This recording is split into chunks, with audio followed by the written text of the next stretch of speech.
Uh,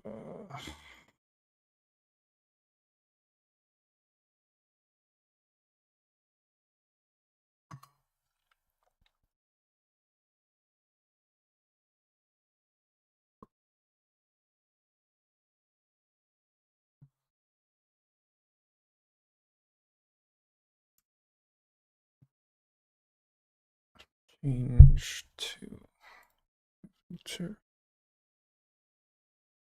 none.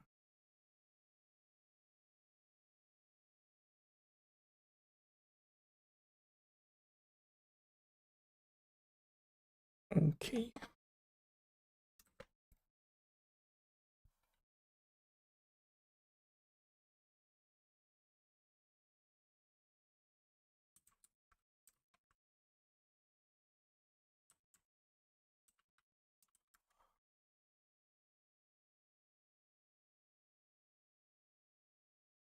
I have to build a wall outside. So I think I'll need container, corner container. Okay. Call it wall container. And let's see. Oh no, actually we need prefab first. So prefab. We add sprite rendering.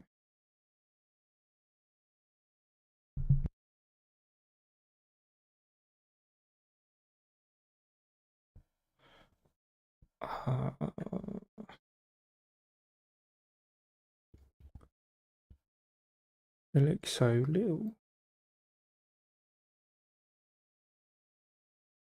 Well, that looks alright in Pisco, in it. Pisco. Something's not adding up.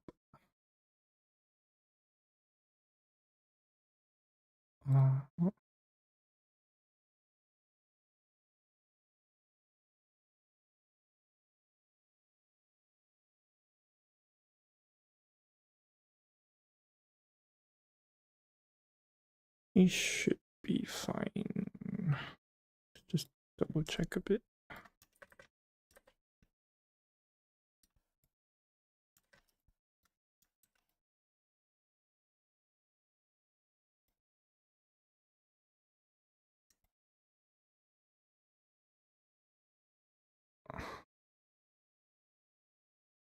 Looks a bit weird. If the player is a lot bigger than the walls, should be evenly sized, right? Somehow. So, how many squares is this? 1, 2, 3, 4, 5, 10 by 10. 10 by 10.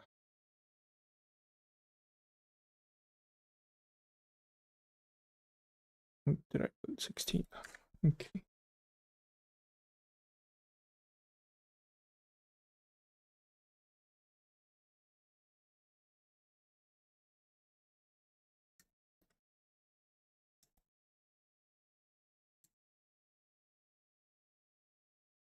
Six by 6 now. So, okay.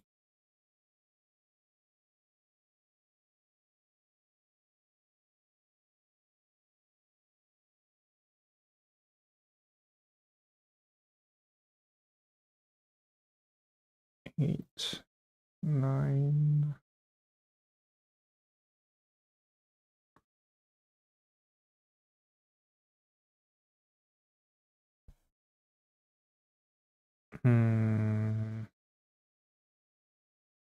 Okay.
about this much.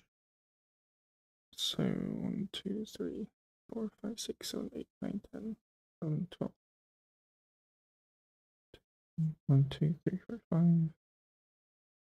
And 1, 2, 3, 4, 5. Okay.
Hmm. It's supposed to look like a gate, but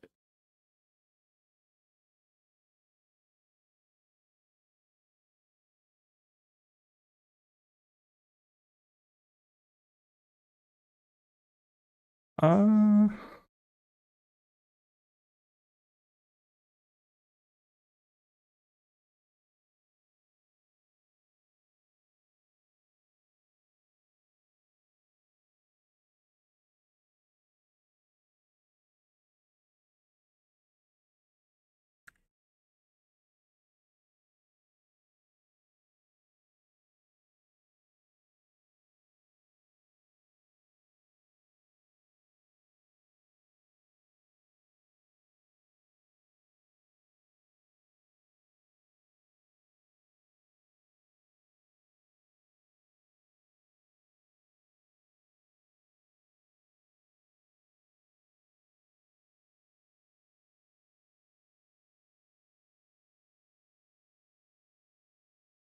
just looks like a letter M now.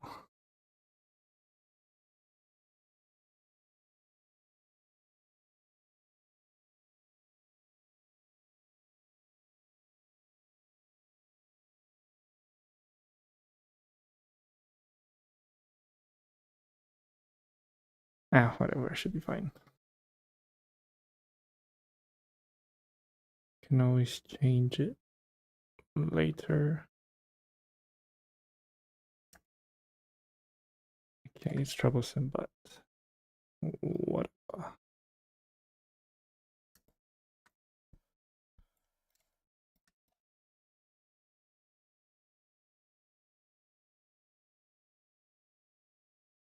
I do want to keep the corner design, but I need to I need to expand it. So drop 10 by 10 first.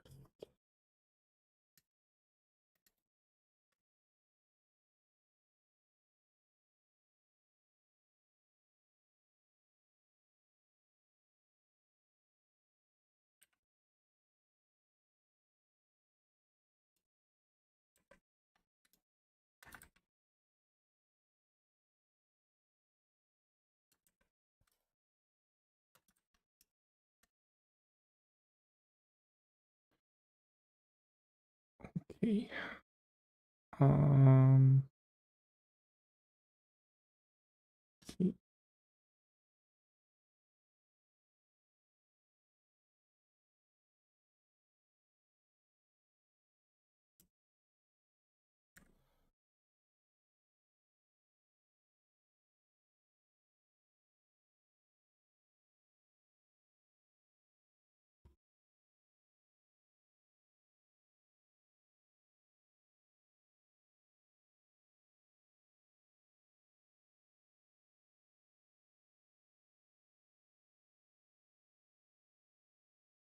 Wait a minute.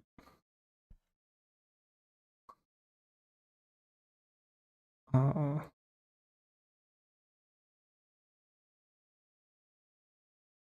Okay.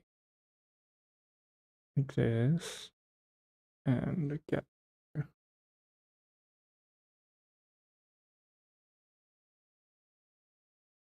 1, 2, 3 squares.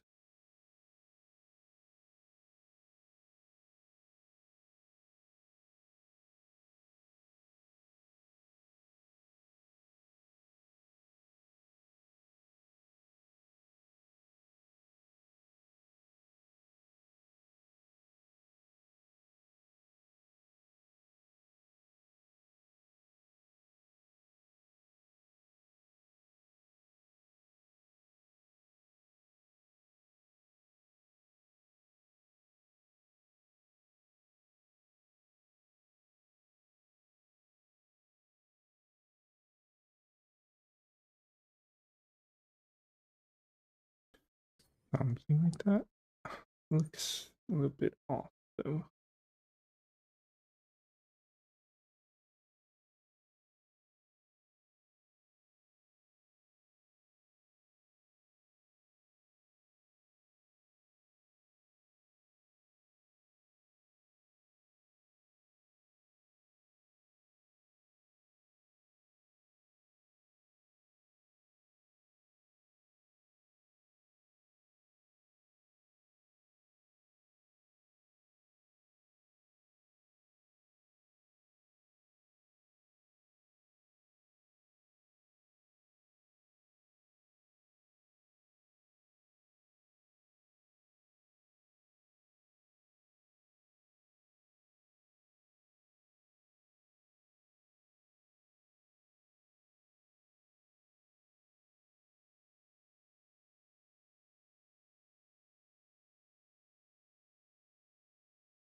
I don't really know. I don't really know what I'm doing.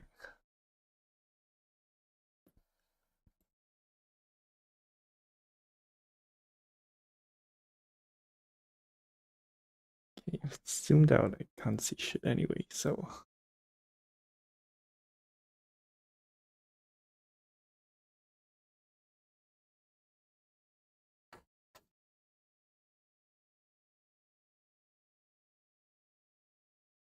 eh. That's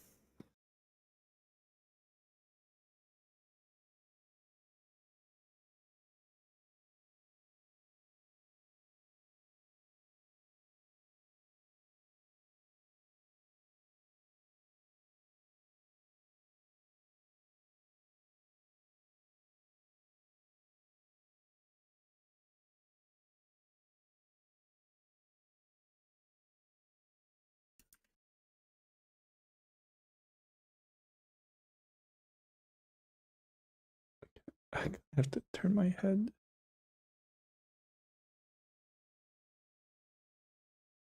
Um.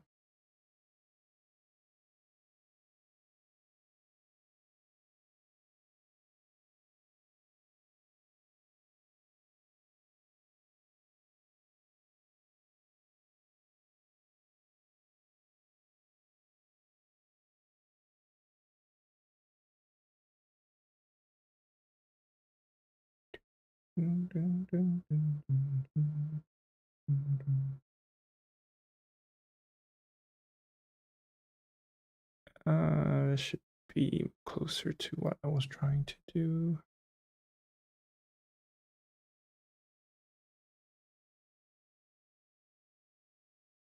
Wait a minute.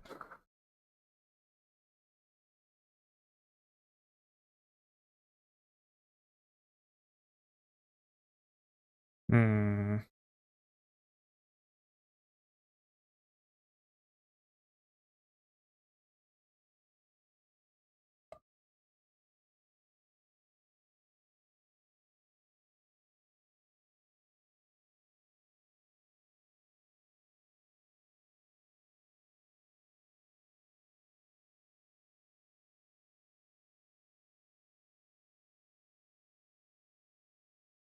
2 squares and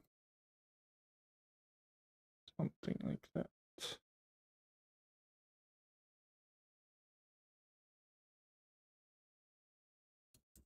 Oh God. Something doesn't quite add up.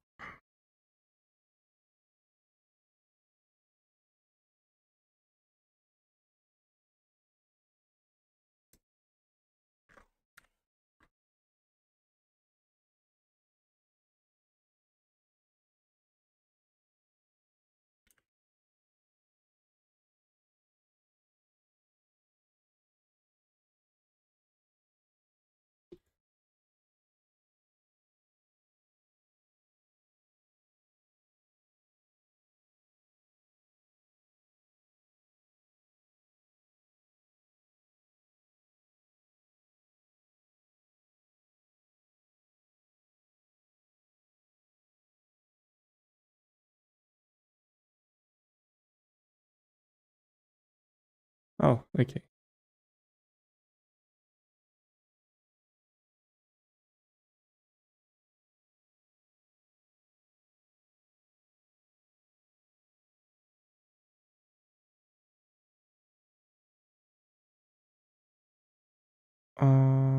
It should be fine. Just try not to think too much about it.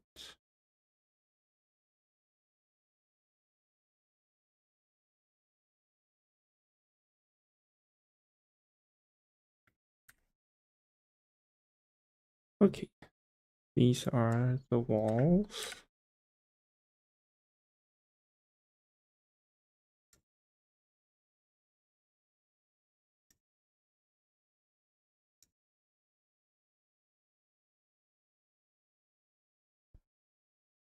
Let's say first.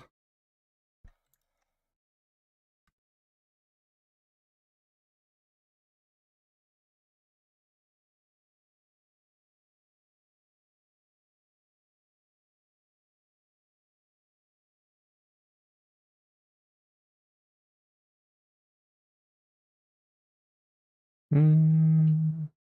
Mm.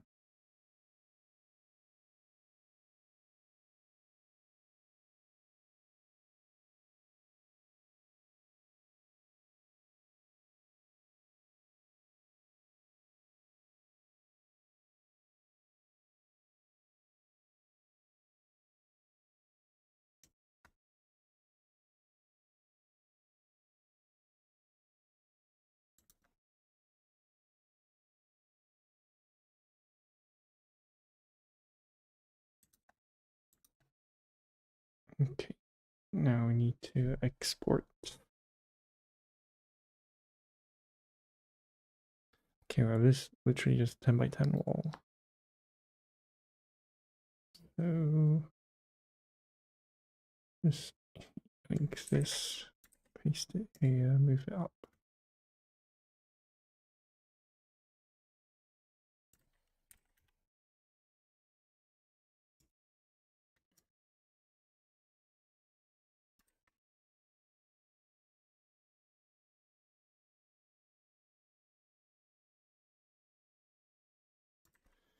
Wall.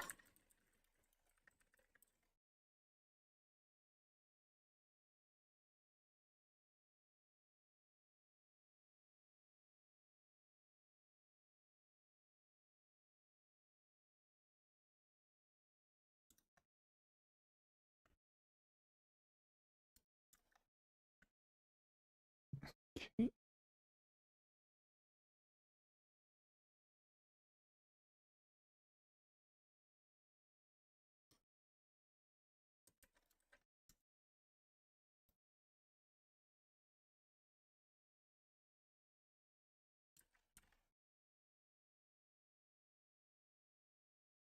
1, 2, 3, 4. 1, 2, 3, 4, 5. Okay. Make sure it's centered.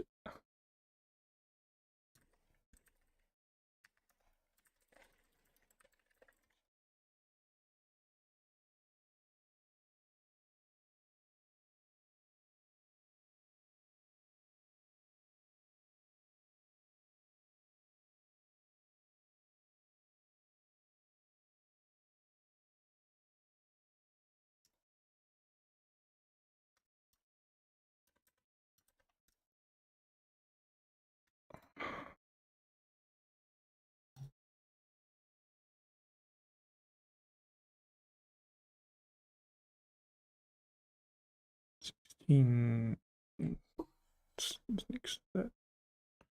24, maybe 24, 24 by 24. Okay, nice. But yay big. Okay.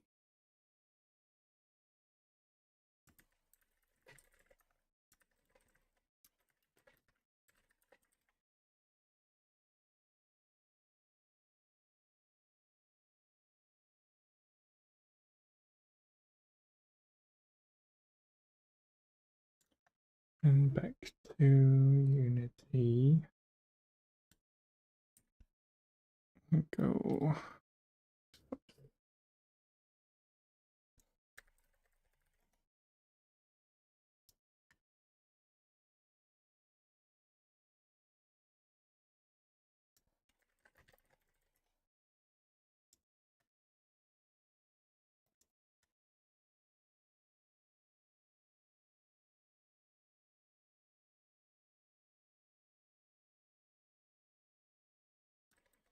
Okay, just commit these for now.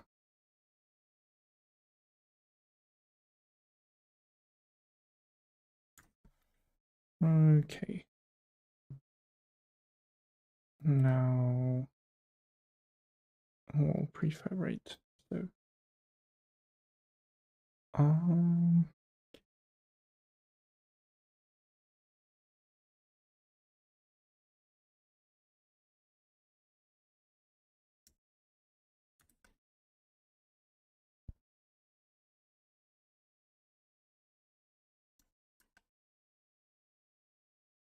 could just stretch it, but the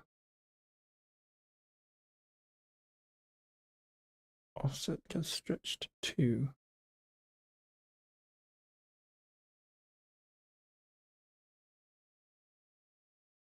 Okay, we just have to work with that.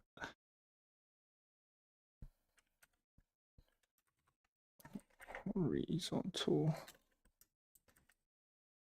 No, vertical. Okay, we need a sprite. We need a collider. Box collider.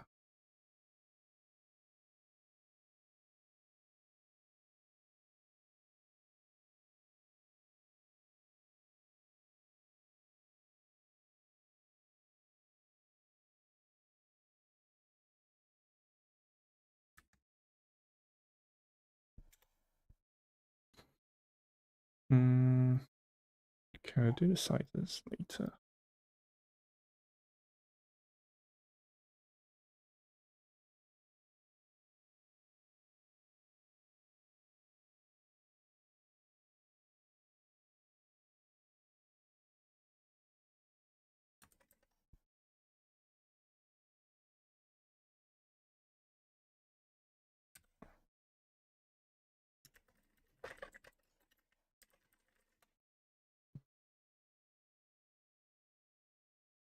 Rendering sprite.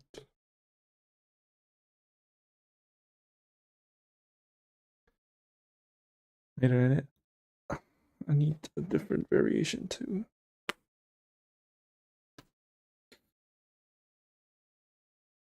Maybe just like one of each pattern, then I will repeat that.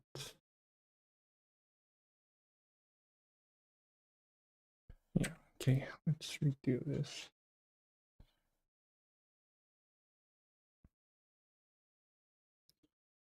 this much, maybe 5. Put 5.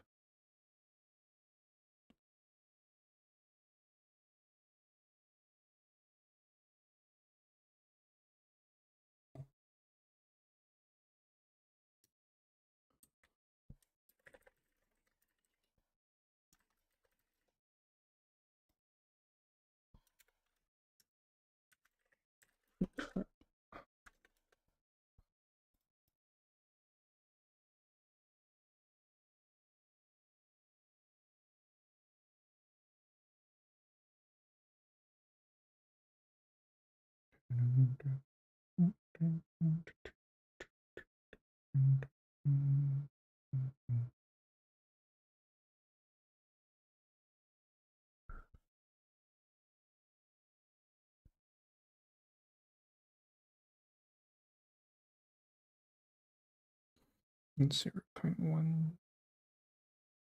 Oh, maybe a bit more. Okay. And it'll need a script as well. Let's new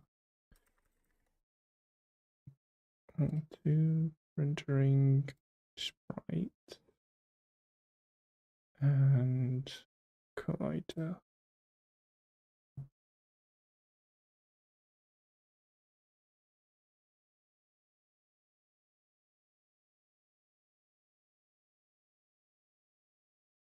Oh, okay. Let's rotate.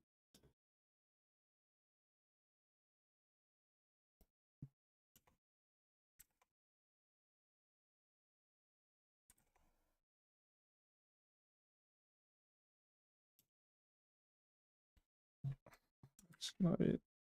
This isn't it either. Okay, this one. About 90. No, wait, actually, just scale it. Okay. These ones are still the same, yeah. And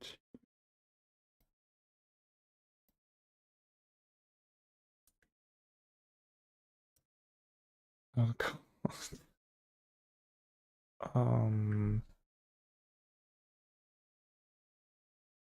2 should be repeating.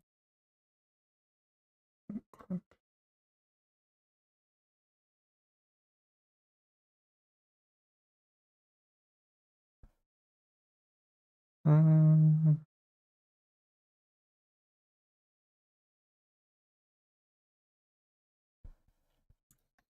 Great time to search for some help.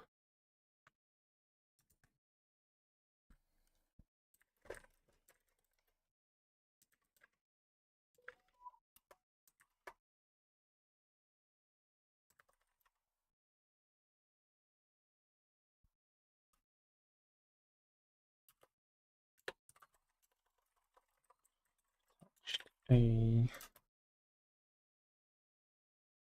G some text to my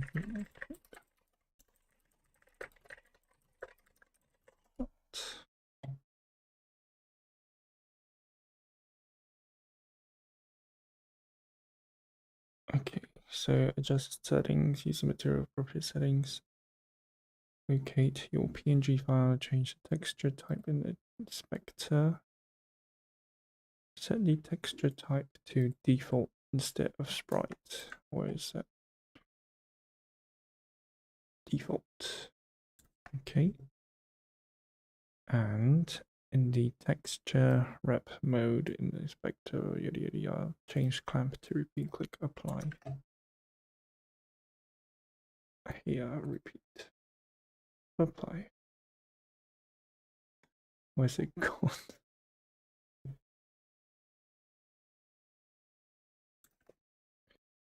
Okay, create a material for repeating, right click and project window, select create material, name the material.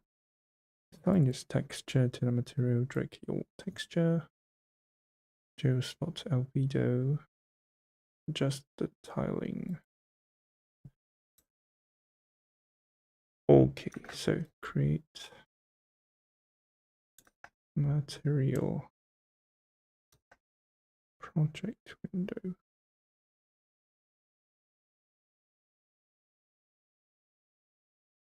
Material. Okay.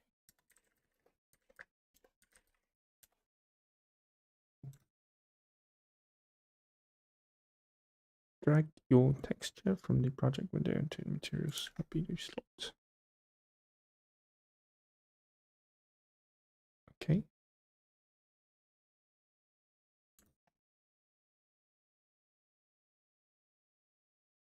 Look for tilling property under mean maps. If you're using the standard shader, set the X and Y values to control how many times texture repeats. For example, 2x2 for 2 tiles, horizontally and vertically. Maybe we assign first, then we will drag it onto your game object.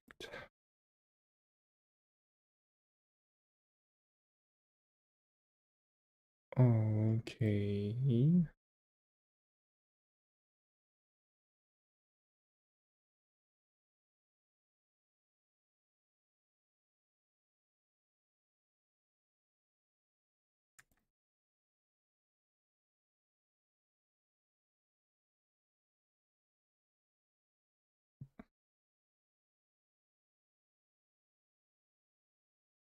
That's kind of weird.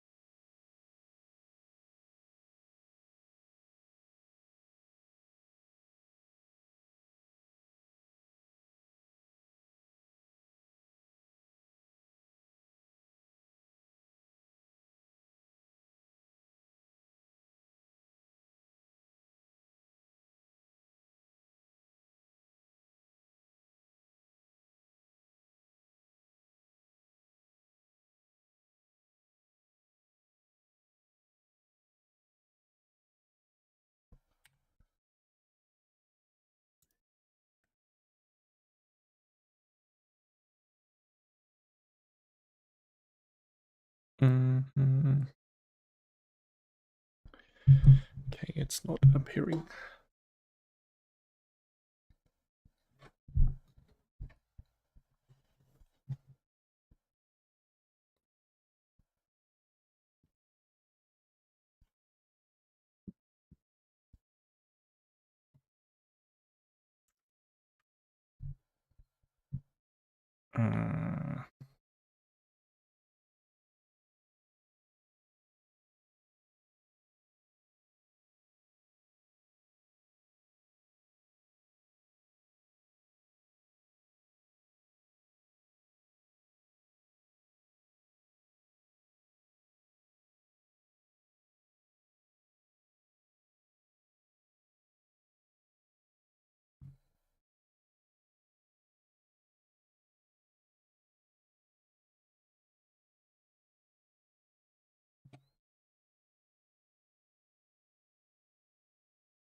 What could be wrong?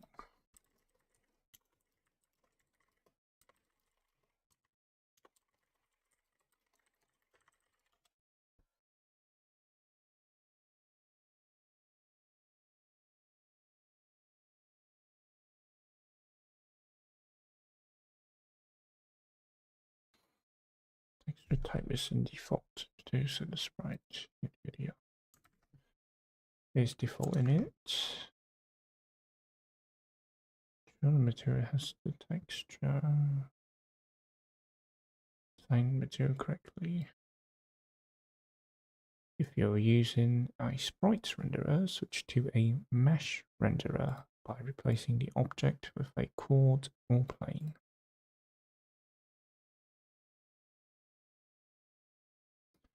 But my game's in 2D.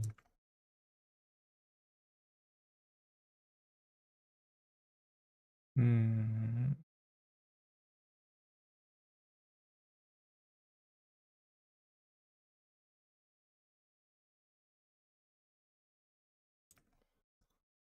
Mesh renderer. Where can I find that?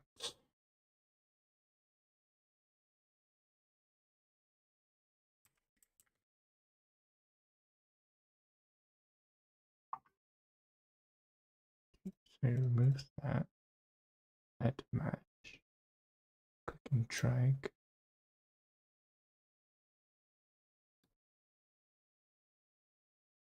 Standard.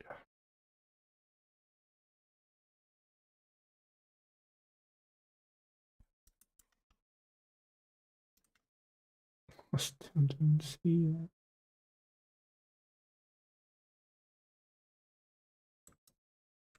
Okay.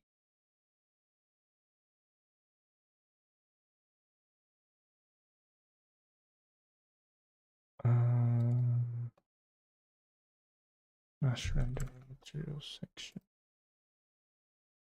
But it is there.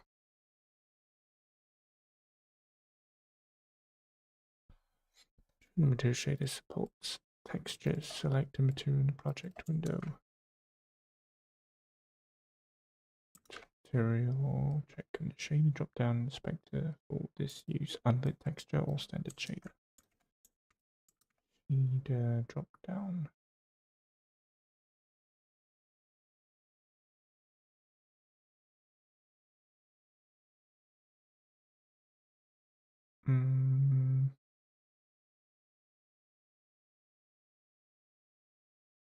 Oh, yeah. Standard, yeah. Okay. Two or more using chord. Do that.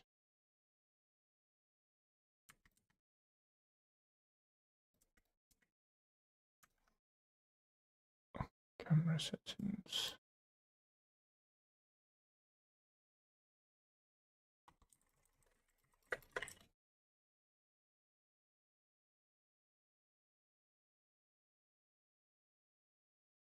No, it shouldn't be 3D though, because it's 2D.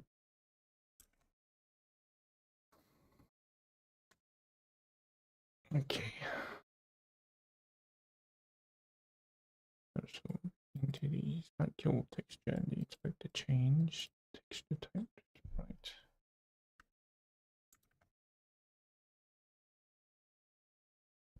This shouldn't need a material.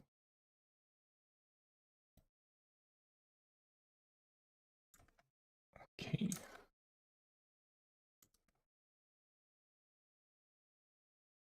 Tile material. Okay, create material. Repeat.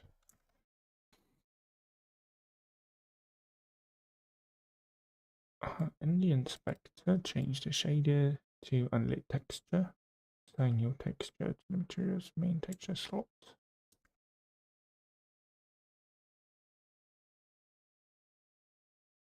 Okay. And put this on. Assign the texture, use a chord instead of a sprite. Since sprite render does not support texture tiling, use a chord or a tile map instead. Is there a tile map? Oh, well, there is. I don't know what tile map is though.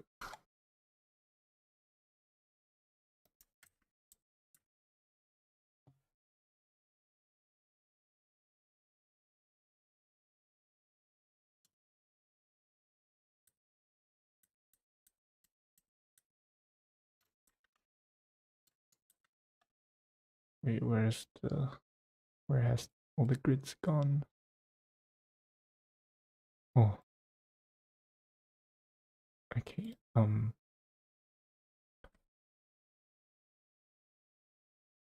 does setting a timer get rid of the grid? Okay, so I can use time map or quad. Assign the material by dragging it onto the object, adjust tiling.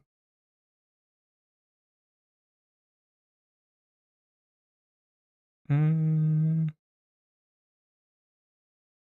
update to the object time map with type value using your texture. Paint the texture onto your time map for a repeating pattern.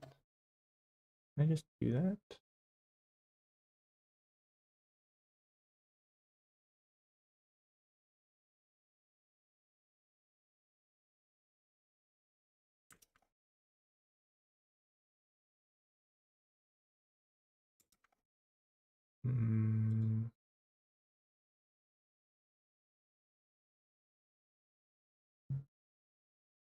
This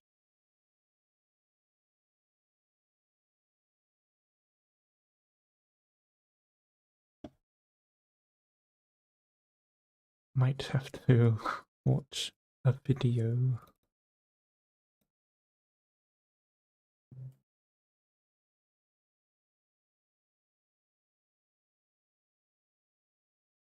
Swap all the junk.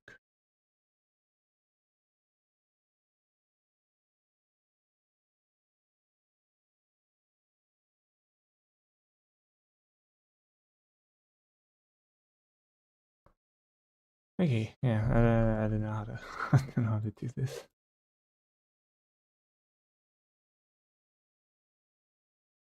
What's the other one? Quad?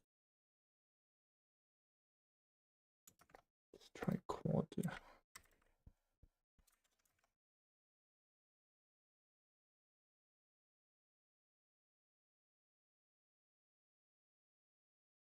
Only texture means slot.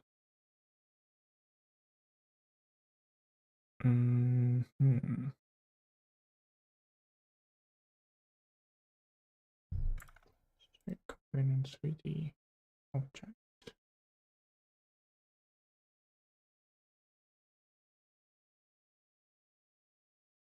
Oh, wait, so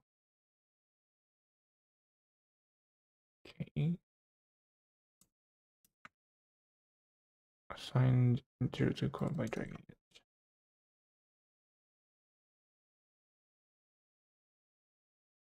Bruh.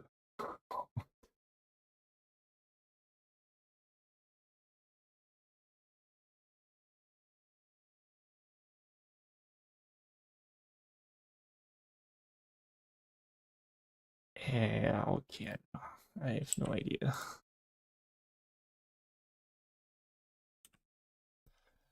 I'm gonna have to find a tutorial.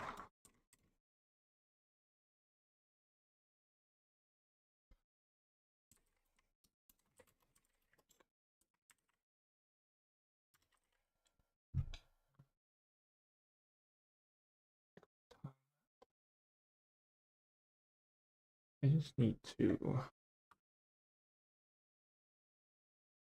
Yeah, it's probably done. Let's see.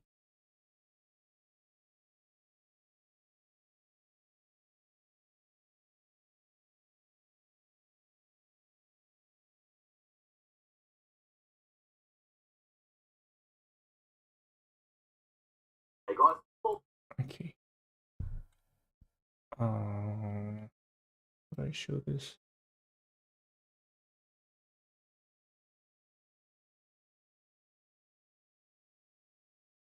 Window capture.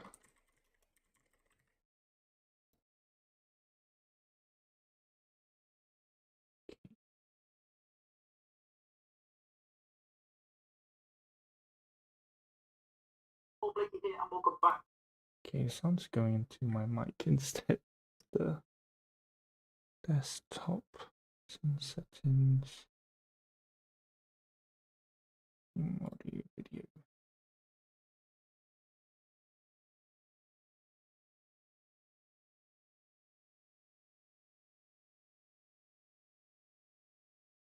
Okay, try.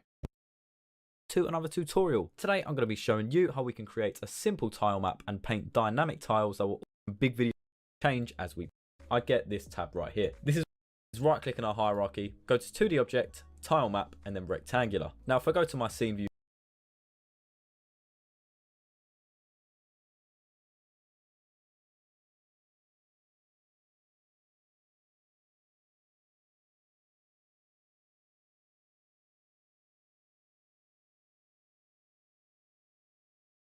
here, I've got a little tab down here that says open tile palette. If I press on this, I get this tab right here. This is where we're going to drag in tiles that we can select and paint with. So let's go and create new palette. We can just call this grass and then just press create. Save it to a folder, and now we can get assets from our project folder and drag them in. Now for this video, I'm going to be using a ready-made tile map from itch.io.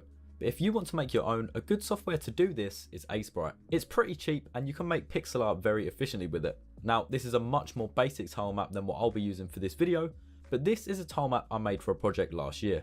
And a great way to clearly differentiate between separate tiles is using grids within softwares like these. In Aseprite, I can enable the grid and set it to show everything next to each other. I'm going to be using their name wrong. I'm going to leave it up known as a PNG image and drag it directly into Unity. Now I'm going to be using an asset folder known as Dirt and Grass 2D Platform Tile Set by Axel Arts. I may have said their name wrong. I'm going to leave a link to this art asset in the description if you want to follow along. So as you can see, this is the image. It is all of your tile maps curated into one image. And the first thing we need to do is individualize these tiles. So what I'm going to do on the image itself, let's firstly set the sprite mode to multiple. And because we're working with pixel art, we need to set the filter mode to point, no filter, and make sure there is no compression on this image. Now we can hit apply and finally sprite editor. And this will bring up the image in a sprite editor so we can start to divide these tiles. So what you want to do is go to slice and then change the type from automatic to grid by cell size. Now for me, this art asset is 16 by 16. So each tile is 16 by 16 pixels. So when we're slicing, we want to divide our tiles every 16 on the X and Y axes. Your tiles you're using may be different, but when I hit slice here,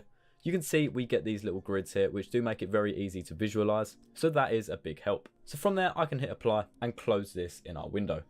Now, if we go to our tile map, press on that tile palette again to open this, and now we can actually select this image and just drag it directly in to our palette. And once it is officially loaded, it will individualize your single asset into individual assets here. Now for me, it is also going to use these blue tiles as well. We are not going to be using these because we have a background here, so we can just focus on these ones here. So now if I was to select one of these tiles to paint with, say this middle one here, you can see that as I paint, the squares are very small, and the reason for that is because if we scroll up here and go to our actual tile set asset, we have the pixels per unit to 100. So that is making these tiles way too small. Because these are set to 16 by 16 pixels, we need this to be set to 16 as well to ensure the full tile will fit in each square exactly. So if we set this to 16 here and hit apply, you can see it fleshes out very nicely, and that is much better. So now I could paint along here like this, but obviously doing it like this can be very time consuming. So this is where rule tiling comes in. Now to download these tile map extras, what you need to do is packages. You might I just want to know how to make this thing repeat. What's going on? get a little warning, go to create, then just call this right foot. So I'm going to select it and drag it in. And you can see at the moment, this is what the grass rule tiles are rule moves. So what that should be, I'm going to speed up like this. So now we are very nice, one like this. So what we need to do is drag this one right to the bottom, just like that. And you can see all of a sudden they pop up. So now add in all of the down.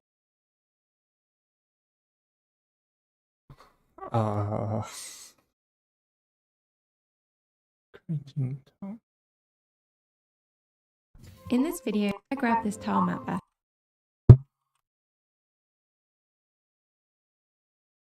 asset from Rotting Pixels that I'll link below. Then I open my simple 2D platform to make a tile sprite. So this video, you'll also want 2D tile map extras. Now we'll drag in our tile map sprite, set the pixels per unit to be one less than the tiles actually are. So mine are going to be 15.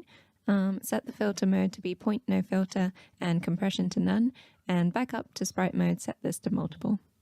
Now click sprite editor, slice, then set type to be grid by cell size and set the pixel size to be your actual size. So mine is 16 by 16. Then click slice and you can see the grid cuts your tiles out for you. Then we'll click apply. And now we can use these tiles in our tile map. So right click in our assets and go create 2D tile palette. And I'll just name this tile map.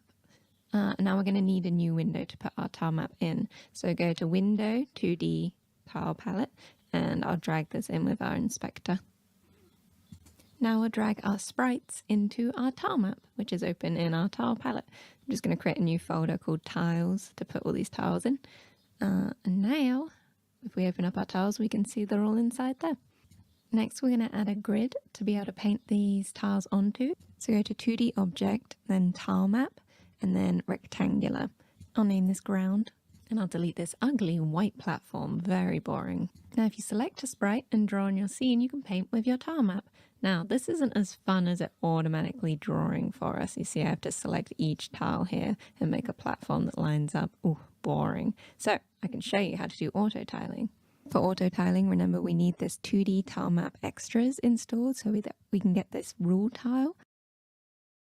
So to create a rule tile, we'll right click in our assets and go create 2D tiles and then rule tile. I'll just name this ground tile. And now in the inspector, we can click the plus to add new rules. I'm just selecting a default sprite here, which doesn't really matter. So I'm just going to speed through me adding some rules in here. You see I'm adding arrows and X's to define rules for each sprite. To show this better, if we take what we want our final auto tiling to look like, we can easily see how to map these arrows and X's. So top left, for example, we put the X's where there must not be another sprite, and the green arrows would be where there must be a sprite. So I can show you, for example, for this middle top tile, we want sprites all around. Back into the tile palette and drag in a tile. Tick use by. Sounds so hard.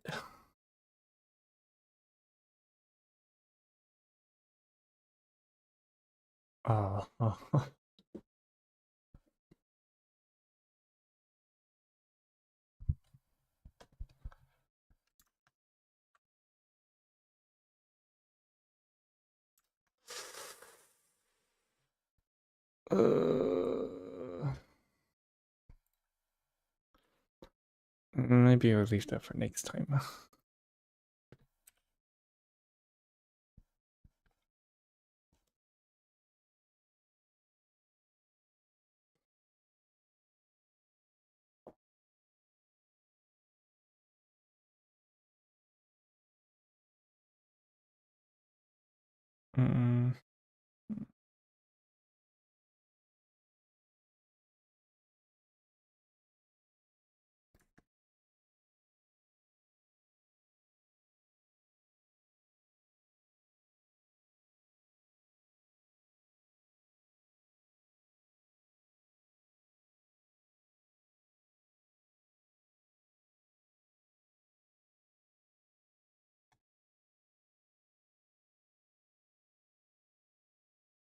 I'll just learn it off stream. Just make a solid wall for now. Okay.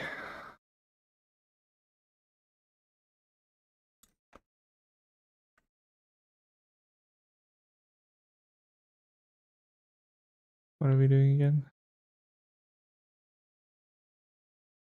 Okay, so that's the wall prefab. I need to add a script to it as well. So bring it out. It will be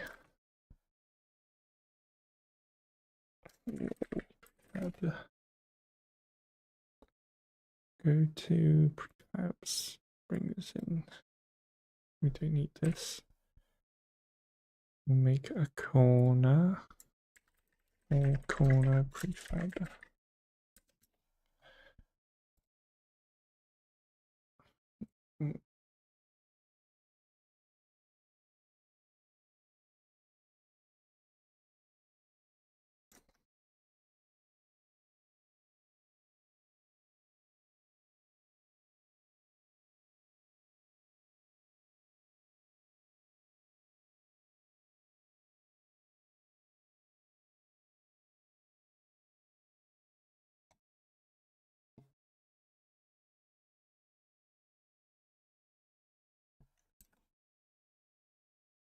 Fits right. Okay.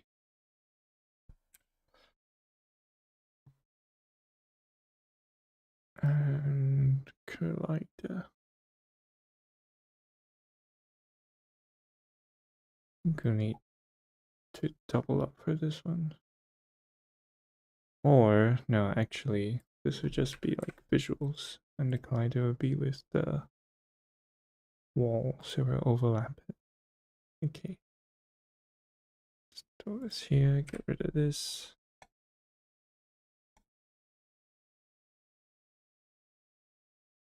Uh,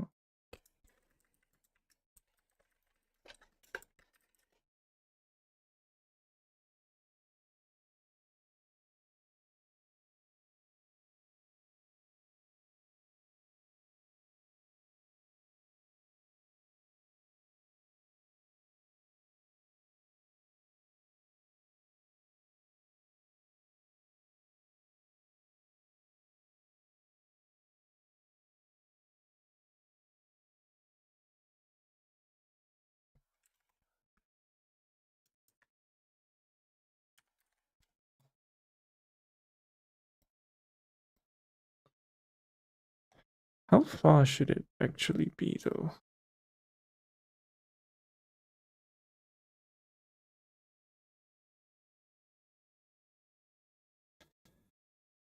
Uh,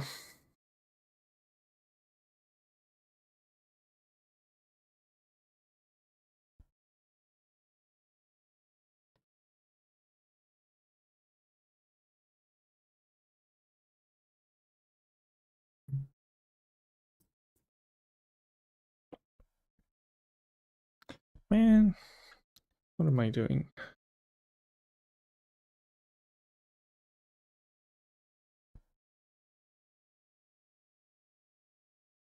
So many mistakes today.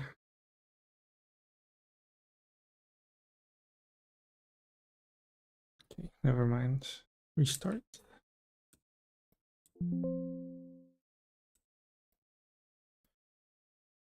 Horizontal wall, create empty. Just the wall.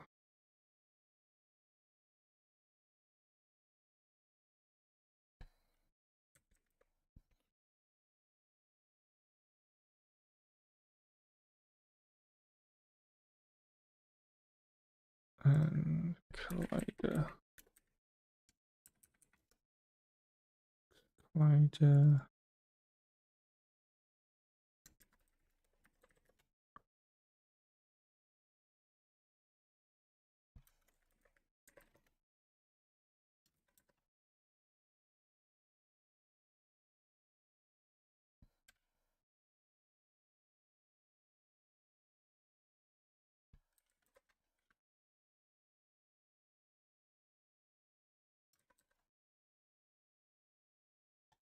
Okay, so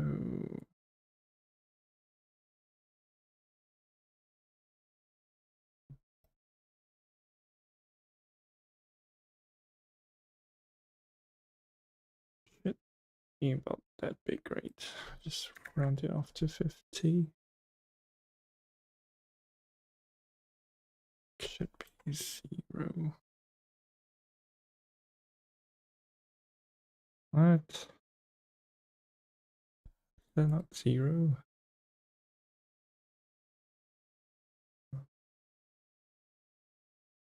Oh.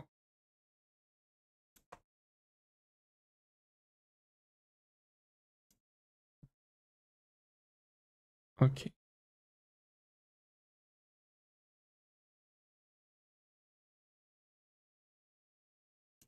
Should be 0 as well. Then bring it to 1.5. I take it 1.5. Scale by about 50. And move to the right.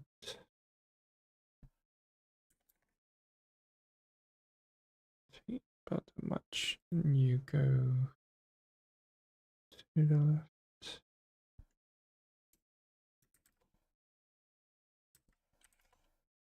J.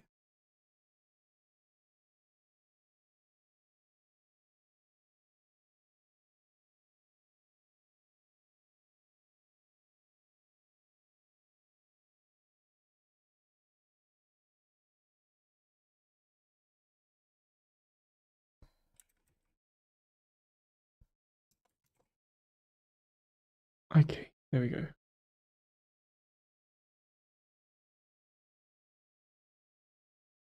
Yeah, it should be fine.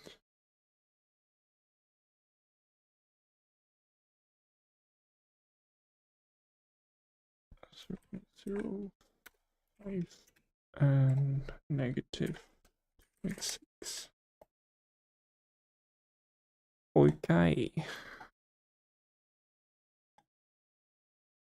And collider needs a script. Right, so I do have a script. Don't remember where it is though. Wall bounds somewhere logic, I think.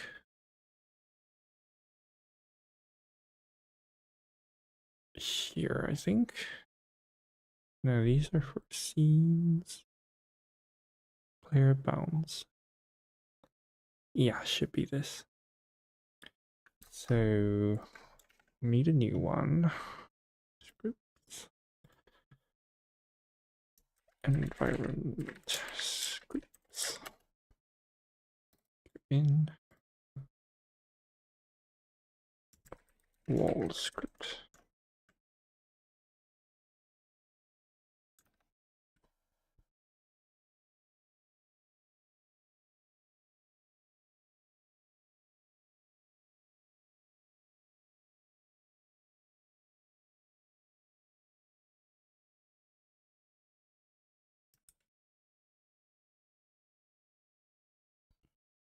All right.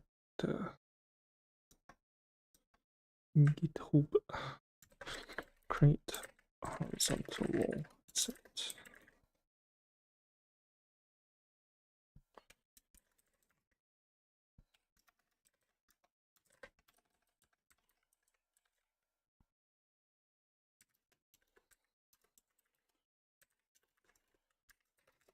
In the collider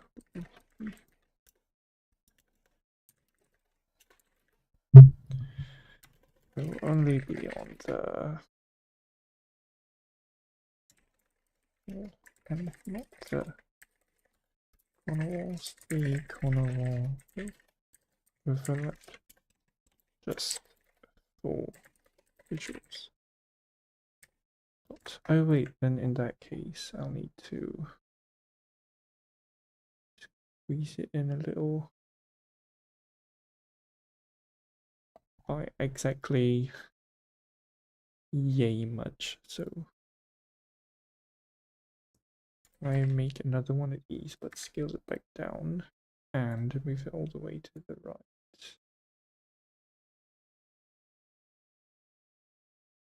Okay, this is 2.6.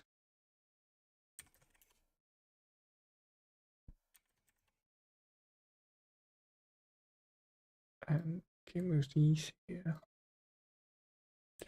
2.55.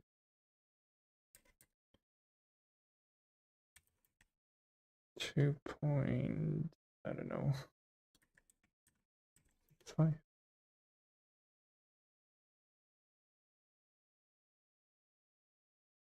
So it's about 0 0.01. So this was here. I just moved by 0.0. So 6.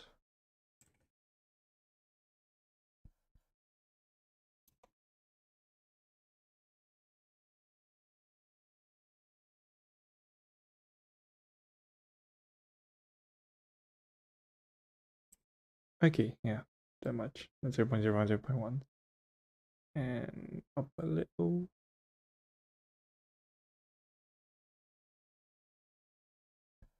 .5 and 2.5. Okay, that way it's just overlapping. Drag this to the bottom of the order. Doesn't really matter, really. Ah, the texture could have been easier also, but okay, never mind. Whatever. Okay, so adjust the other one too. Bring it forward by yay much. Okay, there we go. So now the collider will work properly as intended. commit that. Okay, open up the script.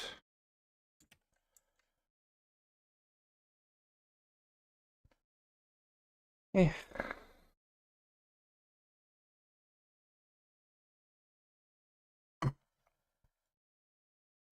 Where is it?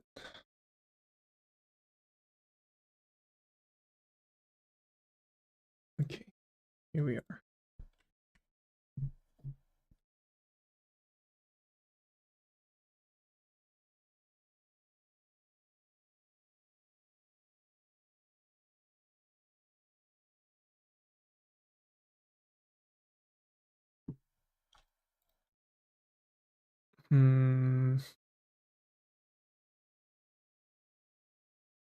Rigid body, yeah.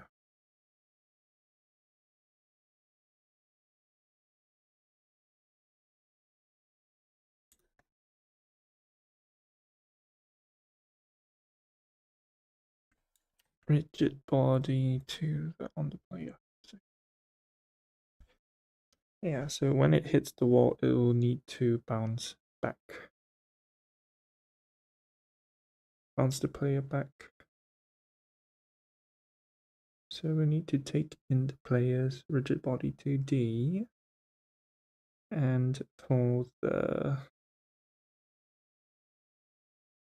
offset, yeah.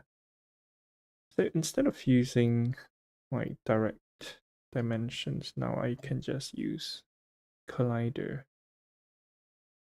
So when it collides, right, because before I was using exact dimensions, now I can use the collider, and I don't remember how to do that. I think in projectile I have something like that here.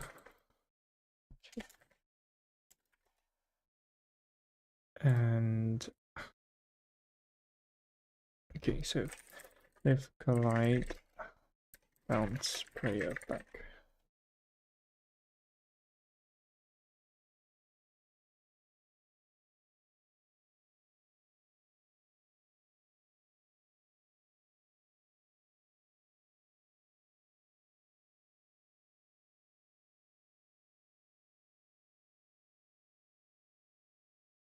But I don't want to have to keep track of direction again.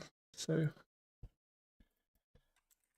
get opposite of player direction.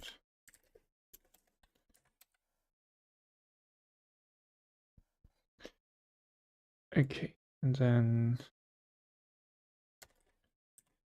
bounces the player like in the opposite direction upon collision.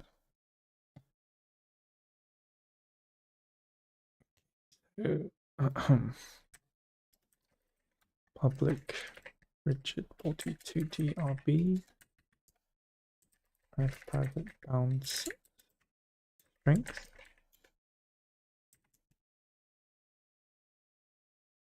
What do I call it? Bounce force. Bounce force. This thing's public as well. May have to edit it. Sorry, float. Okay. Just attach this first.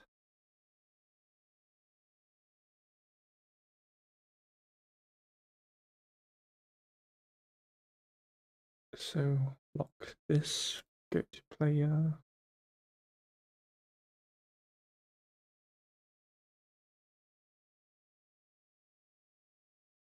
No, maybe rigid body should be taken in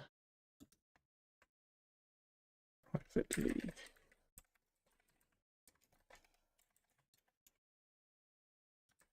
Okay.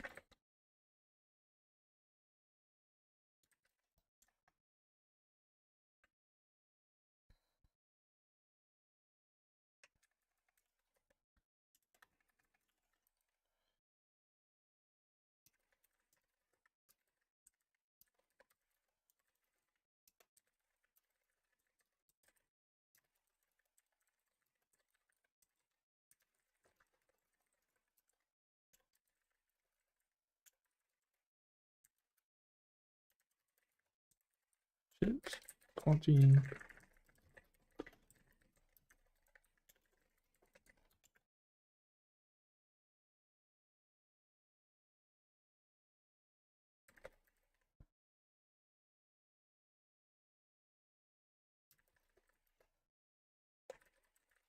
Opposite.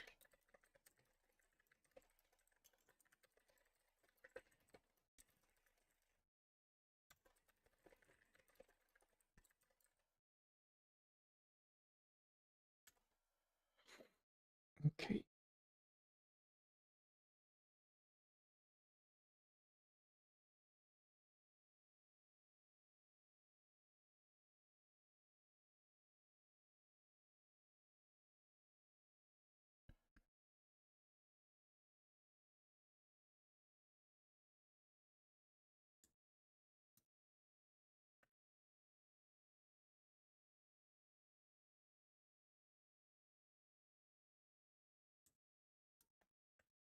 Okay, so all this happens on the collision.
Okay, and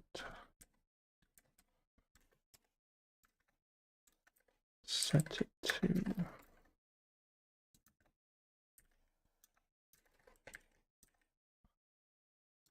something like that, I think.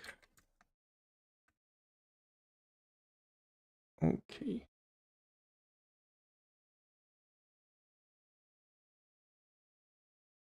Let's put 2 for now. Git commit. Create all script.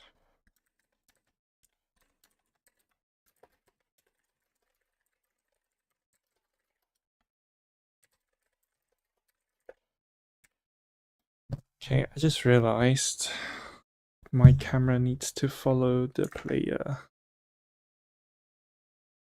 Okay, so it's probably just update the transform to stick to the player's transform every time. Let me just check.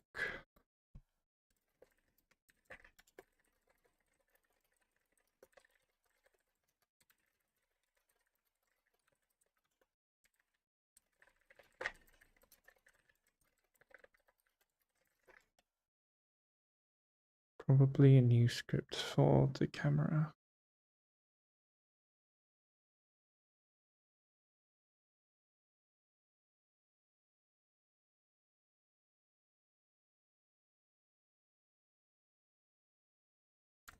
Okay, so scripts.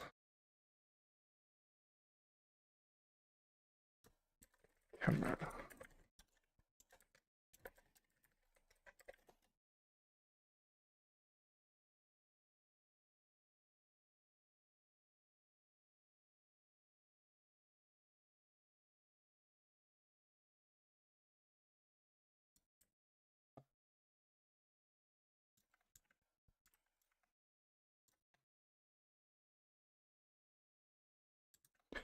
I need the position of the player. And apparently camera speed. All set.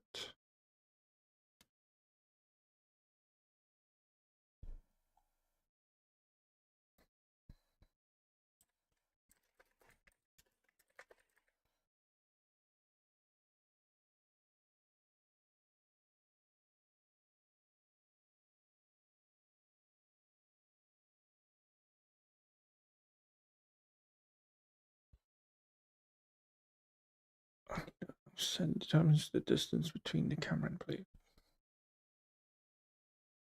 Um,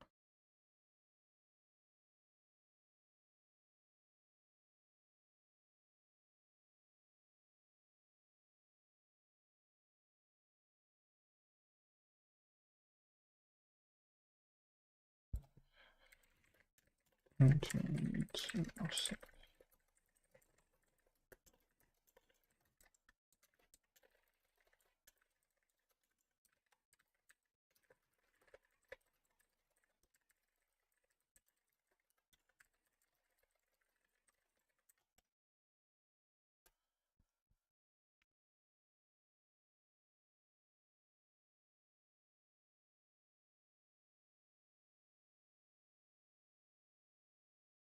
Okay, when it reaches the bottom, then you'll need an offset. Wow. Okay, let's do one thing at a time. Just get the plate transformation first. And update.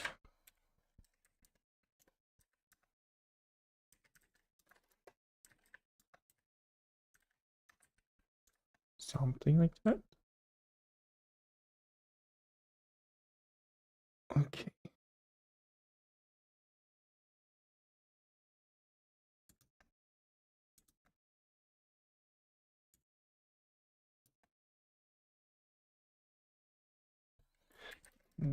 Just to be safe.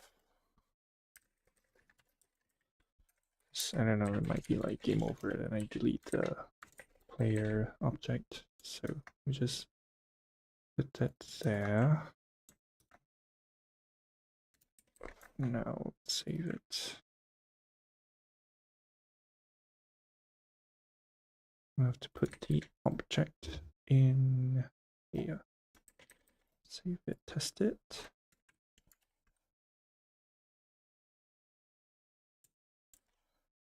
Where's my player?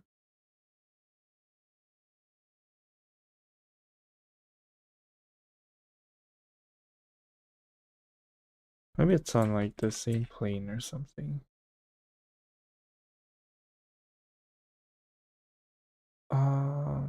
Position -10 in the Z. So it's probably like above, right, in the 3D perspective. So let's go back here.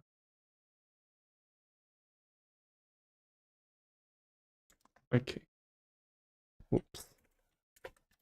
New vector 3D. So players X, player position X, player position Y, and my own transform position Z to keep it. Okay.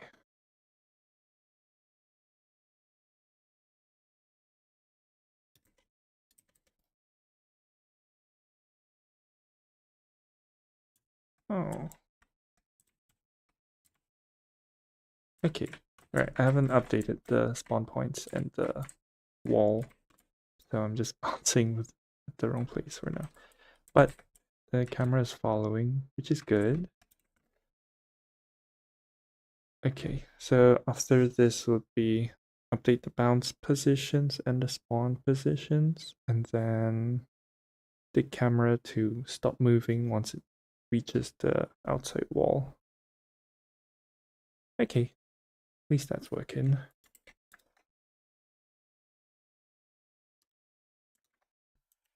Oh wait, did I not show that on the stream?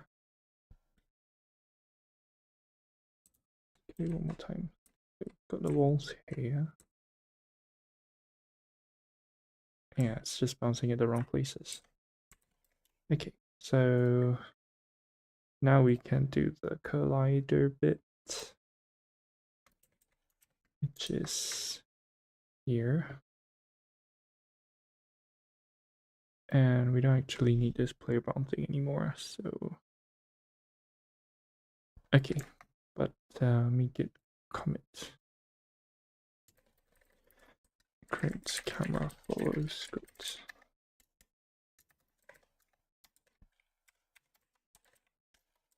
To follow the player as it moves. Press to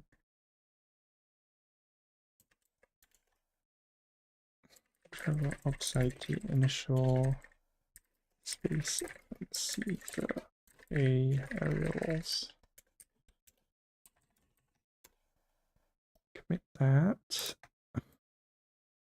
Okay, so now we have to transfer the player bounce stuff.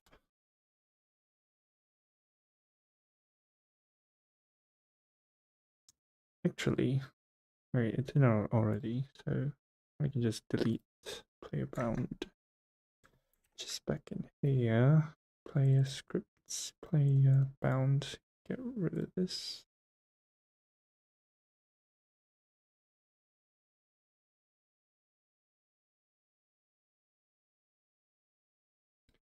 So it's no longer here.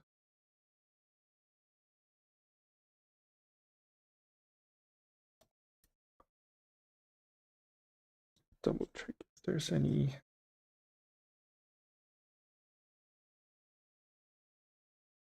Wait, what's this script missing?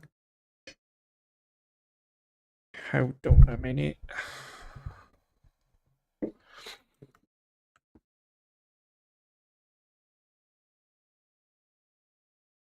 I did delete the right thing, right? It's Control Z.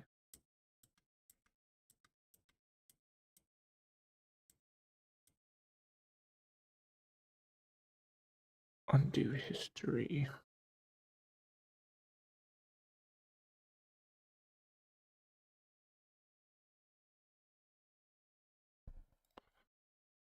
Wait.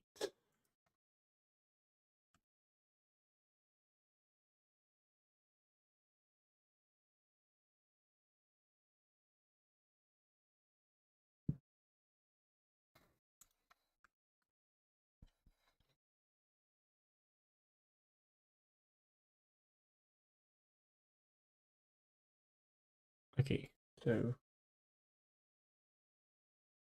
player movement is there. Rigid body.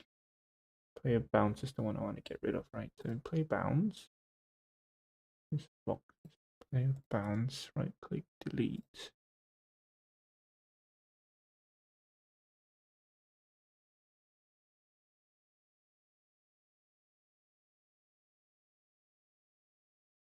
Oh, okay. It's just a component bit. Okay, that's fine. We still have all the other stuff we need. Okay, save it and test it out.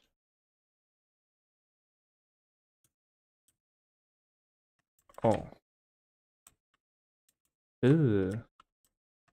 It rotates the layer and the bounces in a lot. That's more, I don't know, maybe 10.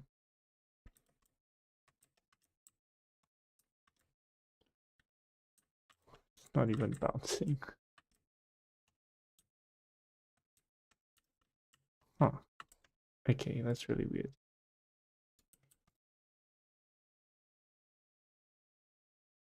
Either collided bigger than it's supposed to be.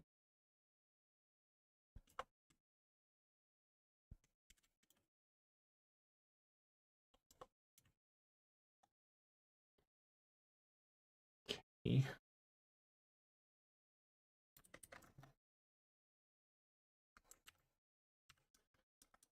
Hold on though.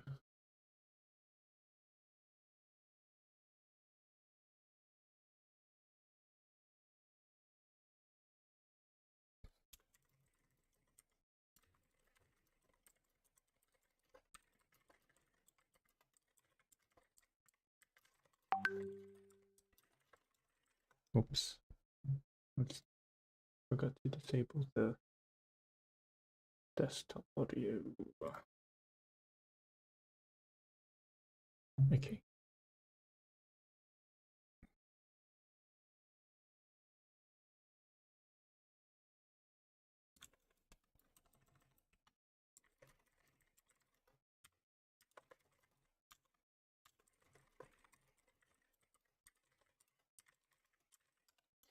Let's just double check if the play object is put in. When it collides, get the rigid body of the player, right? So that should work. Yeah, well, we can just check the thing too. So debug log player's rigid body quiet.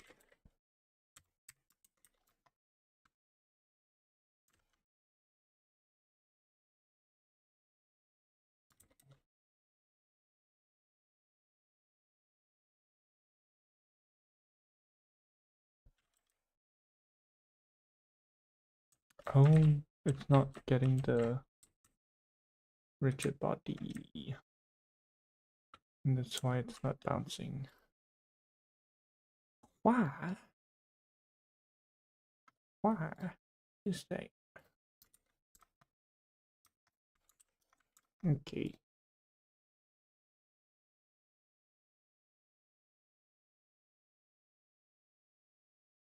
Okay, I'll have to get the tag as well then.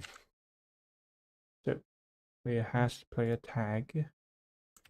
Go back here and get if collision is the player tag. Collision game object compare tag. Collision game object compare tag player. Then do all these fancy stuff.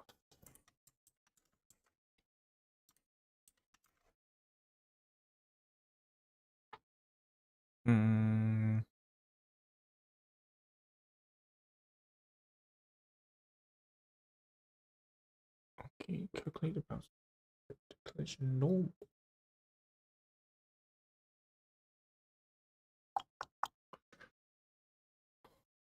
I have to stop the rotation as well, right? So,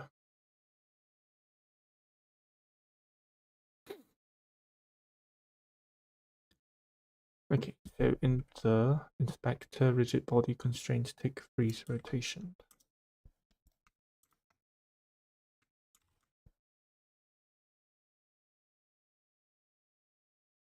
Okay, player, rigid body, rotation. Oh, freeze rotation, right. There we go. Save that. Go back to here.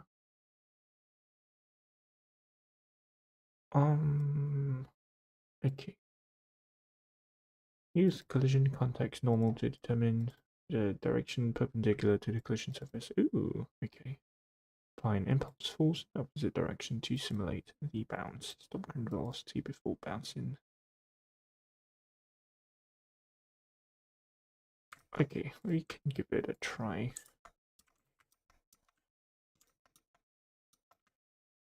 Yeah,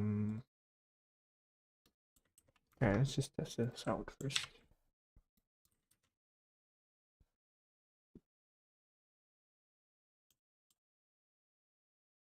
Yeah, it's not bouncing.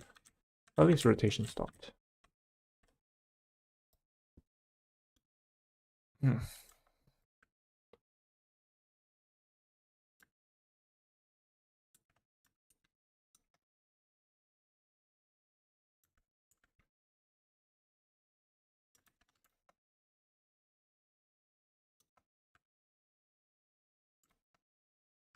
Okay, so let's see.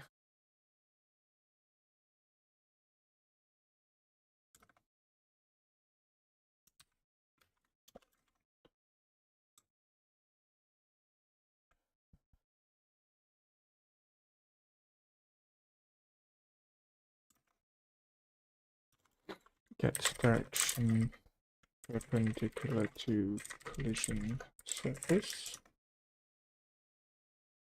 is vector 2 one's direction equals to contact.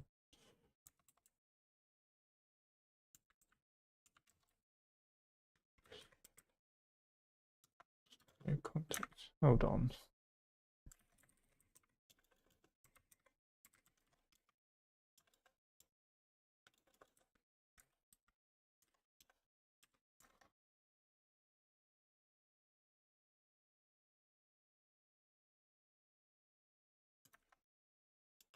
Normal collision dot.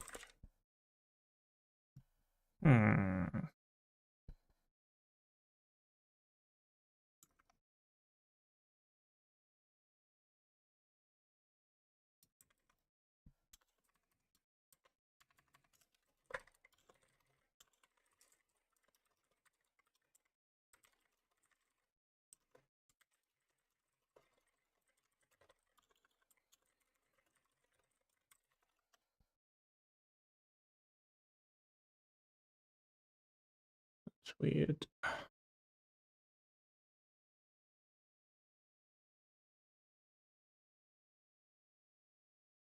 Get contact maybe.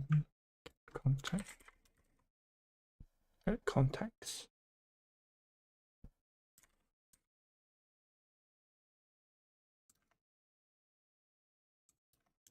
Oh, oops. Okay, there we go. No. Is it contact point 2D?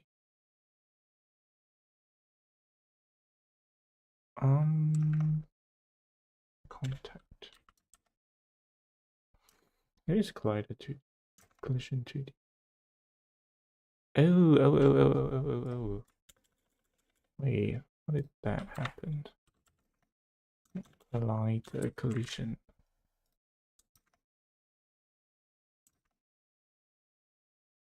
Let's get component, game object, get component. Go collision dot contact. Okay, but weird. Contact 0 normal. Okay, and then applied force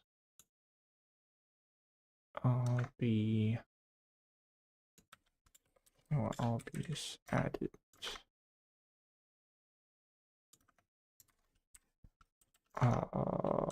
Bounce direction multiplied by the force.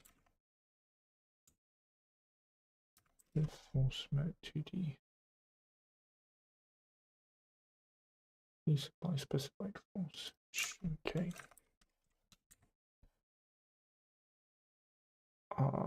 Instant force using measure. Okay.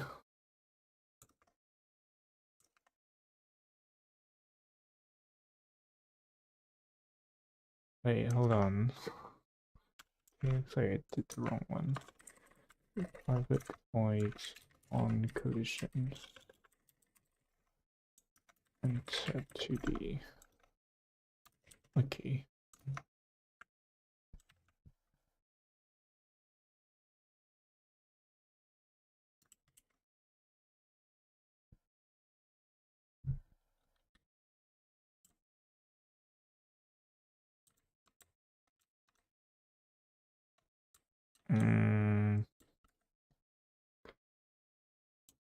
It's not working out.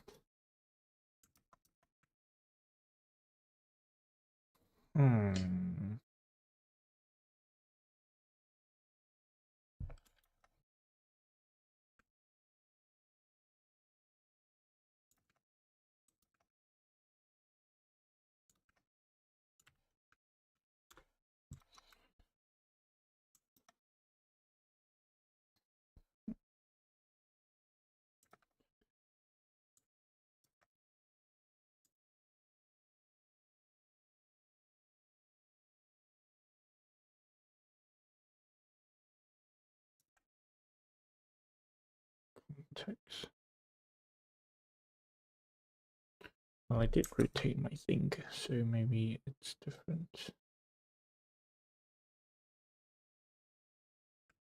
Okay.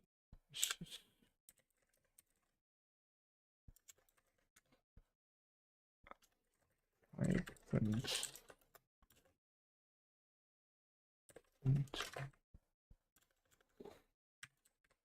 I don't know which direction it is because I rotated my shit. Okay, let's just try one.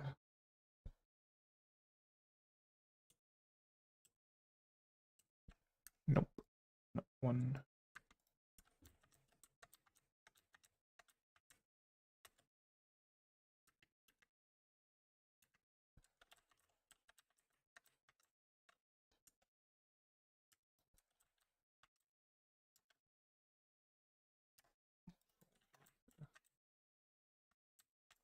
It can't be right. Maybe it's like canceling the. It's canceling out the. Or like just barely enough or something. Try different.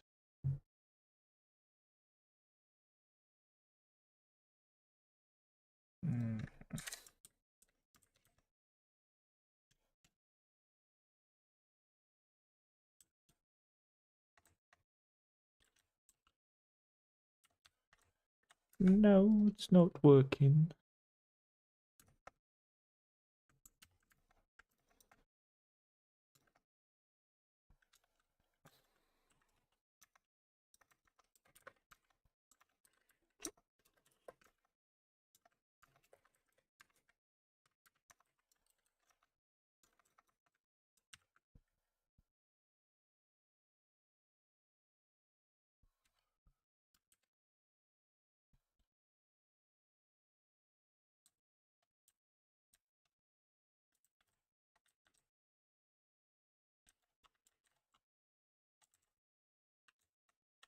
Oh,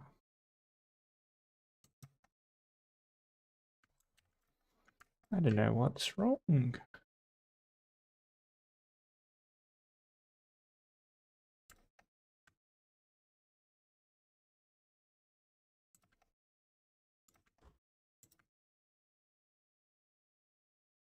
And false read. Wait, it should still getting the debug.log player. Okay. Maybe it's not even getting the condition. Oh, wait, it is.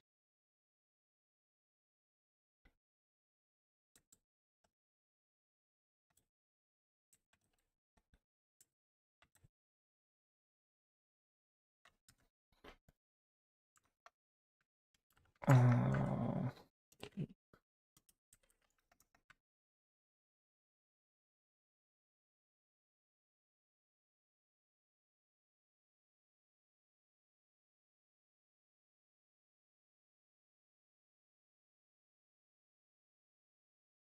Maybe there was a get contact just now.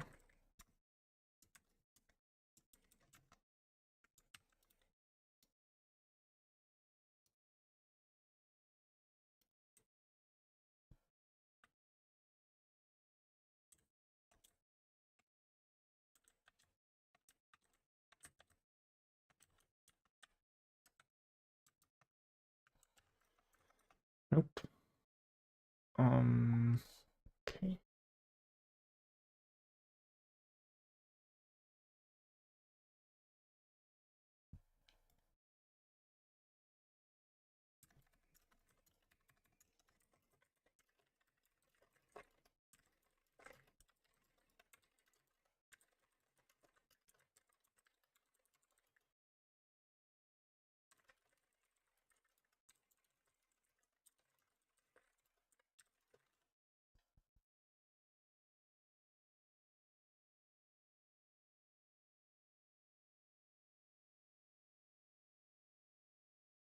Hmm.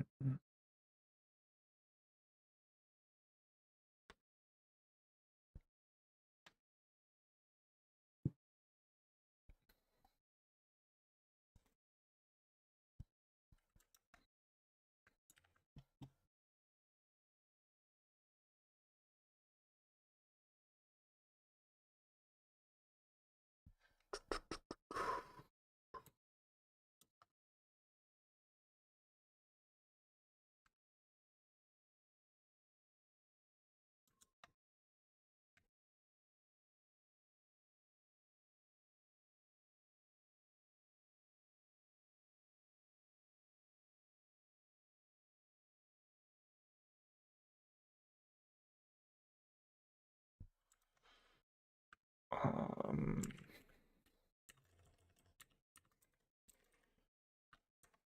Try this again. Bugs debug.log.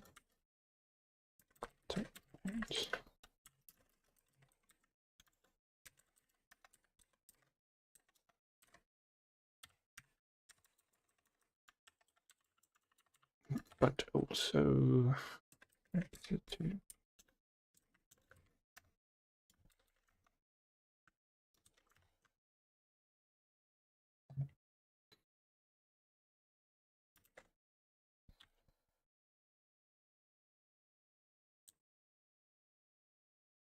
okay. Most definitely bounced way up. Okay. Geez. Bounce was 2. Okay, this is a problem. I don't see where the camera is. Gotta go back all the way down. Okay, there we go. It's bouncing. Okay, what problem is that? Means the but it's rejecting the left direction also. What that means is the bounce direction wasn't getting calculated properly. Okay, I have to fix that somehow. The vector to up works. Alright, the console.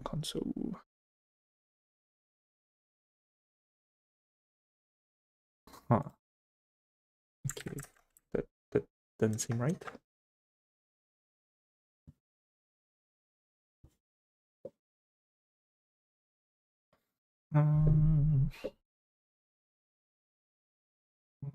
Direction.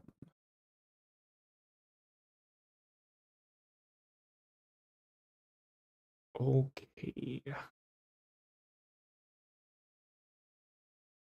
So I need the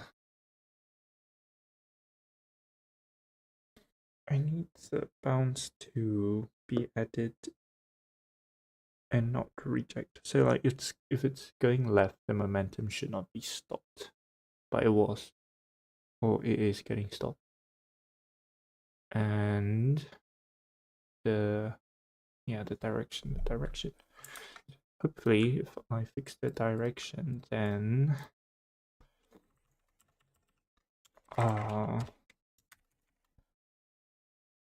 the momentum won't get stopped either.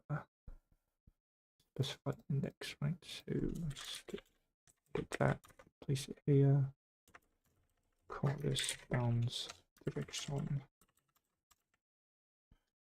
Yeah, let's give it a need. Okay.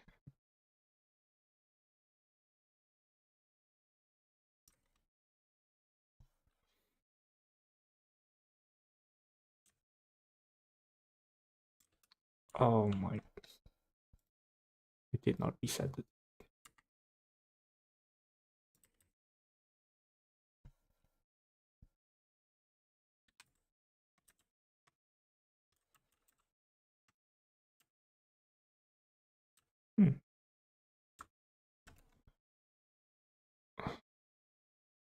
Contact point is 0, -1. What the hell? What the fuck does that mean?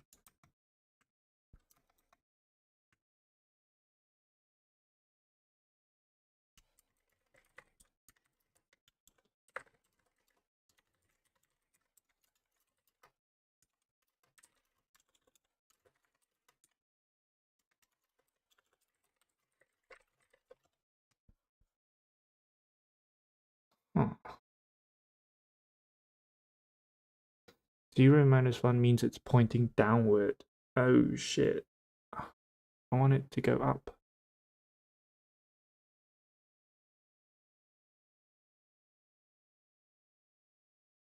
Okay.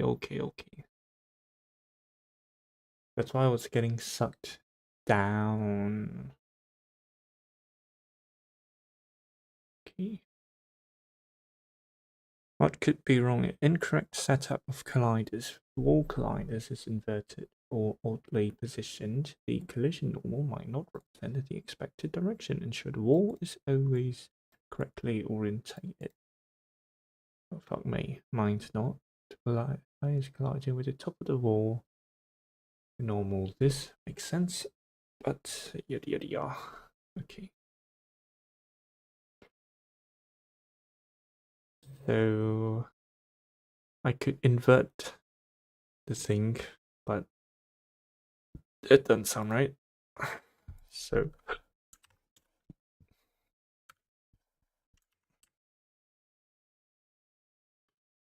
we will do.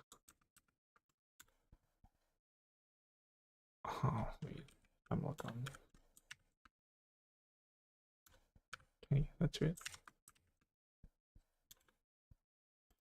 So let's go back to Unity. Maybe we just flip the wall around, see what happens.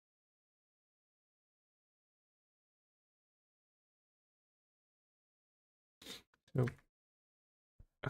supposed to be 1, so apparently this is upside down somehow. So we just flip it upside down.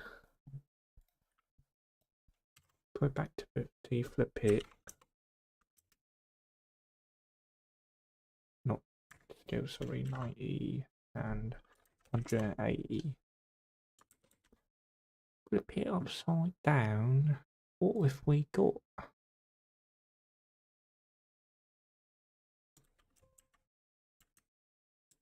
Oh, jeez. Ah, there we go. Okay. So it's bouncing, but the, whatchamacallit, momentum is still being stopped. Okay. So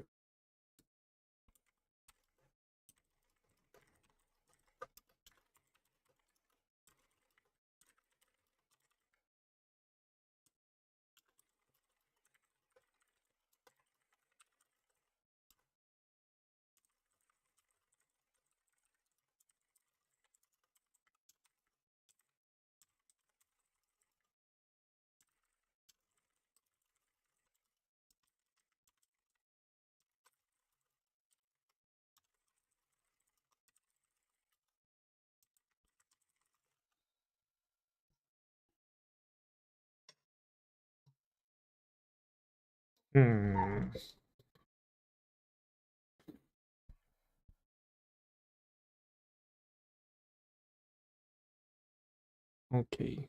It's probably the reset to 0.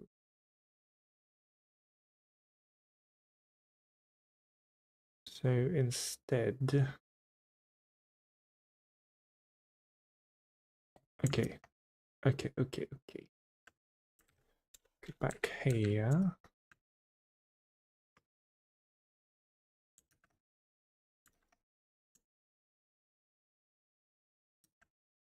Get collision normal.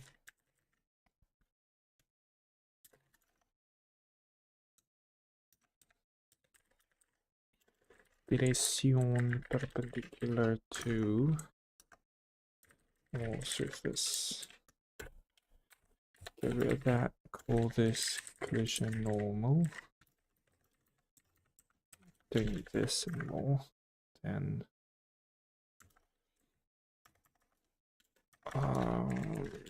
wait. Setting to maintain momentum.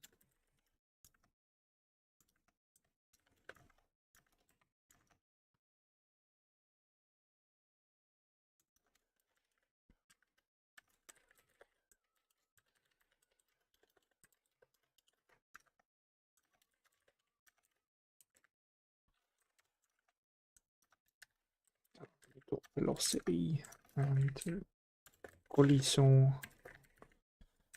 normal. And then hold on a minute. It's so using vector 2 up.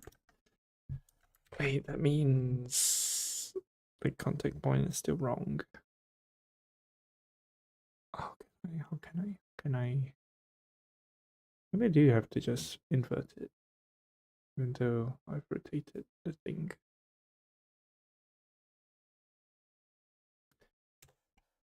Okay, let's try with the inversion then.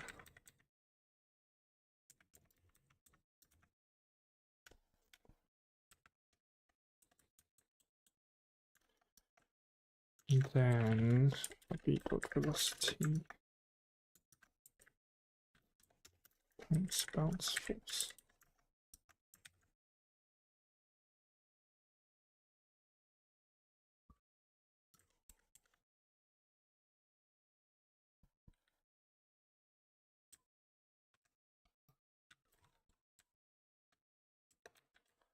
No, it's not bouncing.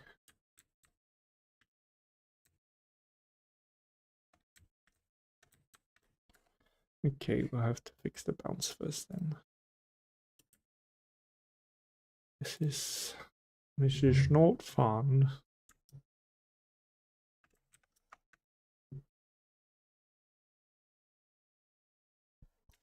Debug.log.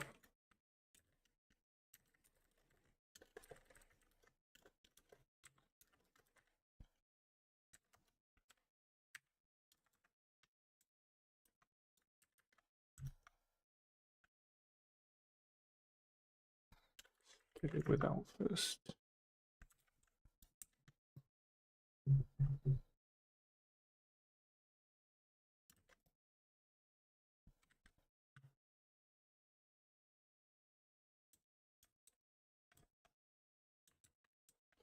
Zero minus one. So if we invert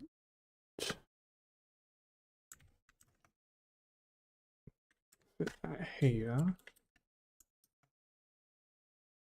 get the up, which is 0 and 1.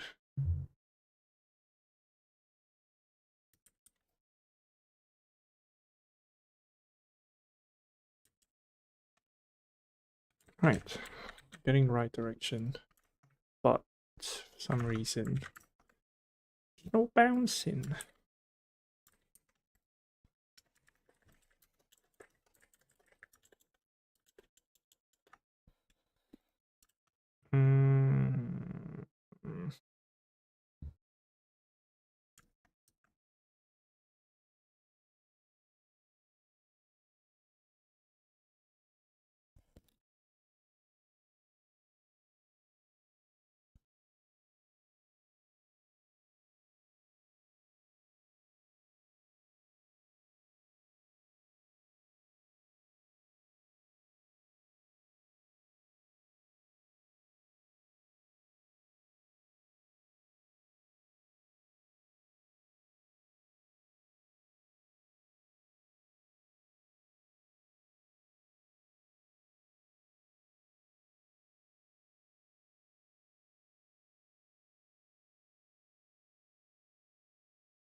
Hmm. Hmm.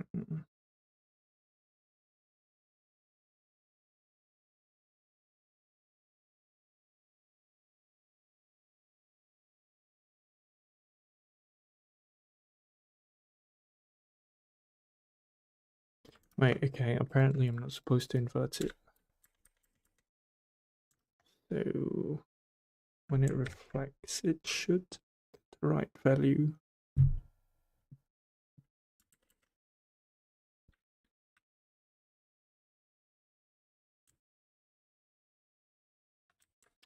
No, it's not working.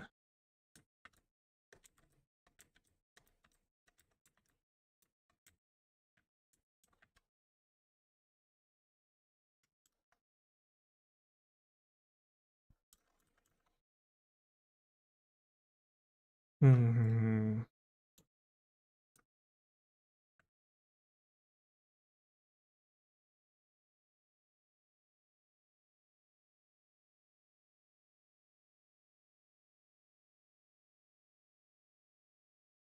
Verify rigid body is not set to kinetic.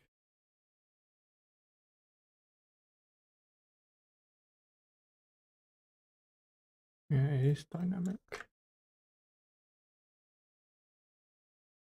Um,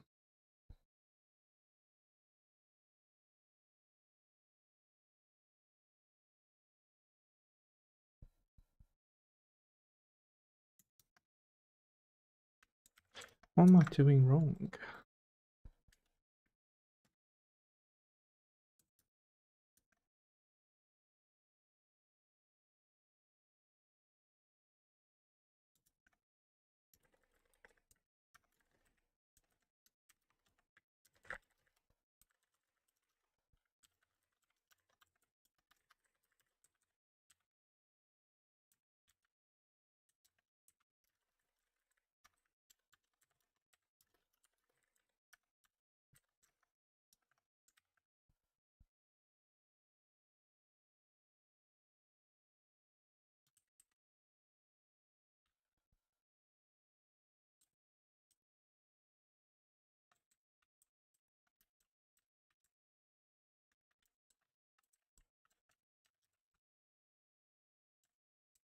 Zero 0.51 is the velocity I'm getting.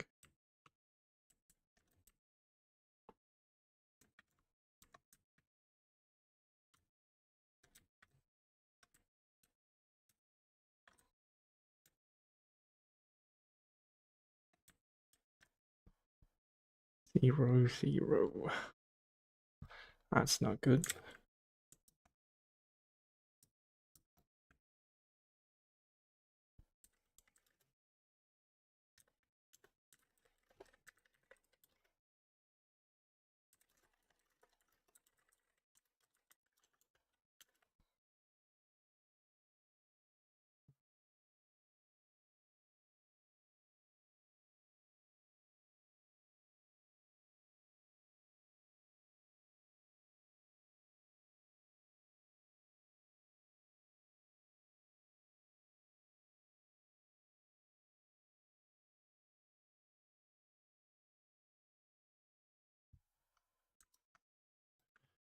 Movement.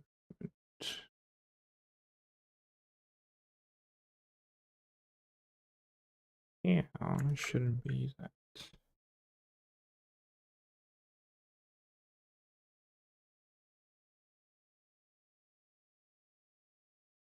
Mm.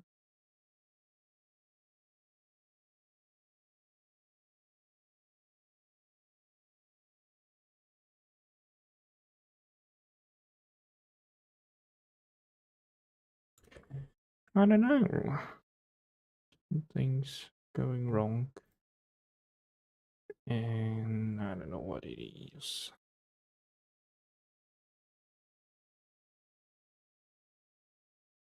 Because of this. Movement equals 0. So it temporarily gets set to 0.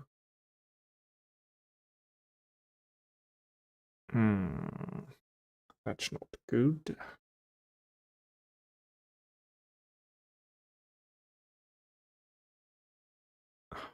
I don't think we can use this reflected thing. We have to go back to the old one and invert this thing. And where was it?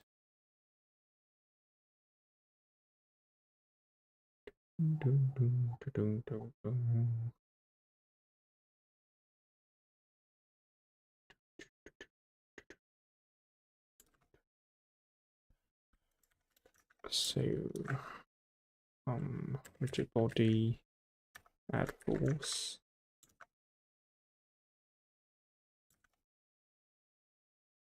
Bound direction. Don't reset it to 0, but condition normal. Multiplied by bounce force and impulse. Add a force to rigid body using mass. Add an instant force. Try it out.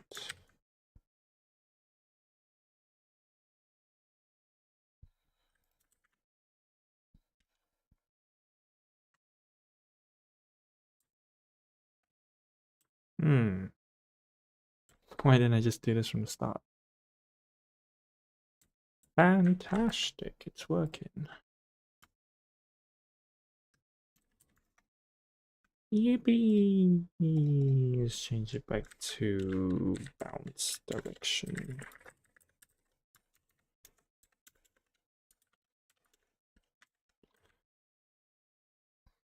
And invert because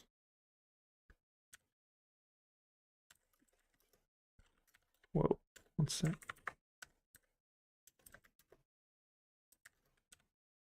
Somehow the wall is upside down. Okay, whatever. Cryptography, what's that? Okay. Let's git commit.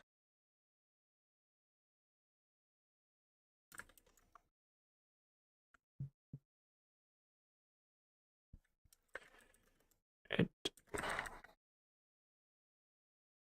all script. All script to the player of the opposite direction on the collision.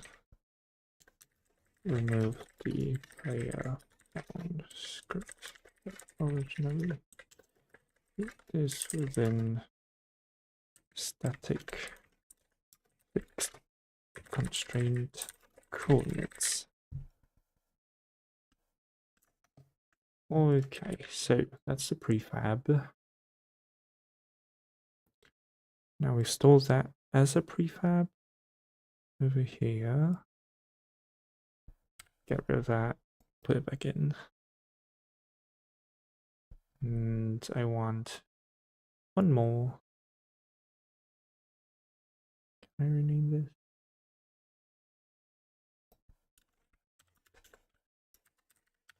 Bottom horizontal wall. Top horizontal wall.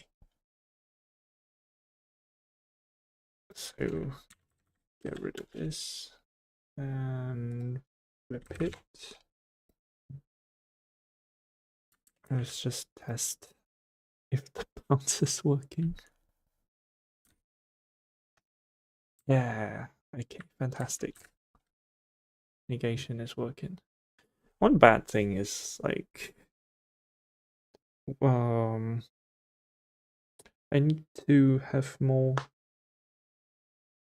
textures in the map. So the player has a feel of where it's going. I don't think I can just put a black screen anymore. I wanted to put walls texture, like wall textures, but I don't know how to do that.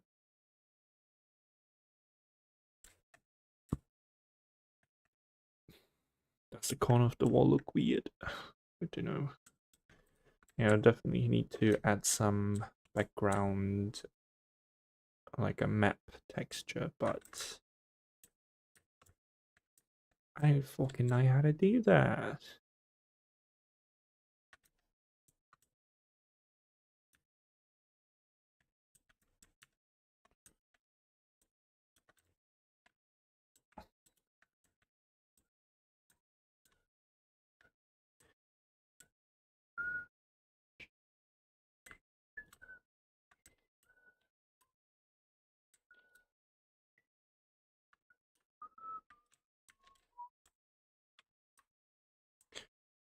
And maybe once it reach like stage 5, you can expand the map even more. I don't know.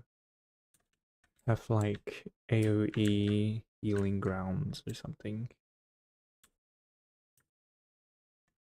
Okay, but for now, I need a way to tell the player that they are actually moving, because if it's a pure black screen, they won't know. Is there another way? I don't know how to make background textures. Oh, fuck me, I didn't even show the Unity screen. Hey, fuck me. There we are.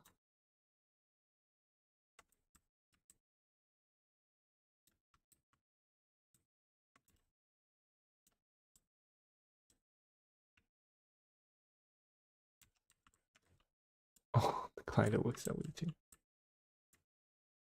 Well, the enemies can go through the walls because their colliders haven't been set.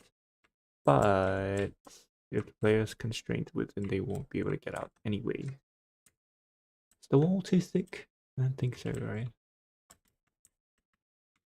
Okay, so next we can set the side walls, the vertical ones. Can add a wall container as well. Okay, create empty wall container. Put these two in. Have more of these. Call this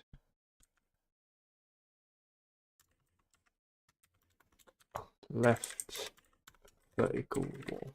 No, actually just left wall's fine. We just rename these as well.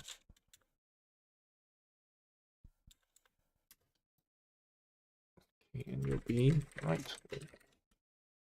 Then our prefab can also change. Rename. Oh, it's fine.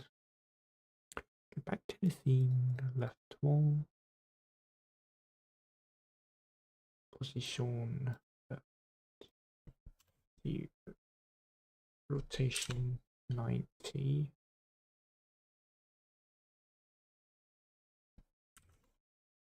AE negative 90. Oh, okay. But the scale. Okay. No. Okay, we'll have to do the thing. So we do need this horizontal wall prefab name. Copy and paste. Call this vertical. Rename it. Go back to the scene, put it in.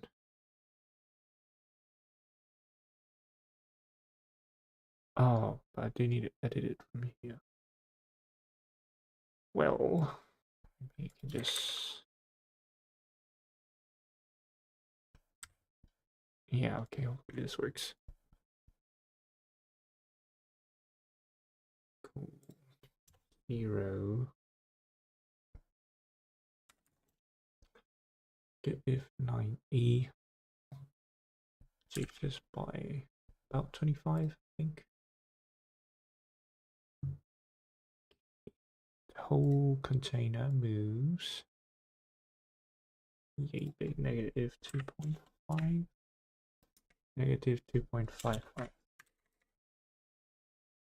we are. Okay. The corner needs to come down.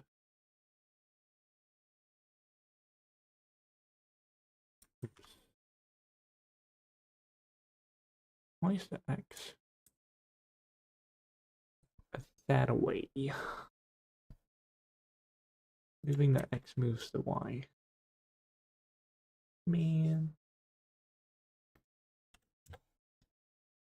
Rotación.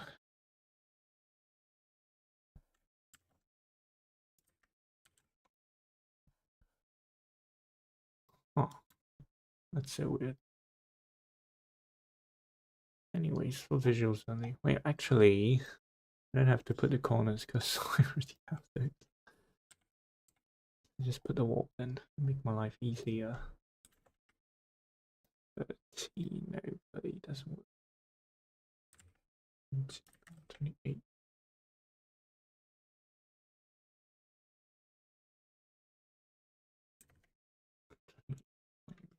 6, 7, 8, 9, 29.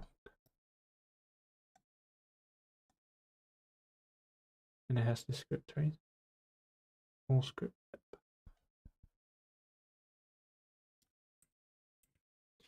Test it out.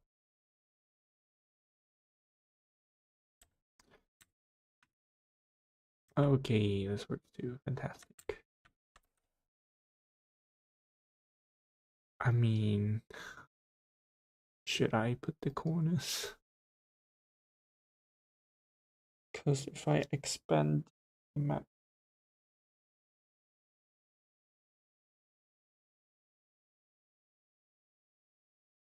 no, I actually have no plans to expand the map for now.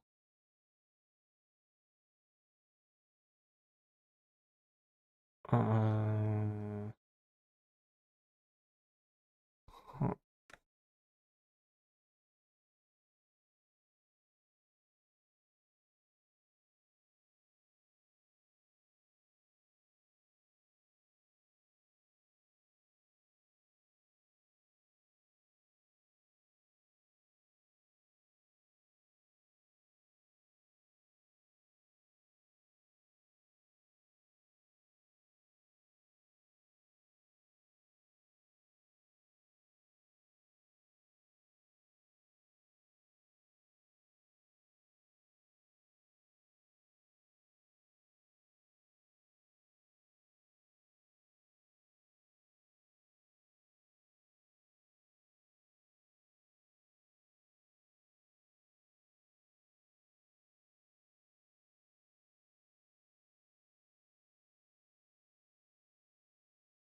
I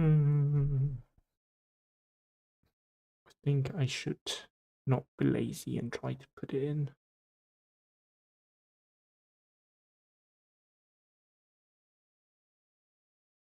I'll just do.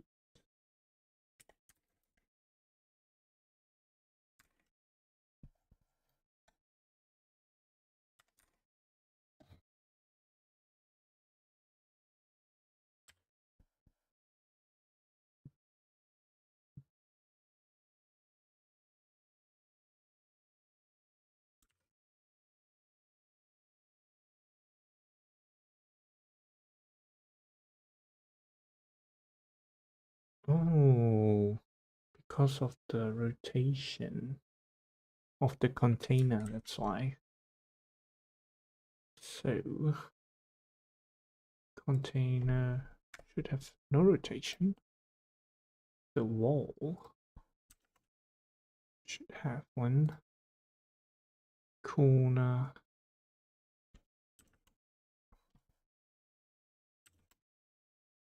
$90. So you're going to the top.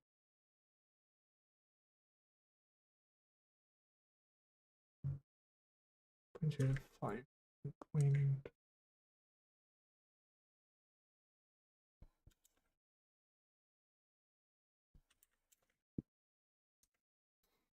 1.45. There we go. And the bottom.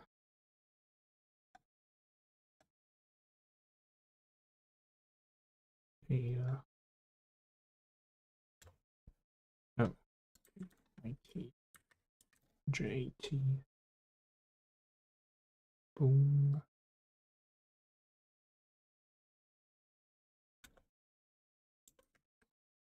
0.05. Should go higher, so reduce it. There we go. So if I move this about, right, looking, looking all right. So this would be a new prefab. Get rid of that, put it in here. 1, 2. Call this left wall. Call this right wall.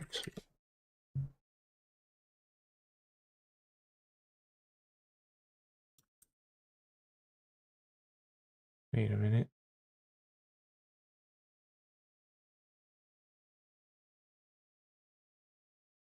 Why is the position?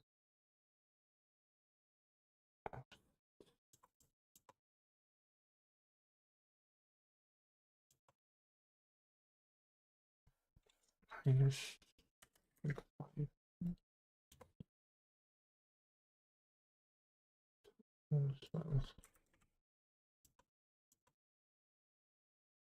There we go. Left and get rid of that. Flip it around. Okay, that should be good. Save it.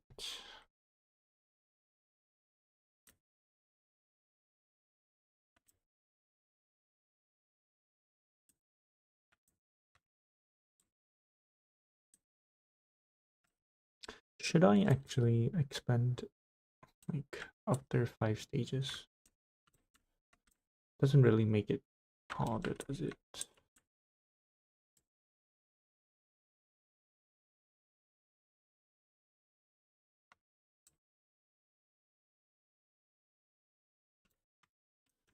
Anyways, the bouncing is working.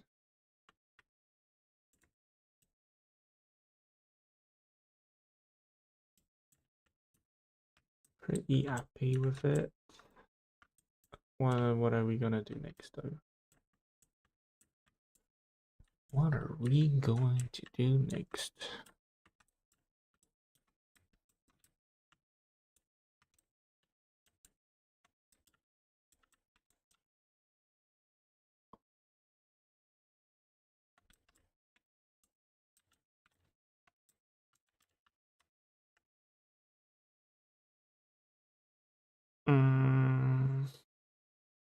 We'll just add to the list of issues that I need to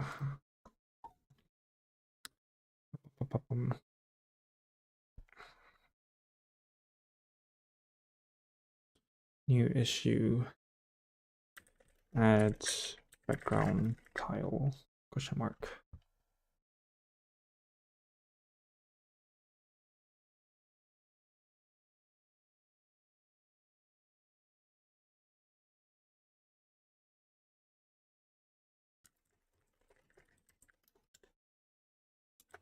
Gets visual feedback that they are moving.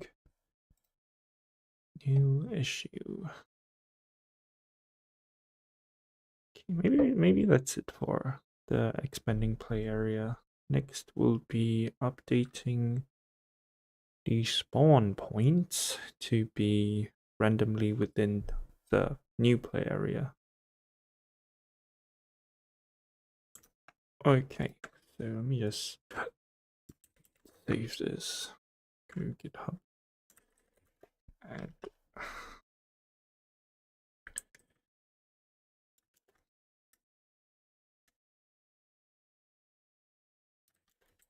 And expanded play area. So what do we call this?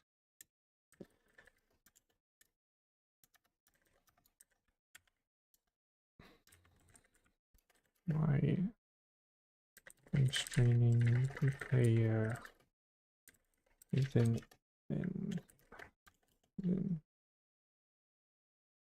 for walls using the wall prefab.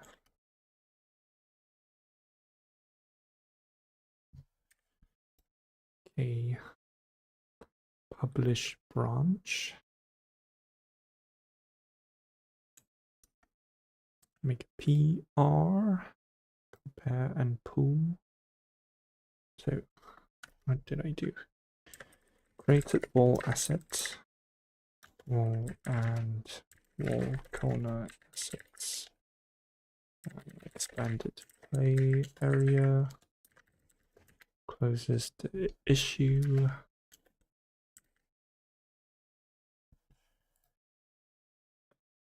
Expanded play area.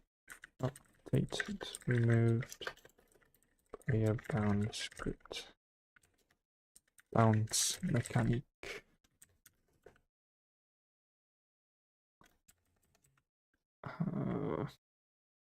Old.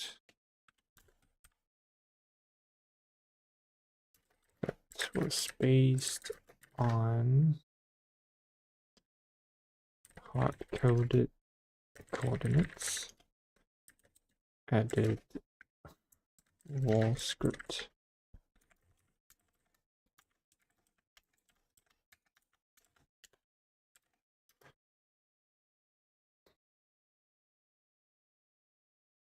For this mechanic closes this.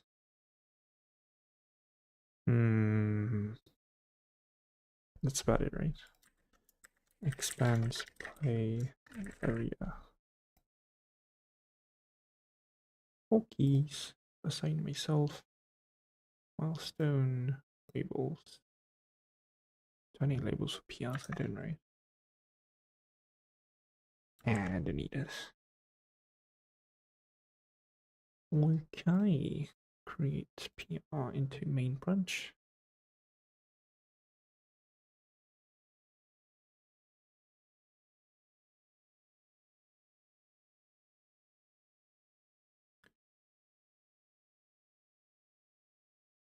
Merge that shit, delete branch, go back to issues. We are now working on update enemy spawn points. Go to main, pull that shit, delete the branch. Okay. Back to no, create new branch first. Create branch. Enemy spawn point. Go back to Unity, reload scene. Just reload it. Okay. Where is my spawn point thing? Enemy spawn. There we are. Okay. So spawn rate. Enemy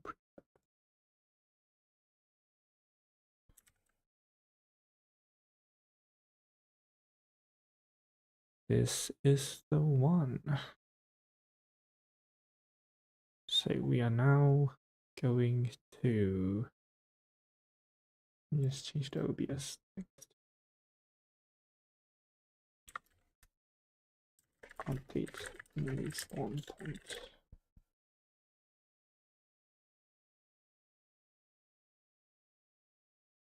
Okay.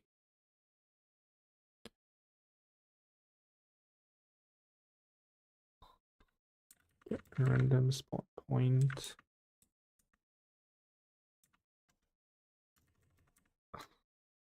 Within the player perimeter. And that's the actual spawning. We have to add like a animation later as well. I think we just update these ranges and should be good. You just get that from Unity right quick. Okay, so where is our enemy? Let's say we have one here. See, all the way to the left. About 5 is too much. 45, I think, is enough.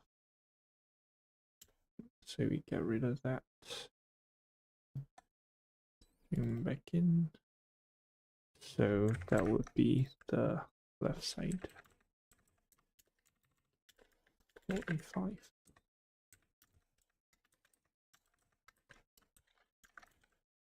Go back to the top now.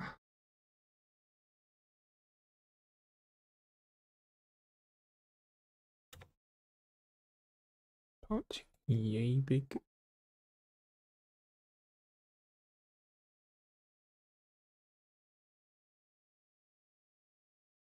Oh, come on. 41. What about 40? I think 40 is just nice. Okay, let's get rid of this. 40 and 40. So, wait a minute.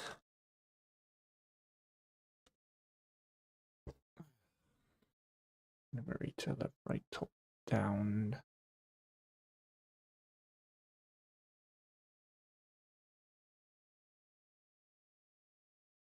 Okay, so this one spawns it on the line somewhere, but I want it to be anywhere. So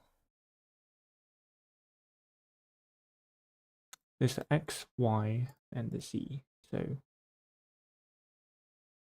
doesn't have to be there. So random dot range.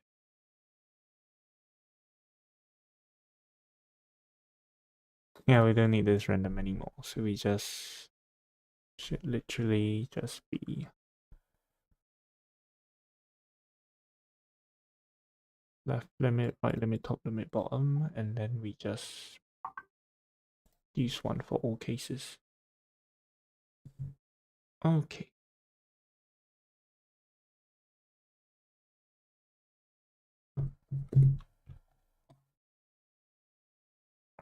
Right.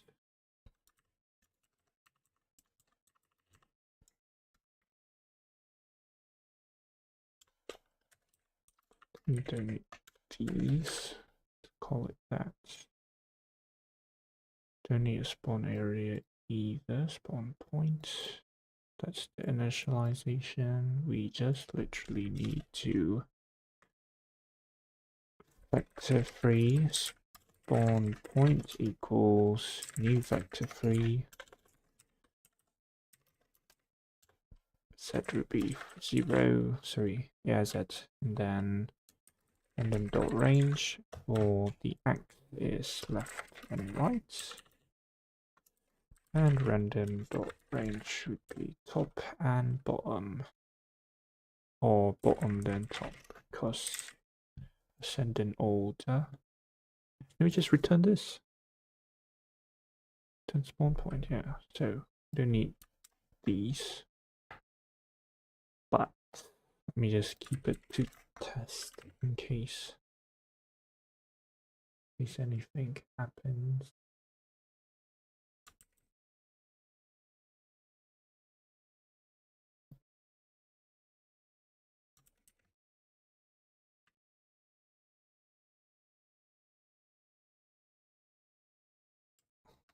Okay, yeah, it's spawning at random now. Let me just pause this, go to the scene. Boop, boop, boop, boop, boop. Random spot. And projectile shot. Random spot.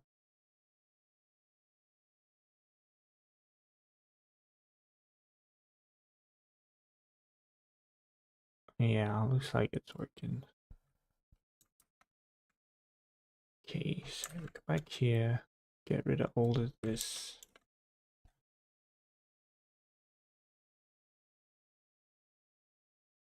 We don't need this enumerator. We need a prefab. Spawn time, sure, but private should be above. Close these two. Spawn rate. Right. So these can be. No, I don't think I need it elsewhere, so you can keep it there. Okay, let's just save this real quick.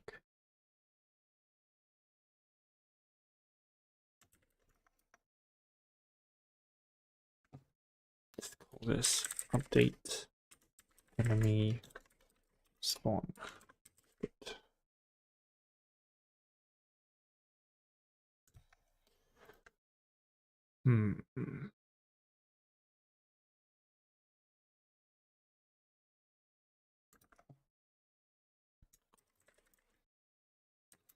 Updated enemy spawn script to spawn an enemy prefab at random anywhere within the play area.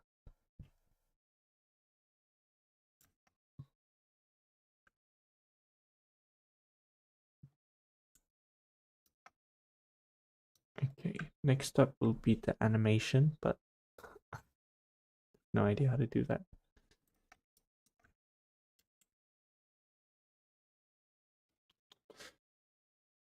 I think I need to rename some of these scripts too, because it is not.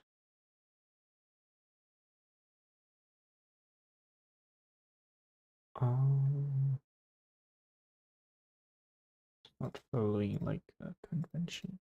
I mean, .cs already indicates as the script, but know why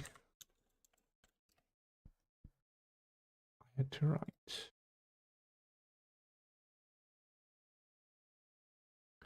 Just double check it's in script, a wall script.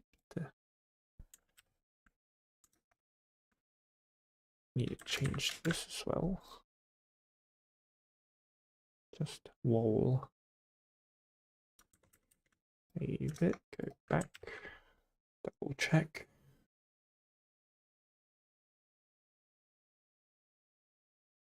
Wall.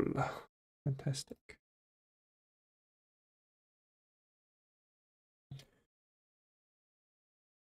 The movement, health, and then I have a player shoot script for some reason. Let's call this player shoot.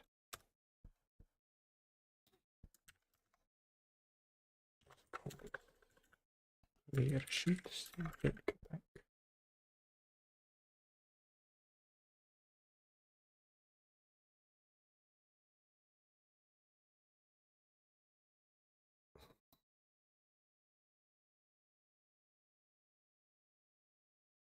Projectile script, camera follow script.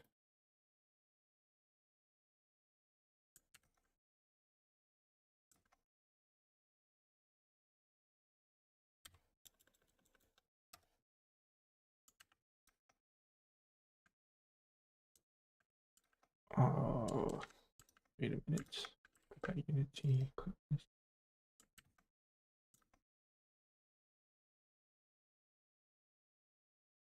And get rid of that.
Okay, just update script names.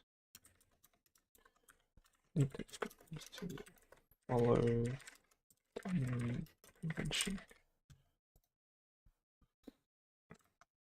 Publish.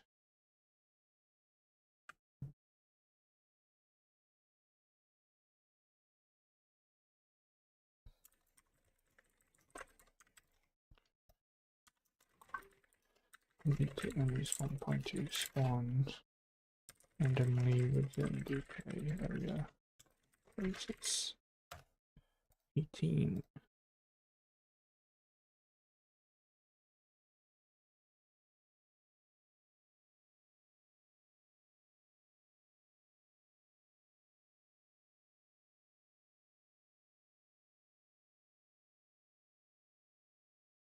Delete branch.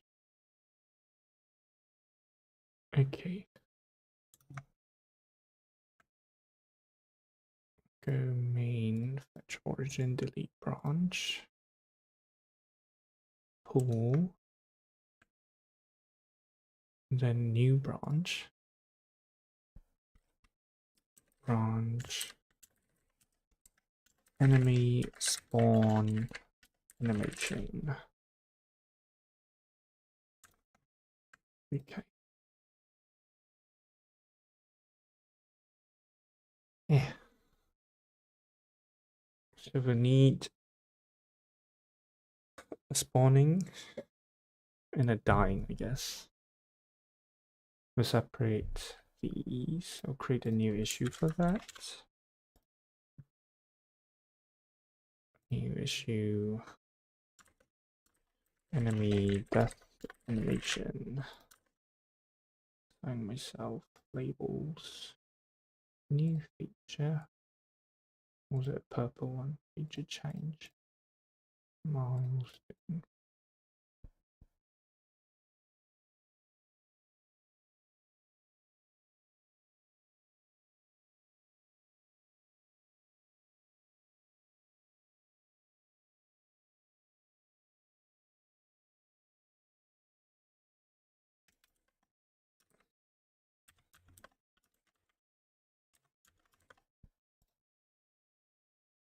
Okay.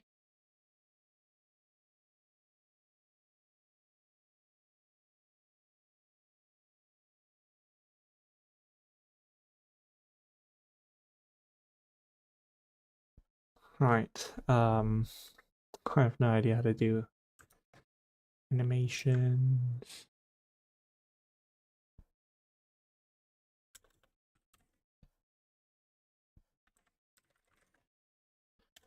Let's see if there's like a reference or like a video or something.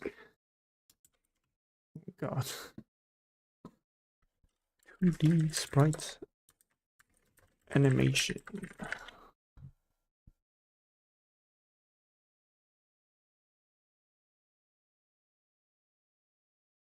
Tutorial or guide.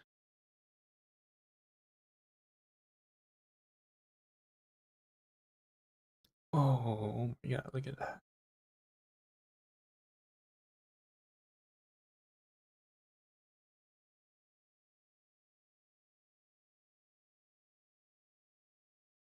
Holy shit.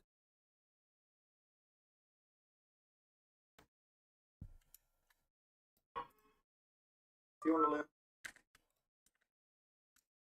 Okay, let me just drag these out.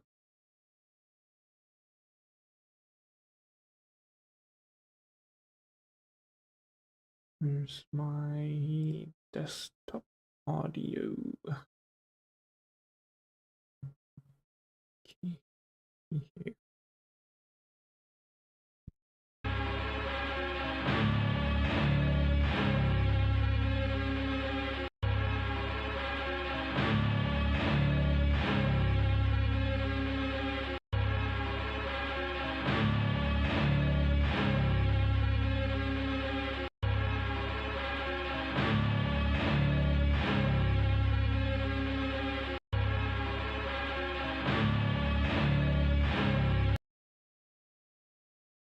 If you want to learn how to Alright, just remember, or I just thought of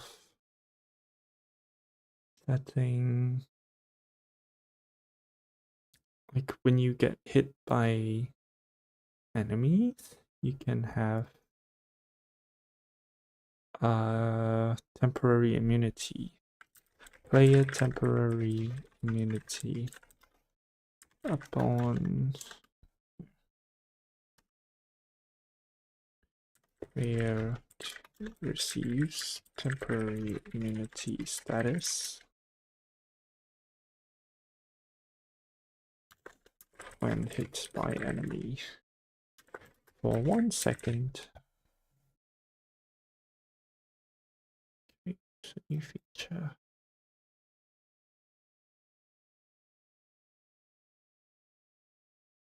Okay, let's get on with the video. To animate characters, stick around and I'll show you how. You can usually find reference of the action you're trying to animate online, but you can get bonus points if you film yourself acting it out. This will help you understand vital information like key poses and timing. Timing is one of the 12 principles of animation. Some very simple guidelines I try and follow with everything I animate. Whoa, what's this? Where is this from? If you don't know what the 12 principles of animation are, make sure you let me know in the comments and subscribe, and I'll make a video about it in the future. Does he have this? Roll tunes. 12 principles?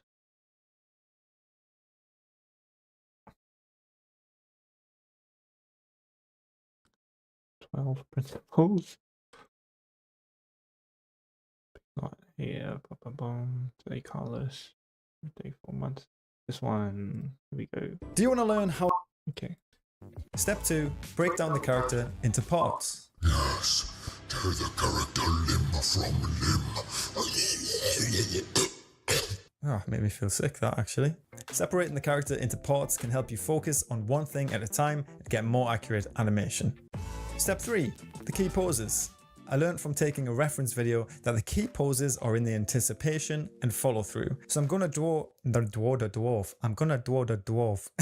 That's hard to say. So I'm going to draw the dwarf in these poses, making sure to exaggerate them to match the style that I'm going for. Quick tip, smear frames. I want to show the axe flying through the air in between these two keyframes, but instead of placing the axe in every single frame between, I like to use a single arced smear frame. This is where the axe is stretched from the start to the end position and occurs as one big image like this. Smear frames are common in cartoons and often look really silly on their own, but they're great for getting across quick motions. Step 4, timing. With only 3 frames, we have a basic chopping animation, but it still kind of looks off. Currently, each frame is on screen for the same amount of time, and timing is really important. I just spat all over the mic there, very nice. A slower build up and follow through will give the impression that there is some weight to the axe.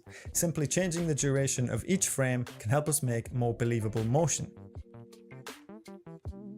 I drew in a couple more frames to the anticipation and follow through to give it that slow in and out, and that really gets the timing across well.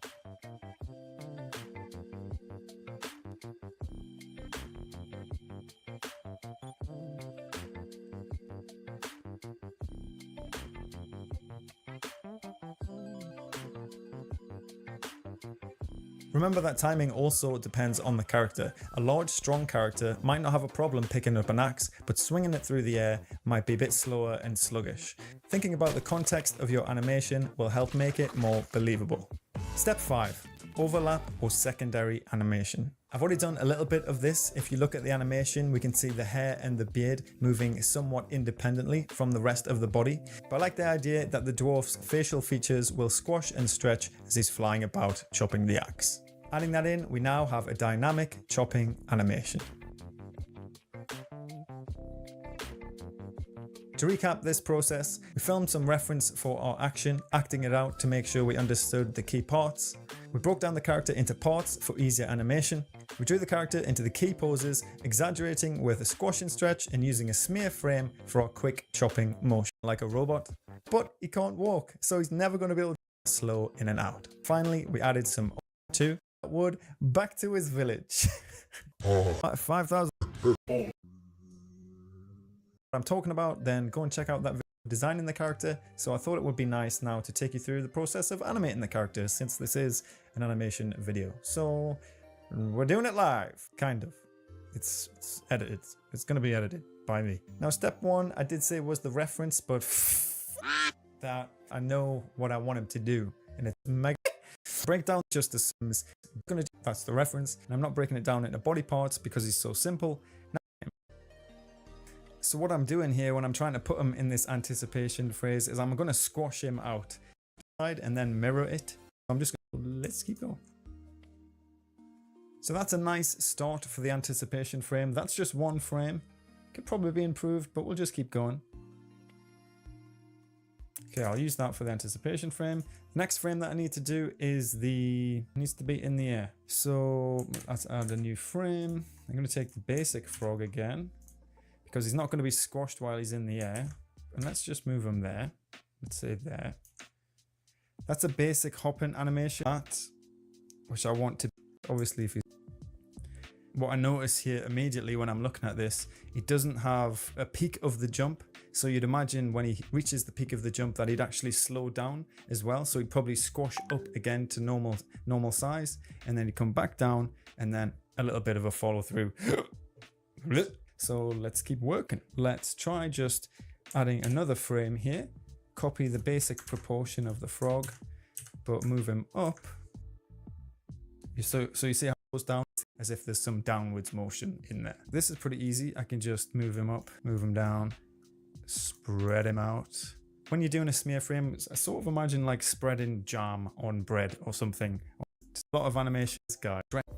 Anticipation flies into the air, reaches his max, comes back down, and then there he is. I can just see here there are some parts which need fleshing out a bit more with timing. The top of his jump, he goes back in and off with the bit more there. The timing's still a bit off. We've still got some things to work on, so let's keep going. Okay, could just before I can make milliseconds on that, the same pushes down, and that's looking a lot better. He really hangs about at the top there, which is what I prefer, and that's looking pretty good. I'm gonna just feel free to do your own sound effects for a base, and it falls up each other. That's amazing. How to instantly improve your animations with some simple tips. Well, stick around and I'll show you how. Animators published a book which broke down and analysed their methods into the 12. What's going on should be very clear and understandable. For the story also can't be uphill to start on a ledge, jump off and bounce on the floor. The main action for the story also can't be upstaged by anything else in the scene. So while cute, the kitten is just far too distracting. Get out of here. The actions of most natural living things will generally follow a circular path known as an arc. Exceptions can be made, of course, for rigid robotic movements in mechanical objects. So planning ahead, I created this arc for the ball to move along. There are two methods to animating something. Straight ahead animation is where you draw one frame after the other. This can be good for quick, fluid motions, but it can be difficult to have consistent drawings and keep control of your timing.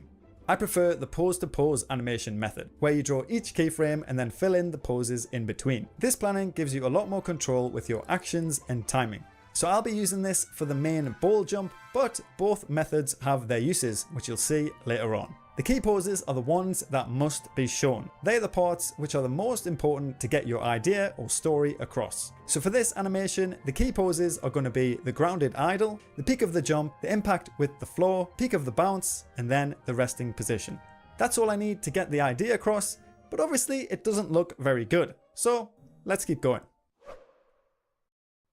Our key poses are mapped out over the arc. Now I'm going to start with the in-between frames. Let's have a look at some in-between timings. The first one obviously has no in-betweens. The second one has equally distanced in-betweens, which is good for a constant motion like running. The third one shows a slow in where the drawings favour the final frame, causing that slow in effect. The fourth one shows a slow out where the drawings favour that first frame, causing that slow out effect. And the fifth one shows both a slow in and a slow out. Having a slow in, slow out is really good at emphasizing those important key frames. So that's what I'll use for this ball bounce. Too much of slow in, slow out can take away from the motion and make it look more unrealistic, but we'll refine it later on when we look at timing.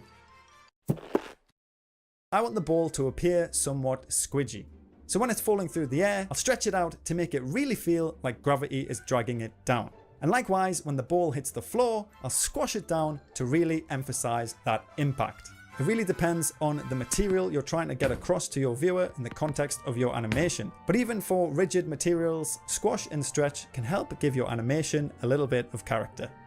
The most important part of this principle is to make sure the object's volume is consistent. If an object is squashing down, it should also elongate. And if it's stretching out, it should also get thinner. Keep that in mind, or you'll end up with something like this. In most actions, there is an anticipation before the action occurs. Currently, the ball jumps straight from the standing position, and that looks pretty weird. I only added a single anticipation frame to this animation, but it helps sell this action so much better. This is actually really important in game animation too. Think about that big boss battle you just can't win. A good boss animation will telegraph any actions to give the player time to react. So next time you're having trouble on a boss, look out for those anticipation frames and maybe you'll win. When an object moves or stops, not all parts of that object will move or stop at the same time. This is where overlap and follow through come in. This can be applied to anything: body parts, clothing, accessories, hair. So when the ball stops, I made it so that the top section of the ball has a little bit of follow through motion before returning to the resting position. I'll come back to this principle later on with some more overlapping motion. Exaggerating your animations can be really fun. The general idea is that if something is supposed to be sad, you make it sadder, and if something's supposed to be happy, you make it happier. We exaggerate the actions to enhance the believability. So in our case, the ball is meant to squash and stretch as it's jumping and falling through the air. So I've exaggerated the anticipation, the key poses, and the follow through, and the result is a lot more pleasing and believable as it's jumping and falling through the air. So I've exaggerated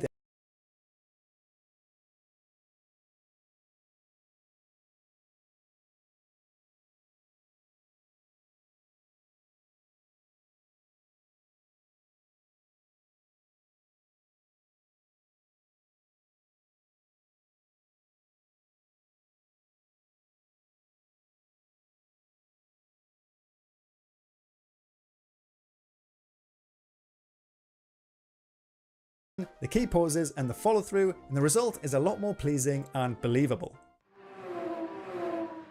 If pushed with the same amount of force, we expect a heavy metal box to move slower than a light wooden one. As animators, we can use timing to make our animations more believable, or to subvert expectations and add a bit of comedy. For a ball animation, the anticipation seems a bit fast. We can make it slower by increasing the duration of the frame, or we can add more in-betweens. I think a combination of both works really well. This drags out the anticipation and it definitely feels a lot more intense. I did the same thing when the ball reached the top of the jump to make it feel like it's hanging in the air, and again when the ball hits the floor to really emphasize that impact and make it more believable. Appeal is all about something being a pleasure to look at, and a grayscale ball in background is just a little bit bland really, isn't it? So I transformed it into a little rabbit. But appeal doesn't just mean cute characters. Villains can be appealing too. Jafar, Maleficent, the Devil, Feathers McGraw. It's all about design that is well done and not overcomplicated with detail or complex shapes. I just went with a cute rabbit because it fits the shape of the ball, and I mean, come on, look at those ears. Even in 3D animation where the character is ready to go, having strong eyes, plenty of overlap and follow through motion. I then have a sad character, a secondary action might be wiping away a tear. So a rabbit's primary action is the jump. I thought it would be a good idea for the secondary action to have the rabbit peeking over the ledge and then taking in a deep breath to prepare for the jump. This adds a bit more character and context without upstaging or getting in the way of the main action. This was animated in exactly the same way as the ball, focusing on the key poses before adding final animation turned out. Let me know what you think in the comments. I'd highly recommend picking up this book that the principles are from. I've added some links in the description for it and for some others that I recommend. They all give a lot of great insight and show examples to help take your animations to the next level. I also have a bunch of other tutorials on my channel, so if you're interested in learning more, go and check this playlist out. Thanks for watching everyone, make sure you're subscribed if you haven't already, and come and join the Discord to hang out with the community, and I'll see you in the next video.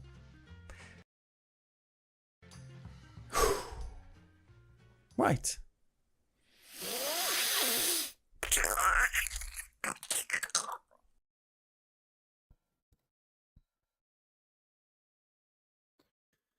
I don't think I can do that. Let's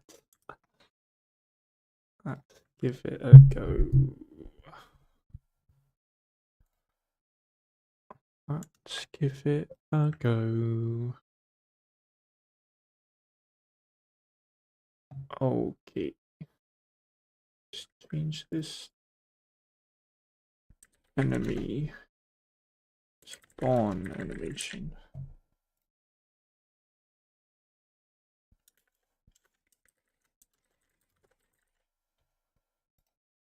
Okay.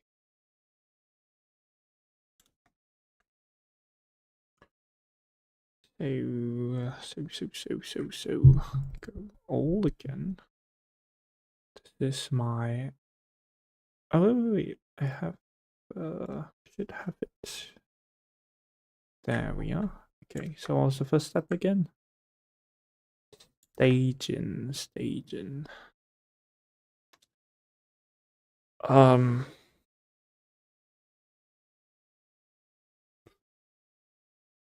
What I have in mind just appear out of nowhere.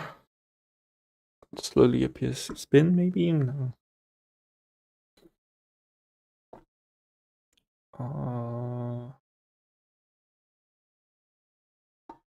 Would be good if I can make it unique somehow, but I don't really know how to do that. So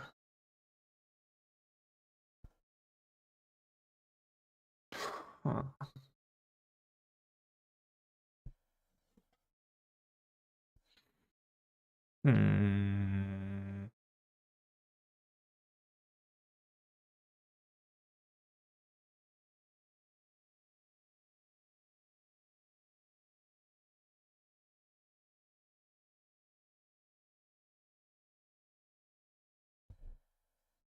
Let me just like slowly getting bigger. And then a blink maybe. Before it starts moving around.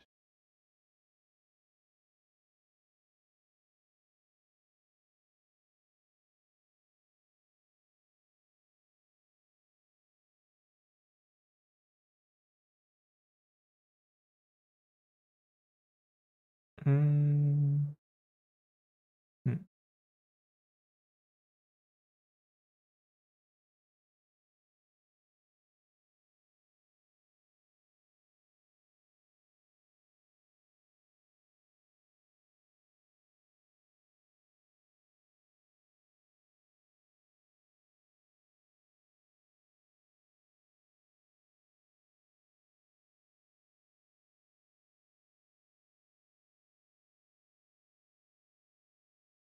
You slow into a blink.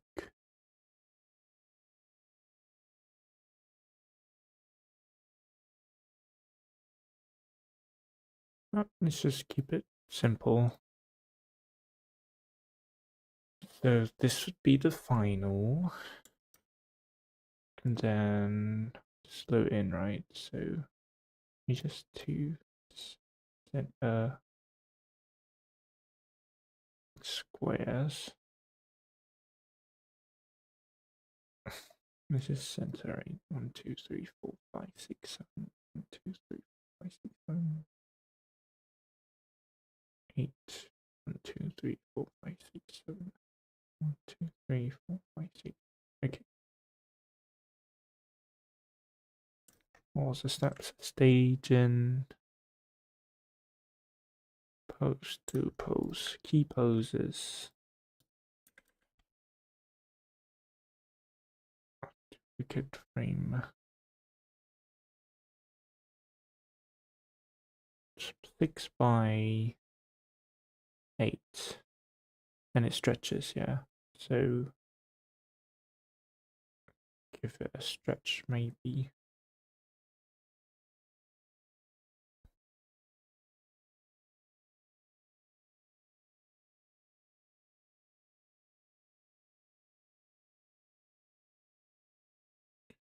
And then a blink. So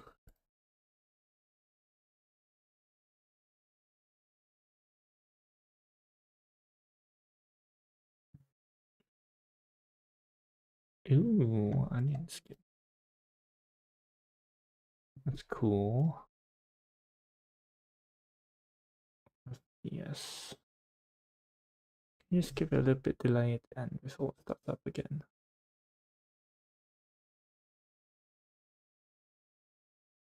Or I can just duplicate the heck out of that.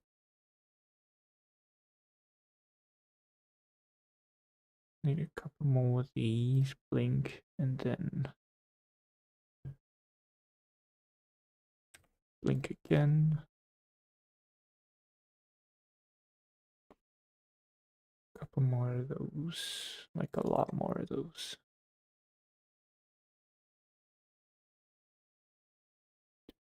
That.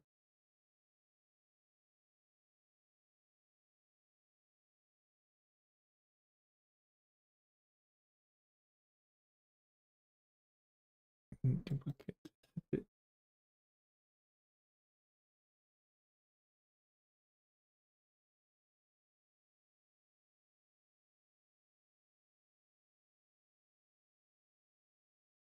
Okay, looking all right in the top.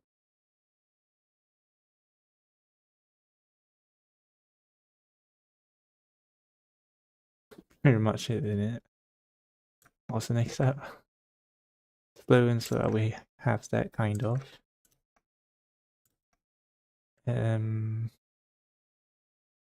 Squash and stretch.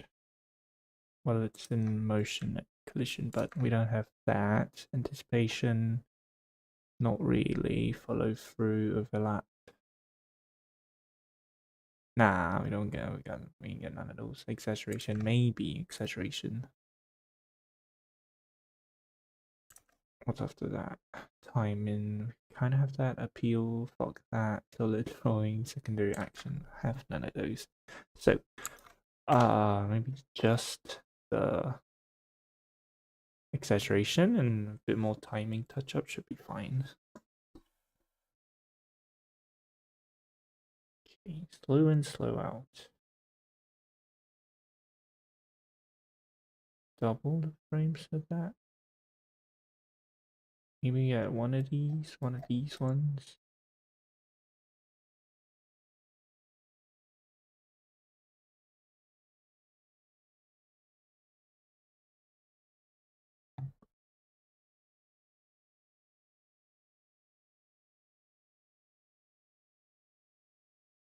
Original size, full size. Ooh, okay, that looks pretty good. Should I shift that here? Nah, I should expand.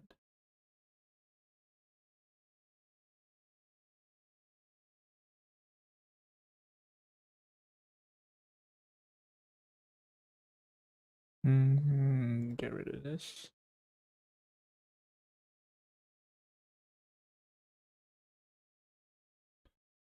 Two blinks, right? Maybe add a little more. How many seconds is one frame? I don't even know if I can set timings for frames in this app. Fuck it. We'll work with what we have.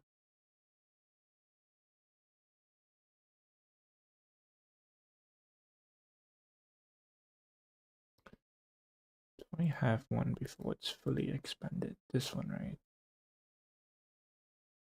Slow in, slow out. Maybe one more. Need more blink time for here. I think that's it, really. Okay, let me just get rid of these ones.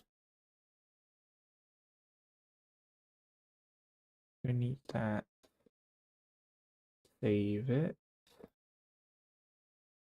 Then export the GIF, zip, PNG, GIF. Loop repeatedly. No, don't do that. Download. Export enemy spawn GIF.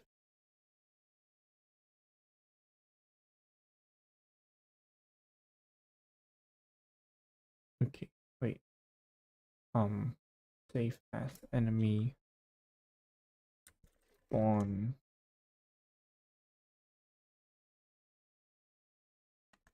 Put space in there. Enemy spawn.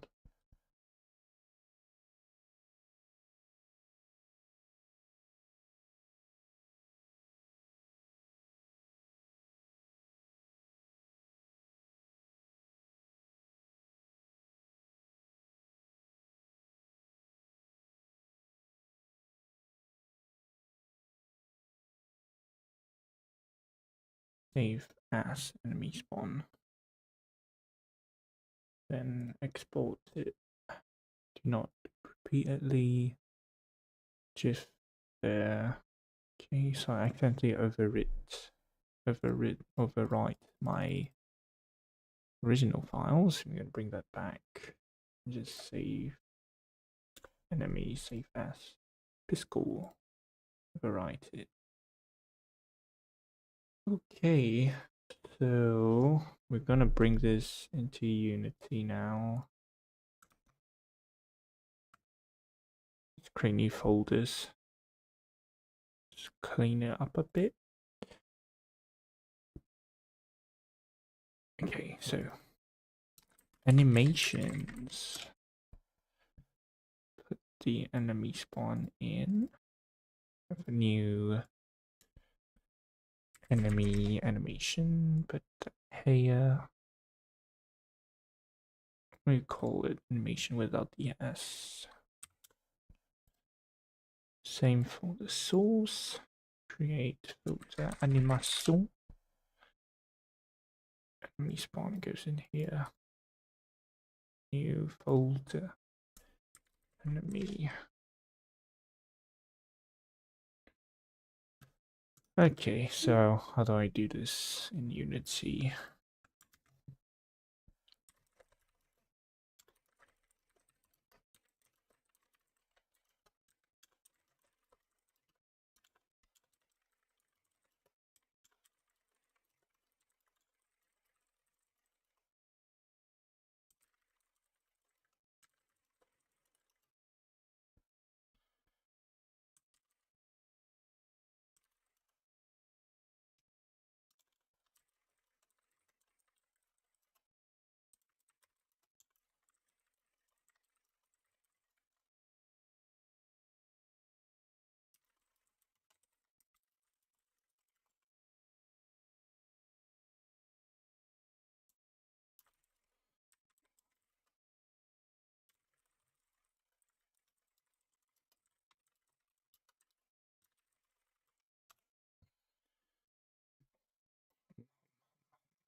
Unity does not support GIF files directly,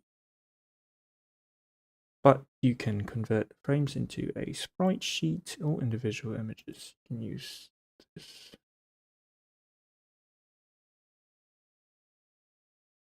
What? Insert texture type to sprite 2D and UI. Okay, so looks like GIF is not the one. See if I can download it together as images, because I don't want to do it one by one.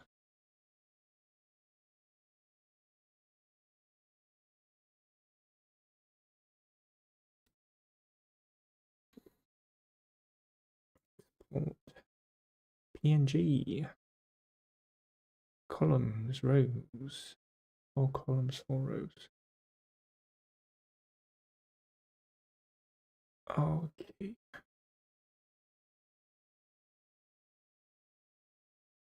"16 frames, 4 columns and 4 rows."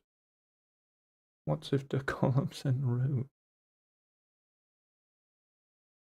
Right. Never mind. We just put it here. Let's see what happens.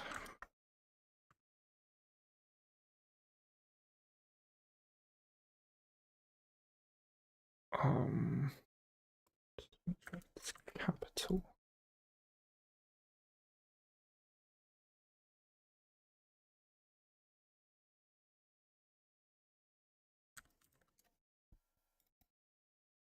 Oh, fantastic. Look at that.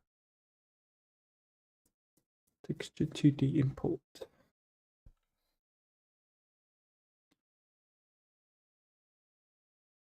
What kind of file is it? .png, but there's so many. Okay, anyway.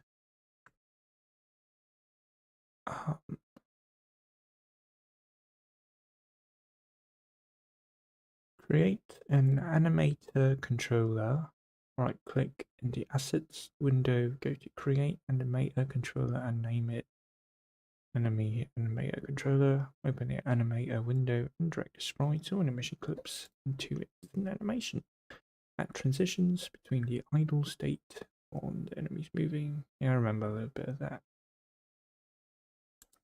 Okay, so create animation controller. Enemy animation controller. Oh. Okay. Open the animator window and drag the sprite or animation clip into the animator as an animation. Drag and drop. Where? You what?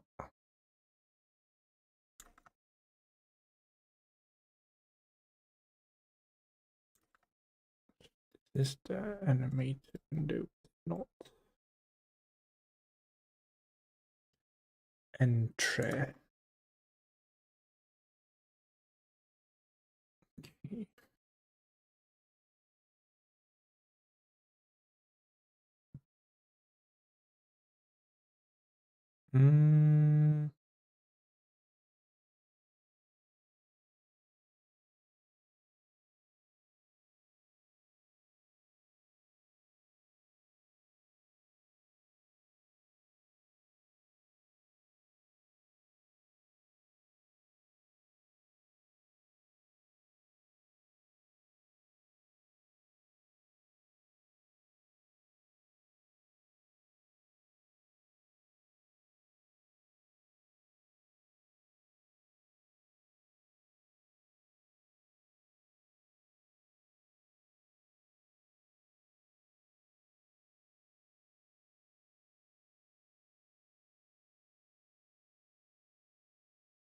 I don't know where I'm supposed to drag and drop this.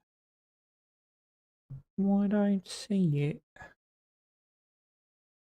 Transition. We have to watch another video.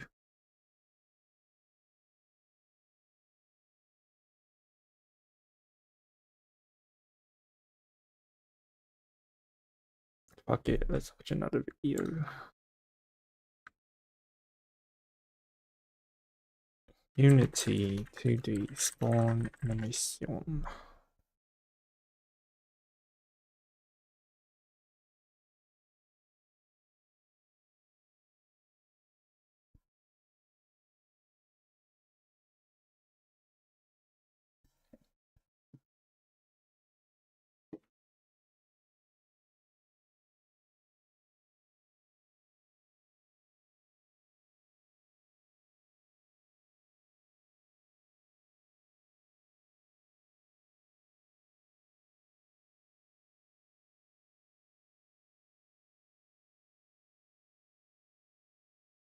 um, um, um, um, um.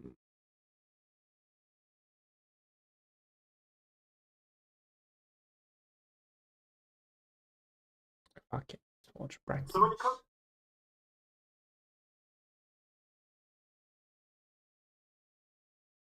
Bracky. What are you doing? Comes time to start adding animation to your game is sprite movies, because it simply means to display sprite sheet. But first, this video is your own custom game technique started. And now select animation. And as you can see, it tells us that to begin animating the player, we need to create both an animator and an animation clip. We'll talk about the difference between the two in a sec. For now, let's just hit create. And now we can choose where we want to save our animation. Let's right click and create a separate folder for this. And let's call it animation. Let's then double click this folder. And let's also rename this animation file to something like player. And then underscore the animation that we want to work on. This could be run, jump, or die. In our case, let's start with an idle animation. In other words, the animation that the player plays when he isn't really doing anything. We can then press save. So now we have this empty timeline here where we can drag in our animation sprites. Of course, the great thing about our character here is that he already comes with a bunch of images that we can use. So let's go under Sunnyland. And of course, if you want to download any of this, I will have a folder. And here are 4 different images. If we just try and select one of them, we can see a preview in the bottom right here. Of course, it's pretty tiny, but if I go ahead and move through the images, we can see that they are indeed animating our character. So let's try and select all 4 sprites, and let's simply click and drag them into our animation window. And right away we can see that 4 keyframes has been added.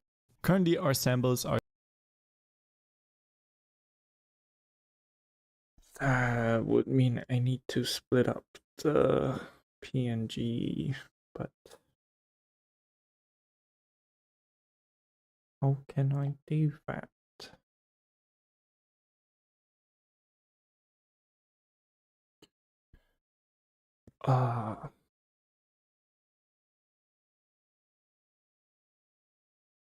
Spreadsheet.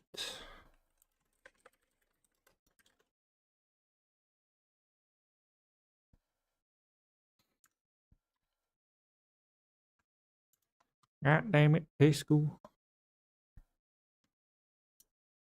How do I? Is there no option to? Oh. Ah. Oh shit.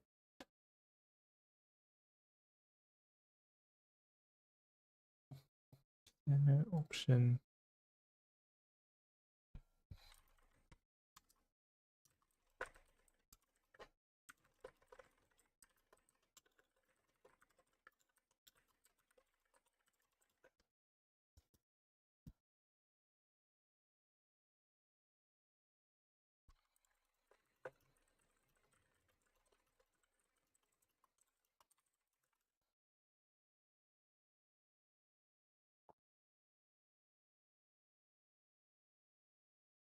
Prepare a sprite sheet and then slice it.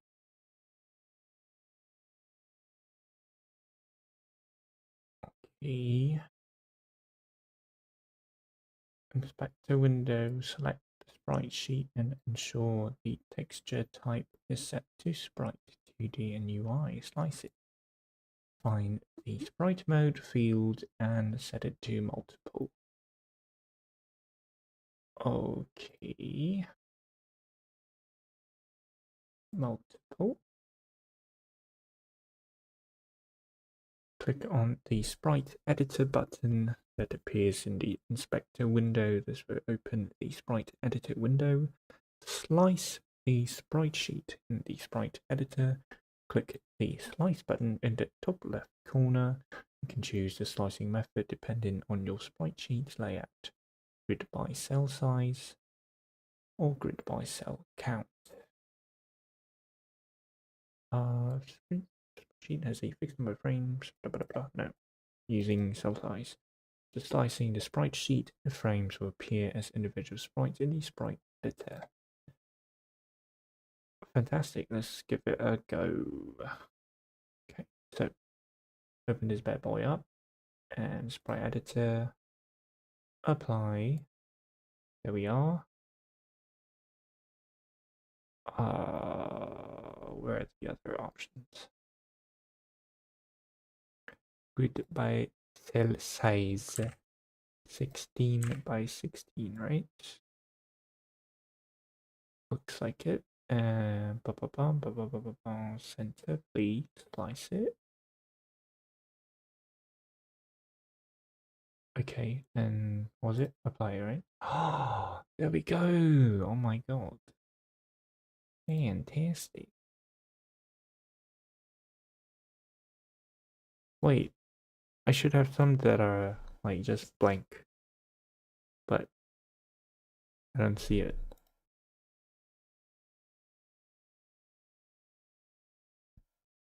Hold on a minute, you cheeky bugger. Should have 16 of these. Previous 6 of 11 objects. Now I should have 16. What are you doing? Not how it's supposed to be. Yeah, where did those go?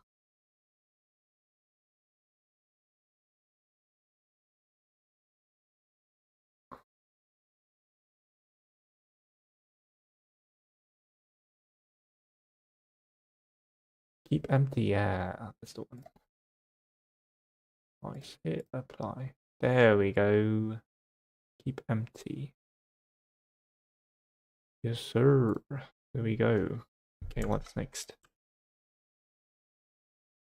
Okay. Select all the sliced frames in the assets folder. Drag and drop the selected frames into the scene window or hierarchy. Unity will automatically create an animator controller and animation clip for you. If you want to manually create an animation, select the frames in the asset folder, then right-click and choose Create Animation to create a new animation clip. Fuck it, do it all auto for me. And this is supposed to be auto controller, yes? So select everything. Oh wow, popped up the window. New animation.anim. No, enemy spawn. .anim, please. Whoa. Whoa.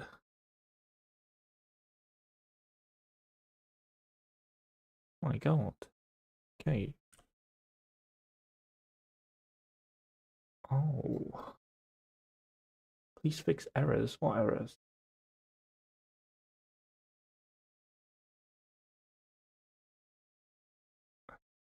Point to. Oh. How do I create the errors? Okay, step by step, step by step. Set the animation speed. After creating the animation, you can adjust the sample rate in the animation window to set how fast the animation plays. A typical value for smooth 2D animations between 10 to 24 FPS. Add the animated component, attach it to the game object, add transitions. Okay, so back to the scene. My enemy prefab, where art you? Here. Close these and these, and animator. And go back to export it. Animation enemy. What am I supposed to put? The controller. Avatar. What the fuck is that?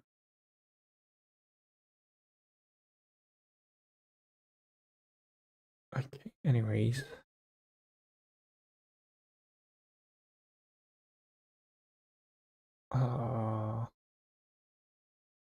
Culling mode, update mode.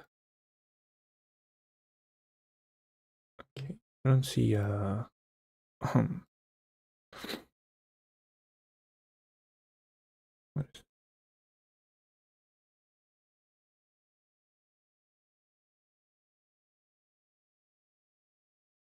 Ooh, I don't think it's supposed to be there.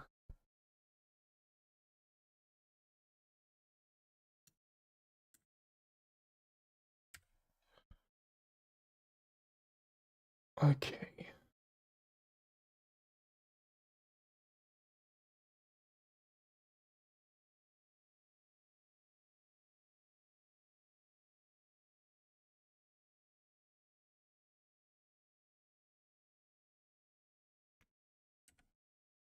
Did I delete it? What's going on?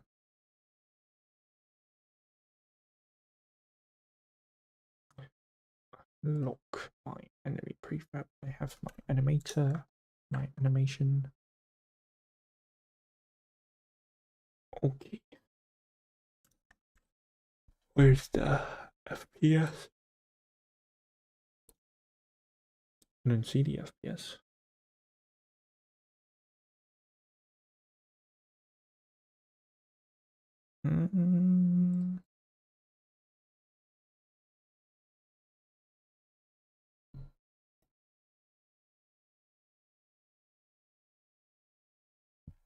Okay, let's go back to the video.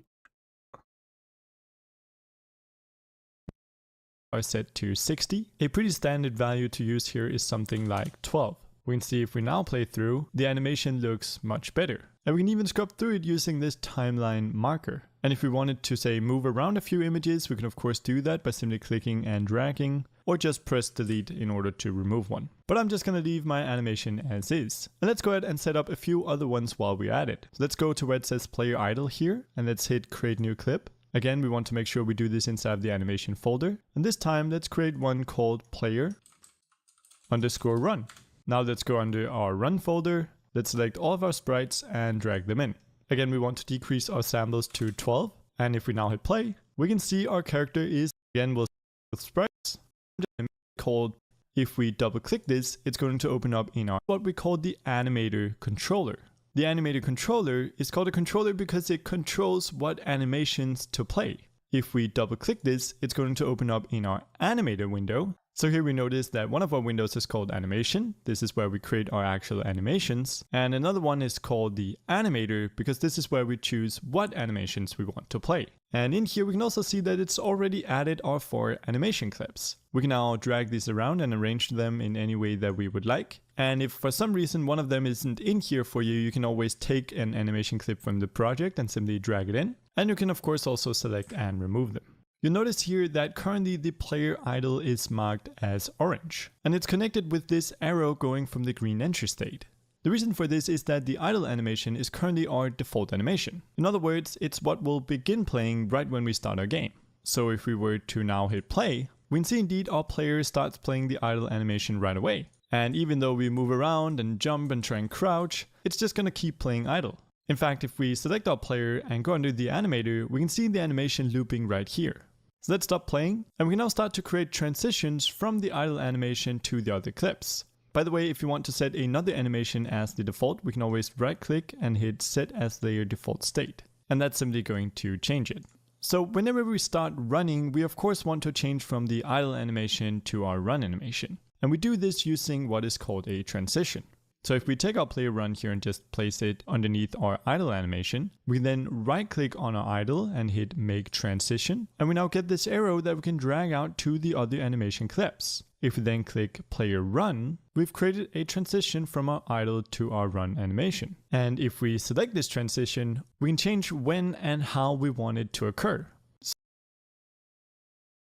Okay, I think the other stuff is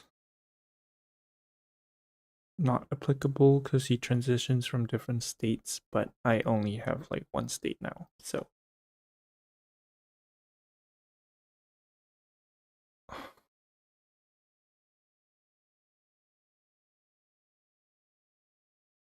please fix errors. Oh, okay. What errors are you on about?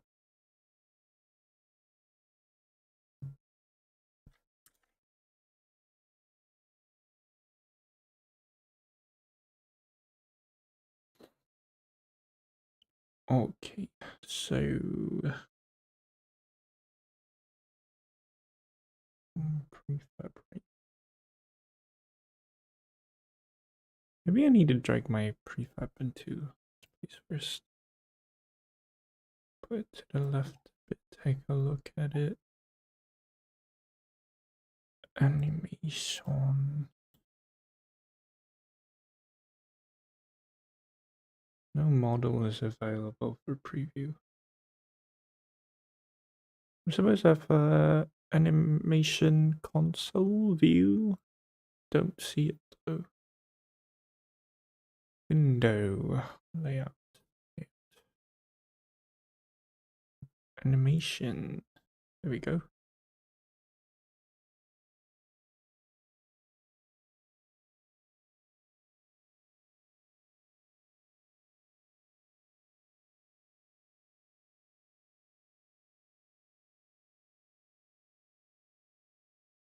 I'm supposed to drag everything into there.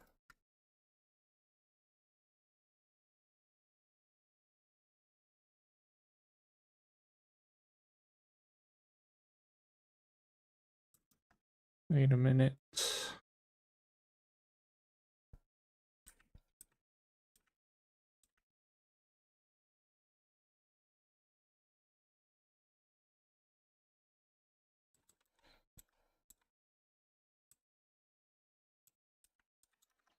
Okay, let's undo all those.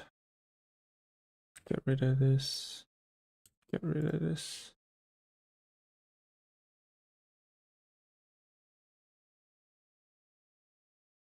Let's put this. Remove this.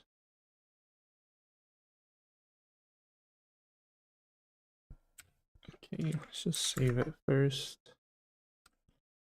Go GitHub. Okay, so add enemy spawn animation asset. Okay. So I'm supposed to be able to create a new anim file somehow, somewhere.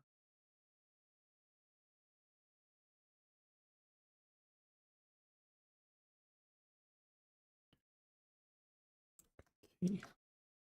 In animating the Wait, how'd you do it?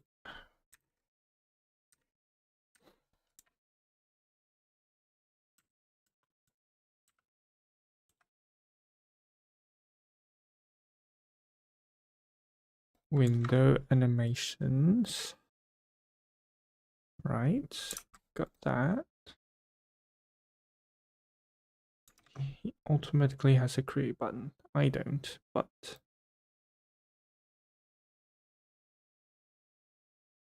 never mind.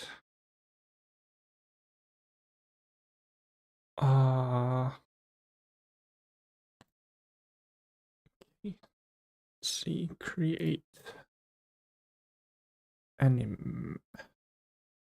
So, enemy spawn dot anim. Click and drag the things in here.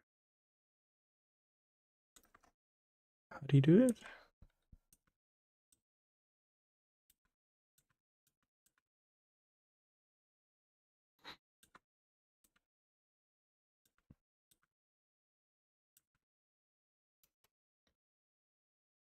Sprite to the und UI.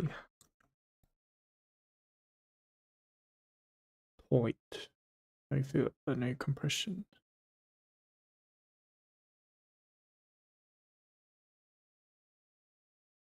Why can't I add that in?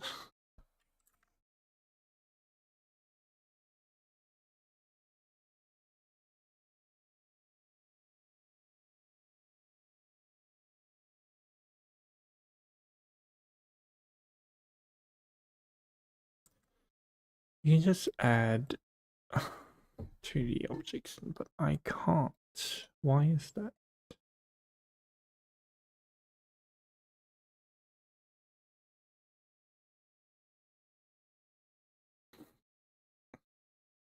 Mm.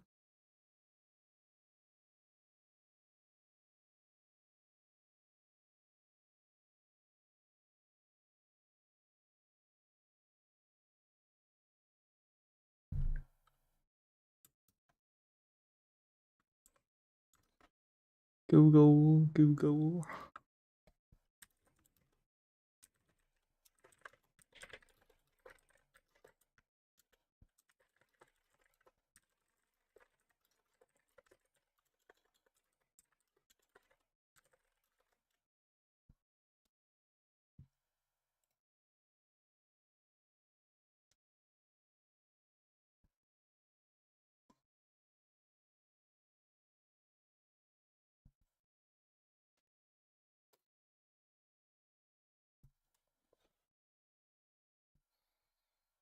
Verify that the sliced sprites are individual sprites and not treated as a texture. The sprite editor confirmed the sprite mode is set to multiple and the slices appear as individual sprites.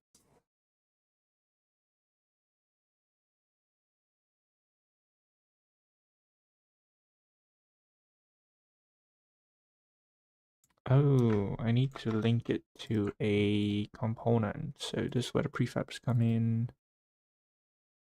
Drag it there. Animator component. I do not have a controller.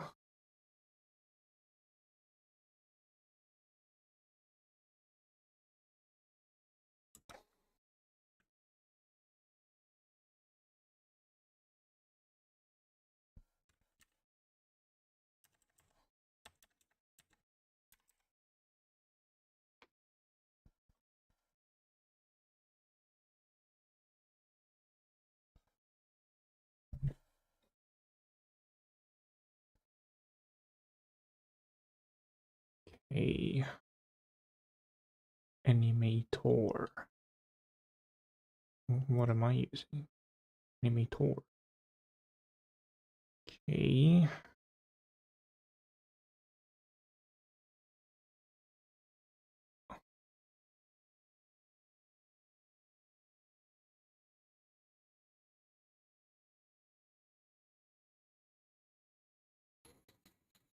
Mm.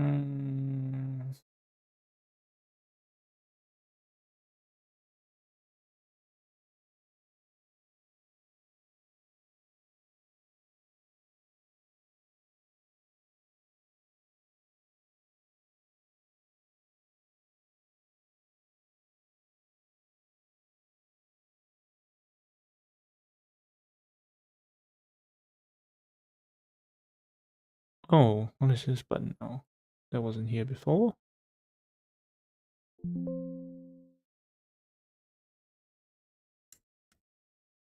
What? That's a bullshit, bro. What the fuck was going on before? Where's the sample rate? Where the fuck? Hey, bring out the window. Bring it out.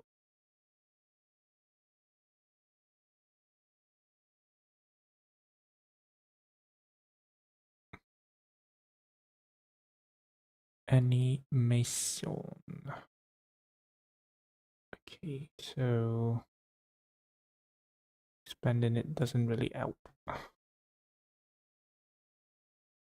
Enemy prefab controller. What the fuck?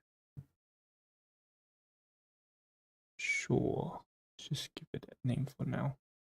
Where is the sample rate?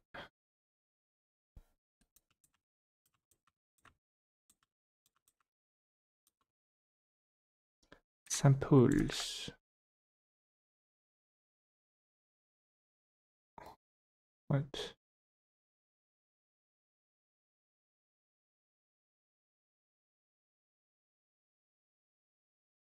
Oh god.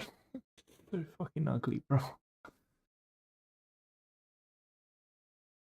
I do not see the sample rate. Why does Breckies have the sample rate and I don't? Why is it so big? It's not supposed to be that big. It's my build one.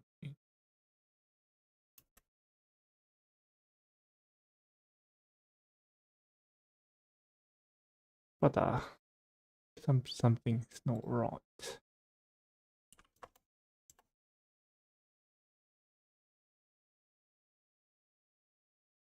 Okay, there we go. dumbass pixels per unit. That's the proper size, but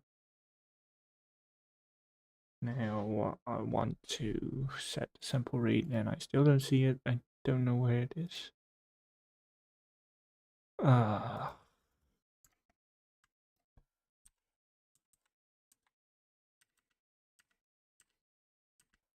Where is the sample?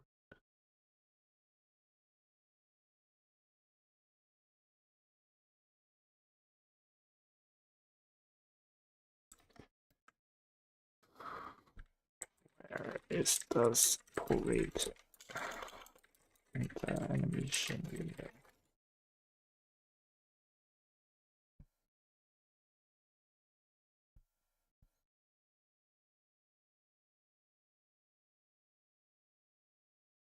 Just in the inspector when you select an animation clip.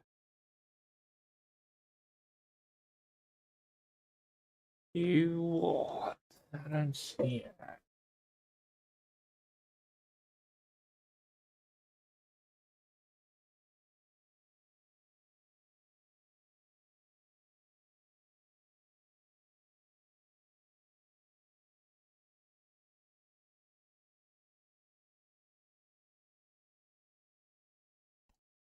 To make blurred out too. No, it's not blurred out. Where's the goddamn?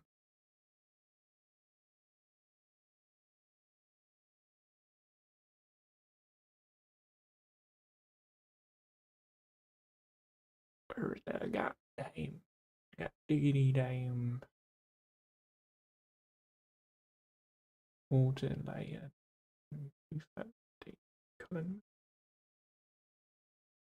What I fucking see it.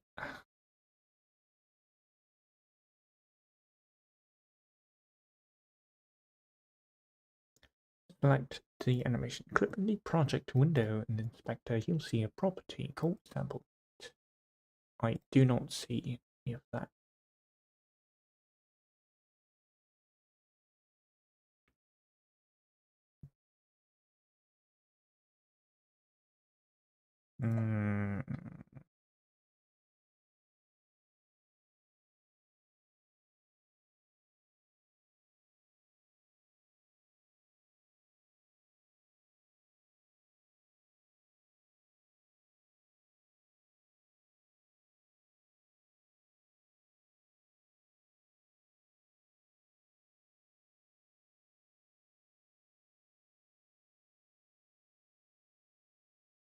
Am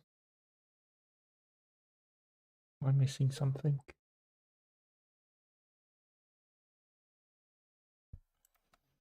Google Unity animation window sample rate. Oh, if a sample field is missing from your animation window, click the Windows hamburger menu, the 3 vertical dots, and check Show Sample Rate.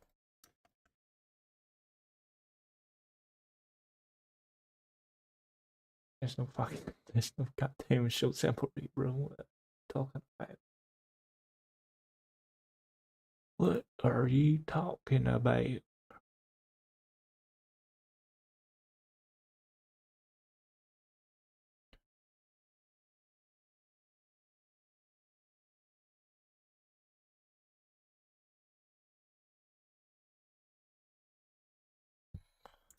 Still don't see it. Maybe other people are having this problem.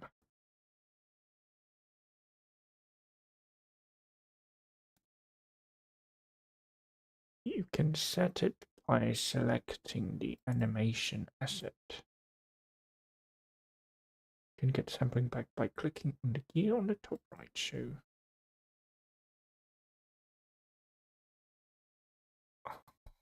Don't see it. Oh, there's 2 different dots. So dumb. Ah, there we go. Set it to 12. What was it in physical? 14.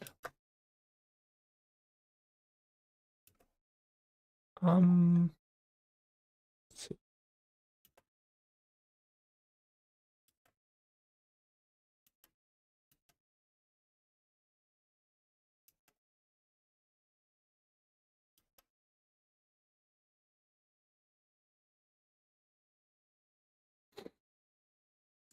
Try 14.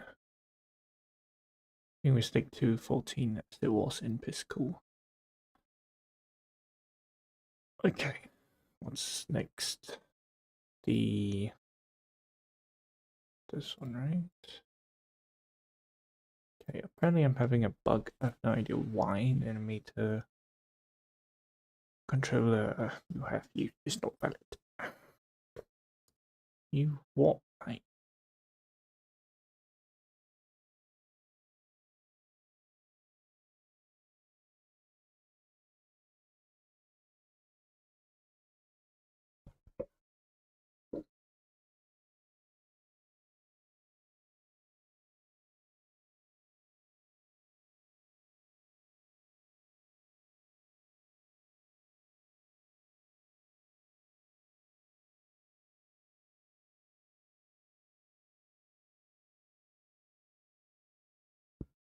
What's wrong with it?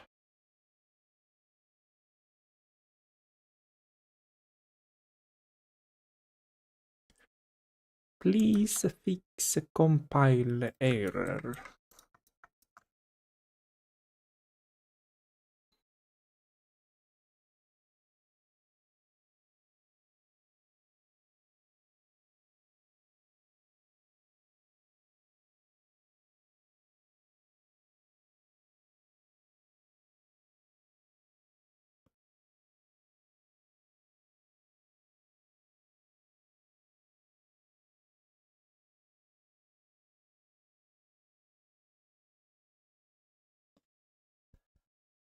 Hmm.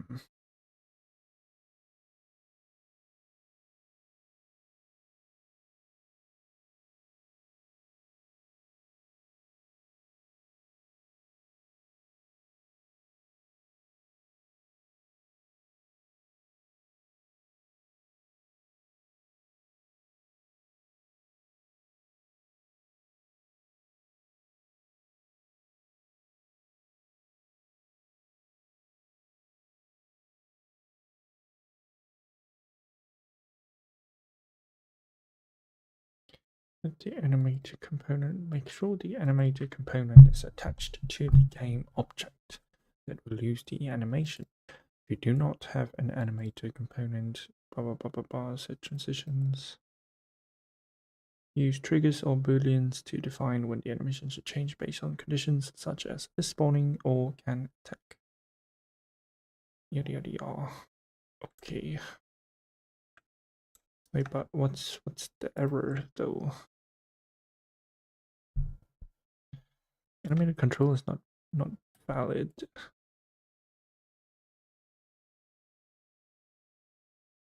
Animation will not play. What?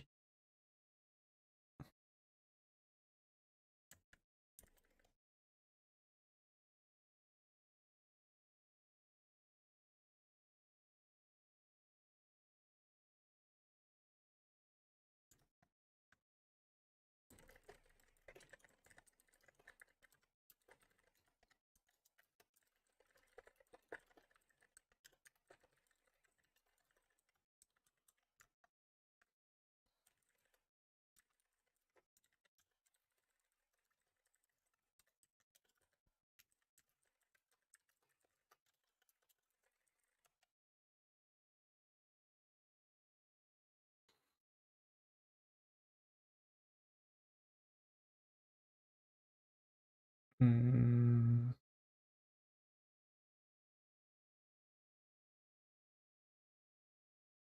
Project window, search for this to ensure is there.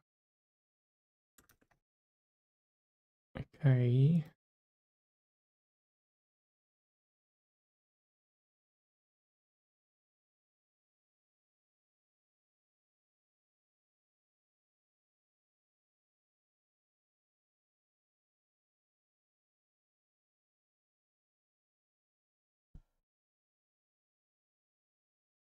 enemy spawn _0.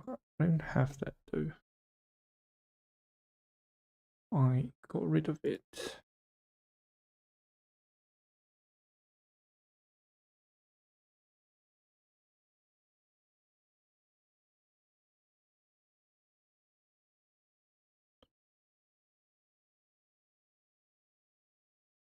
I have used whereabouts.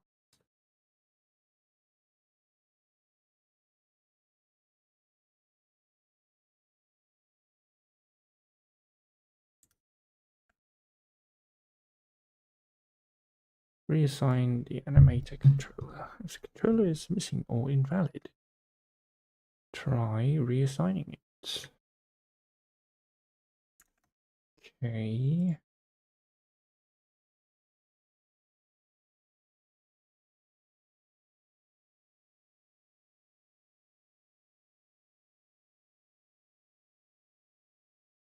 Okay, I knew this wrong one, but I just want to take a look. Do I need animator controller?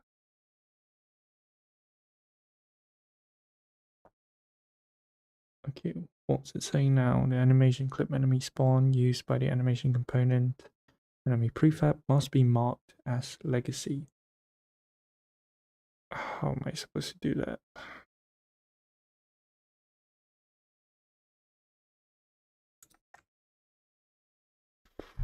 What? Double click on the animator controller to open animator window. Verify it contains further animations, idle spawn, blah blah blah.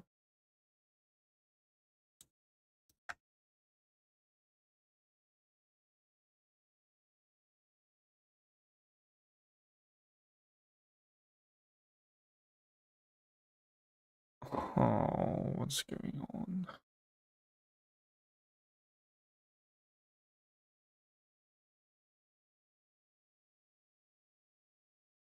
Want to know what's going on? Getting errors.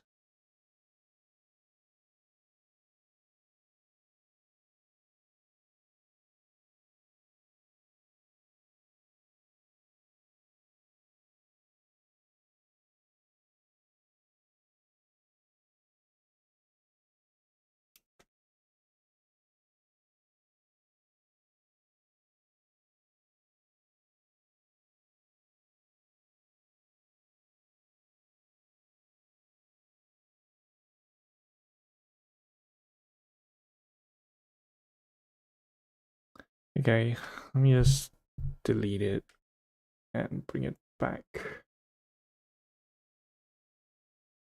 See if anything happens. Get out of here. Get out of here.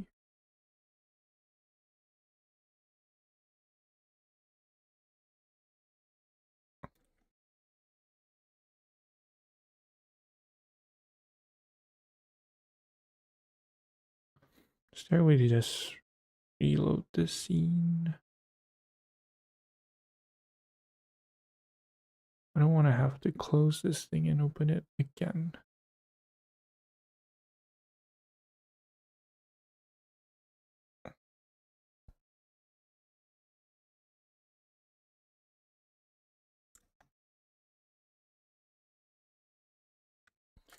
Refresh Unity editor.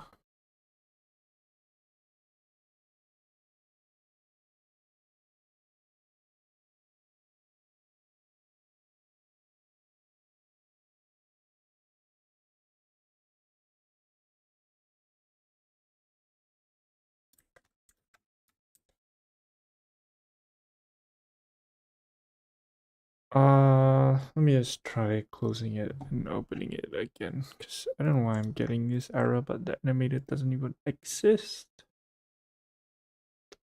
You what, mate?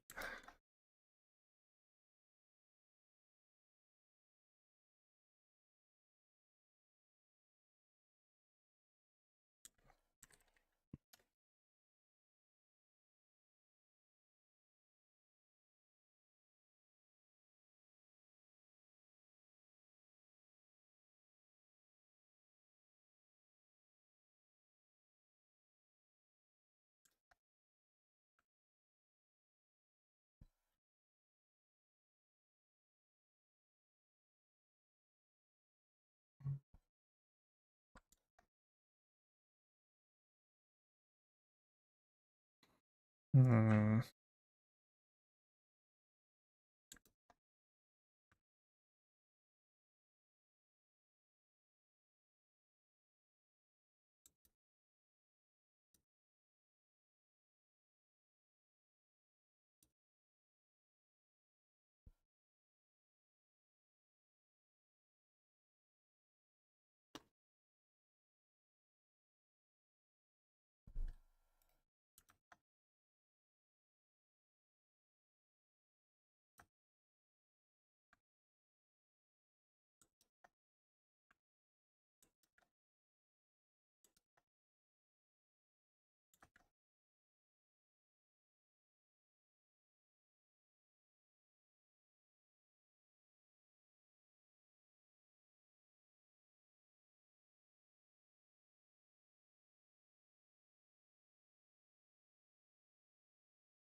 Okay. I didn't see the scene. What's going on?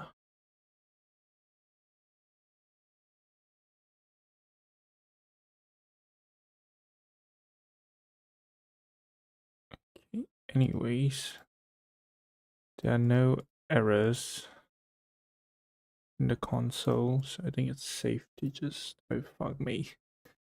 Type of namespace name projectile script could not be found. Are you using something different? Projectile script. That's in. Yeah, I'm not using projectile script. I'm using just projectile.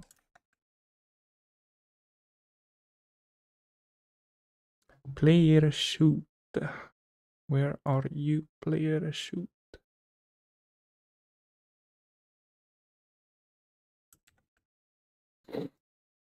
Using a system. Projectile script. Get rid of this. Okay. And what's this? Using systems not even being used. Get rid of it. Save it. Mathematics. What? Okay. Back here. Reloading domain.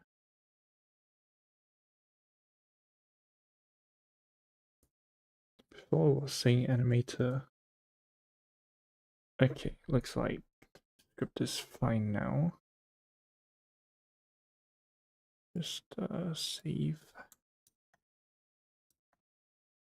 It's my GitHub.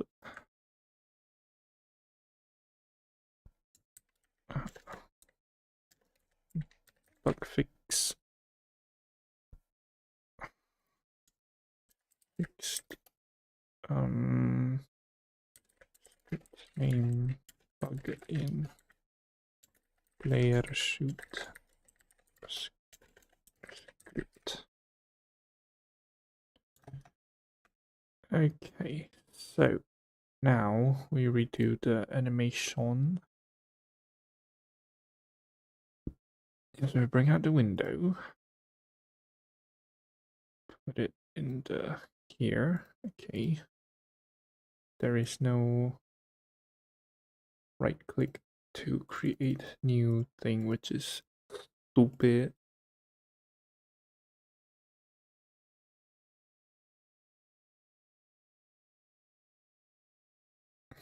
You just create an animation in the projects folder window. Animation enemy spawn. So get all these.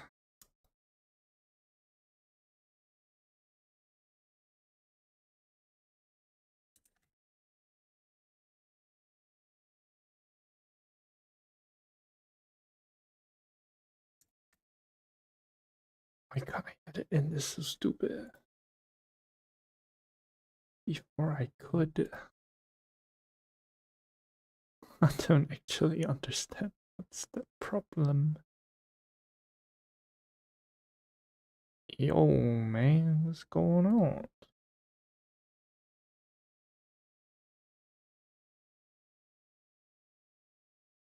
Okay, now this stupid thing comes up. This to begin animating with enemy prefab. Why does that happen? That's so dumb.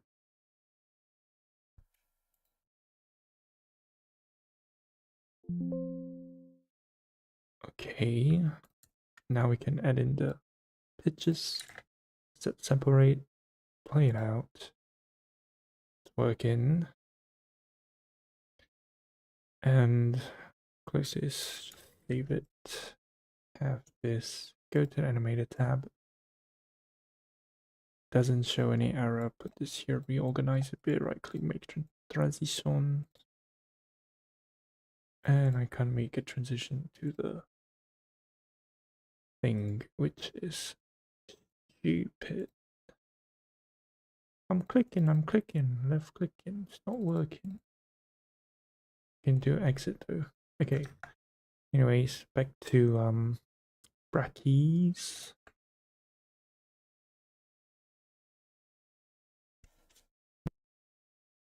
A condition, because we don't want our transition here and go under the animator, we can see the animation looping right here. So let's stop playing, and we can now start to create transitions from the idle animation to the other clips. By the way, if you want to set another animation as the default, we can always right click and hit set. And we of course want to change from the idle animation to our run animation. And we do this using what is called a transition.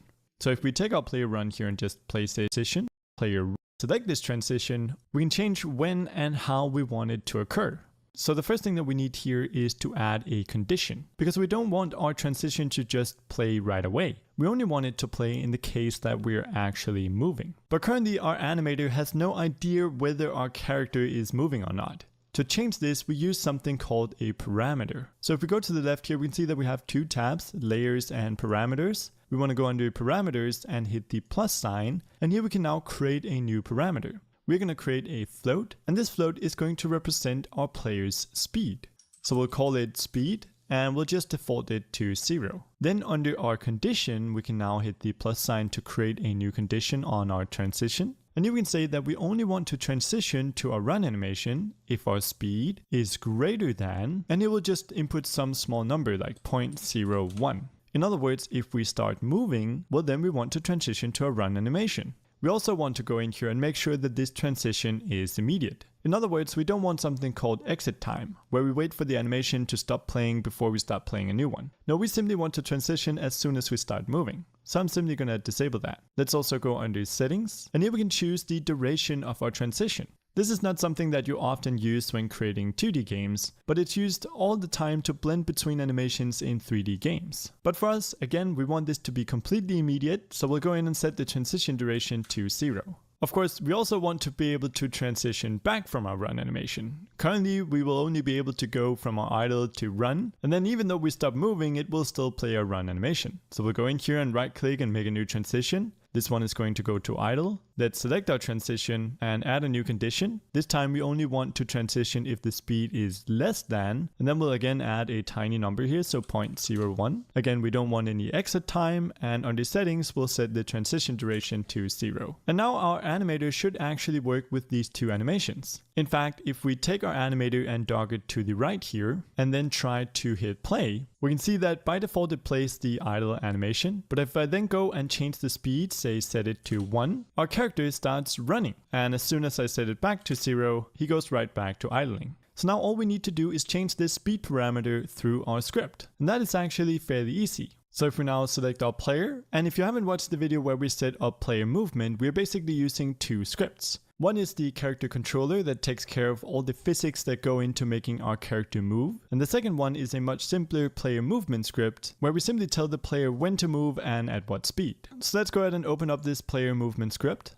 And the first thing that we want is to be able to access our animator. Luckily, if we have a look in Unity, we can see that when we started creating animations for our player, Unity actually added an animator component to our player. And we don't need to do any adjustments in here. We can just see that the component is actually referencing the controller. And so that's why whenever we make a change to our animator controller, it applies to our player. So now we just need to be able to control our animator through our player movement script. And to do that, we need to reference it. So we'll go in here and create a public animator, and we'll just call it animator. And that's basically it. If we now save this and go into Unity, we can see that we have this empty animator field. And this is where we can drag in our animator component. So now every time we write animator in our script, we can access this component right here. And so if we go into the update function where we get our movement, we can actually go in here and write animator dot set float.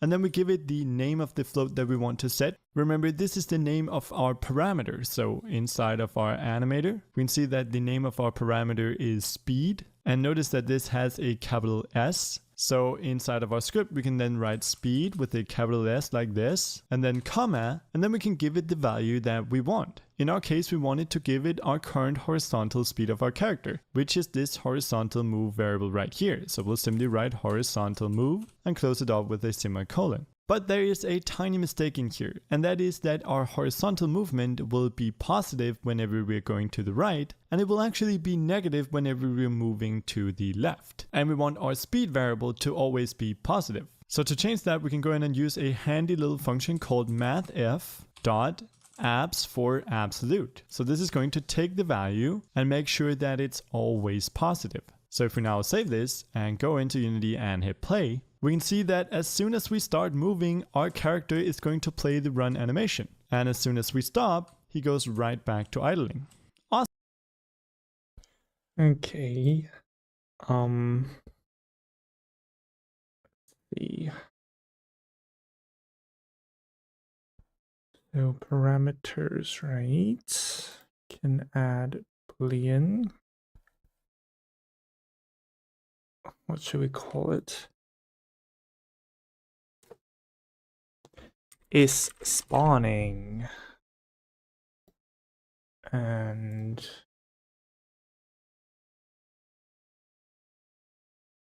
so entry goes there, and then add condition is spawning is false, and then do all that Gucci stuff. So let's see. He did drag this to the right. Clicked play.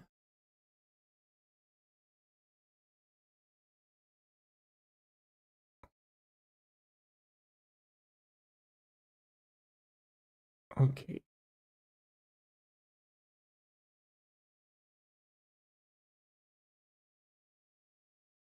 Alright, it only happened for that initial one. So take it first, just put it further away. And then we're gonna untick the box to see if it works.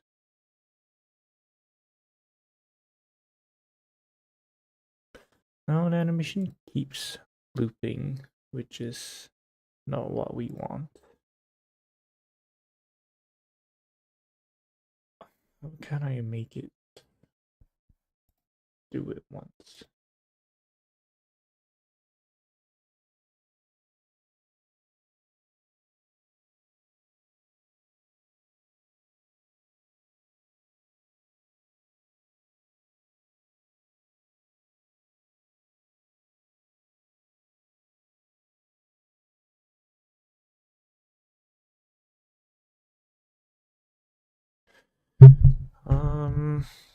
I just want the animation to play once. That's it.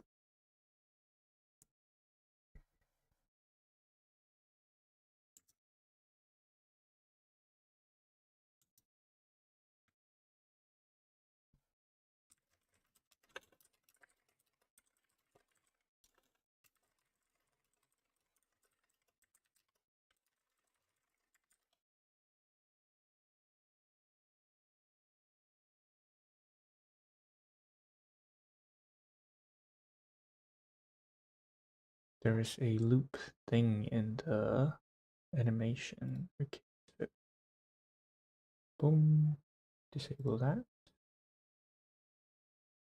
See if it works.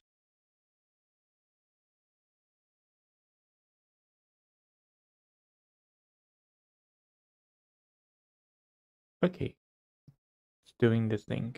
Now I need it to stay stationary and not do anything.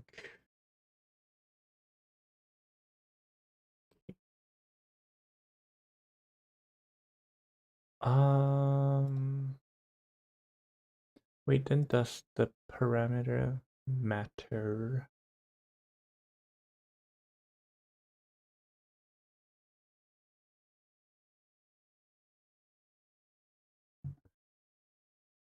Keys too.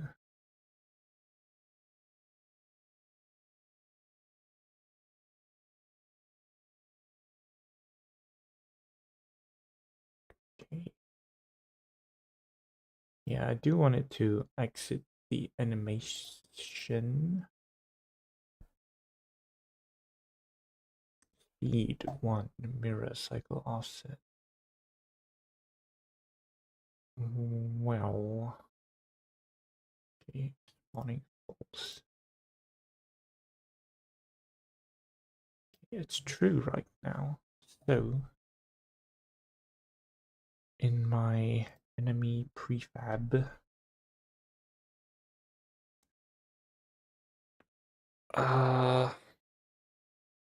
pick a script here.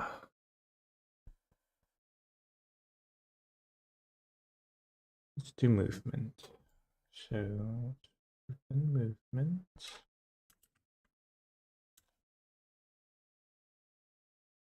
We will do that public animator animator. Go back to Unity. Slot it in.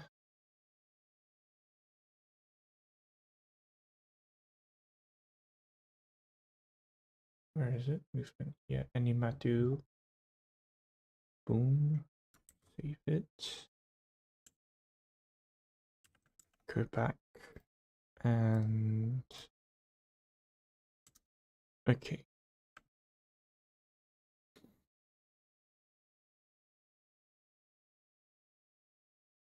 Turn the animation to animate.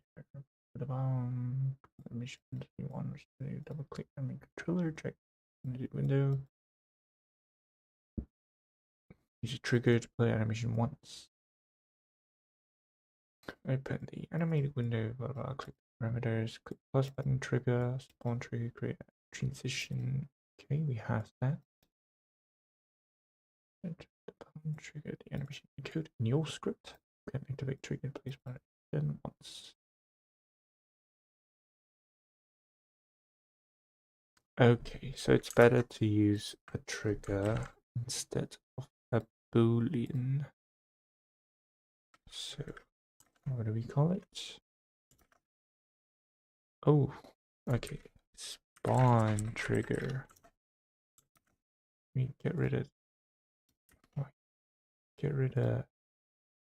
the spawning. Okay.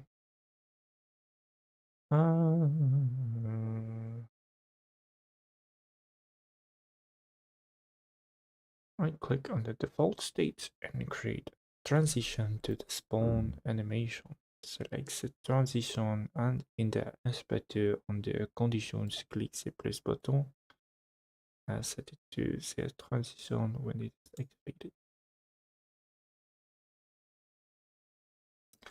Well, okay, I don't think I need that animation window anymore, so just close it.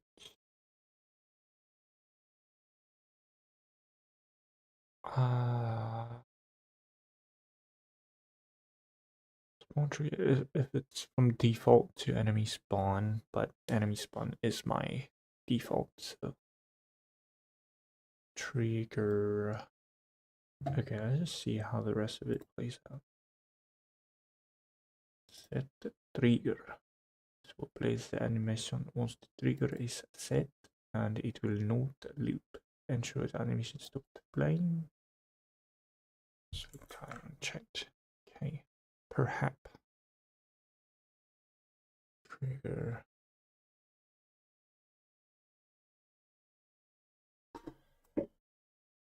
I don't think trigger's the right way to go.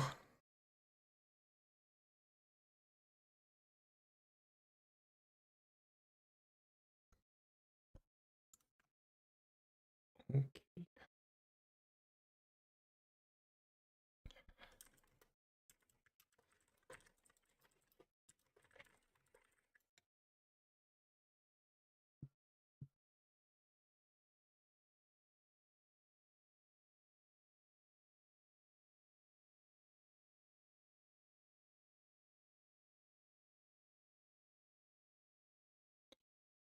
Create the trigger parameter. Open this spawn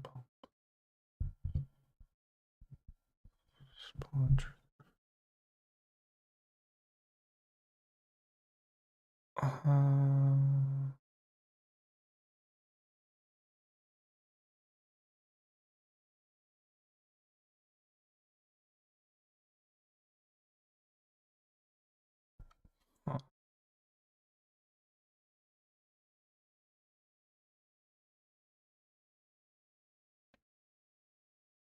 Okay. Can add a duration condition for the spawn animation. Right click on the transition, the inspector under conditions, add a condition based on duration of spawn animation using a float parameter that gets set after the animation finishes. Huh. Not new script. Wait, what? Right click on the transition.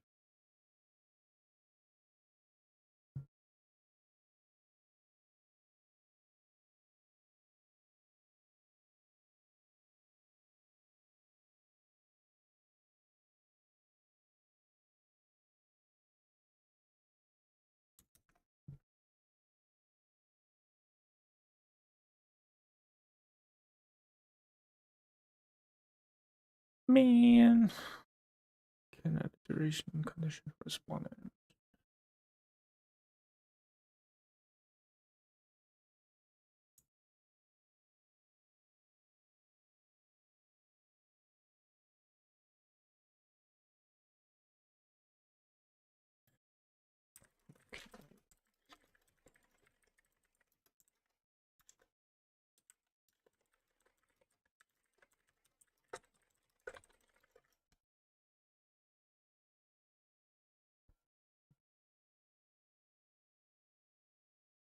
There is supposedly a float value that I can just auto set when the animation finishes. So,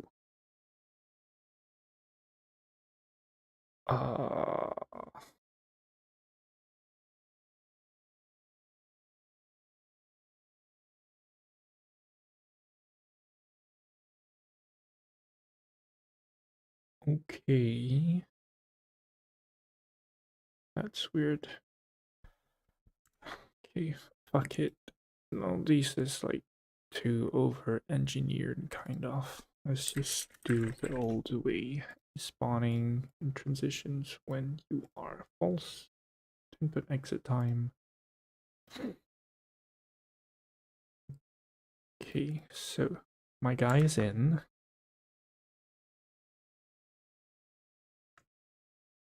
To the code. I need to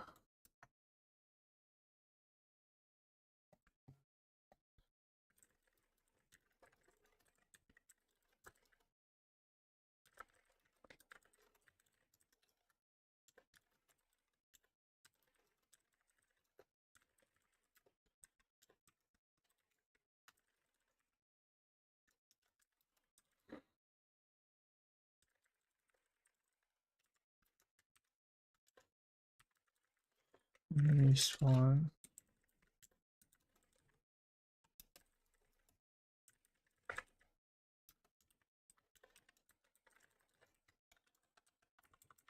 This one.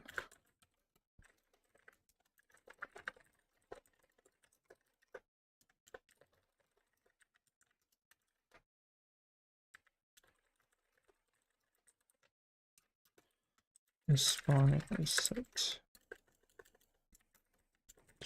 Be set to false.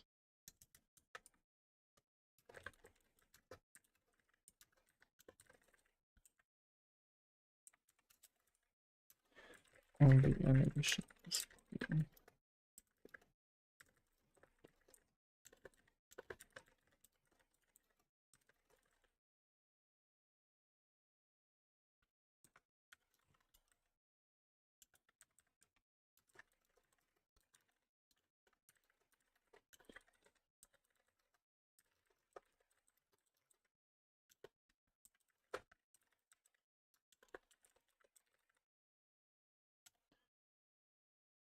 Okay.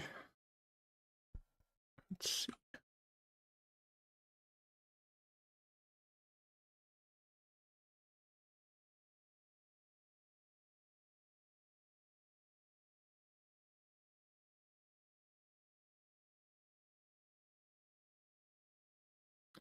Is there any state supposed to be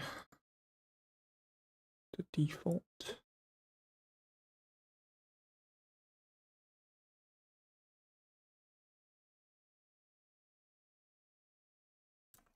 That's so dumb.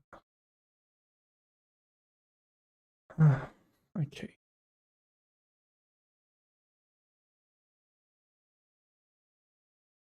Mm.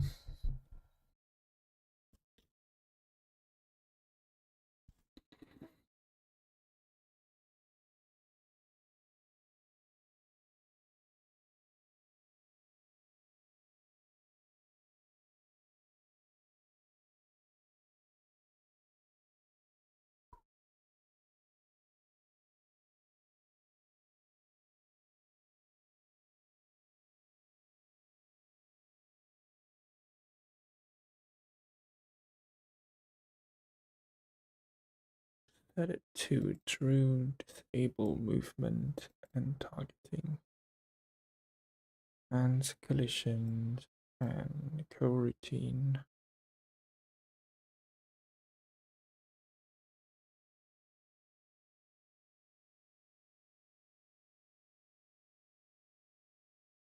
Start coroutine to wait for the spawn animation to finish. Okay. Animation length, animated get current animated state info dot length yield return now, wait 4 seconds. Animation is done, set it to false, re-enable movement. If it is spawning. Wow, it's quite that is quite the change. Okay, so projectile, compare tag enemy. I'm looking for projectile shoot. Okay.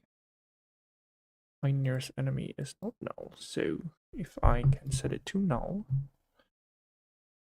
with the tag, so if I can set my own tag to nothing, that would be good.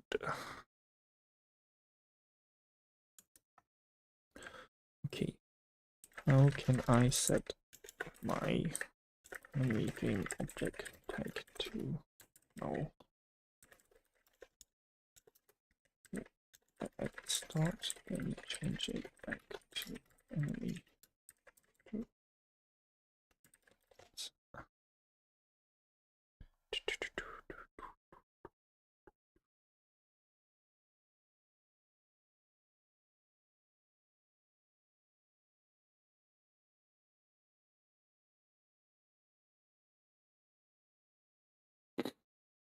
Okay, so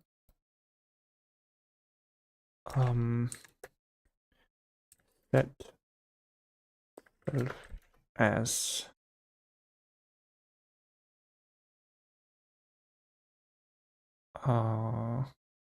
invalid object until spawn animation is over. Disable movement till spawn animation is over. Okay.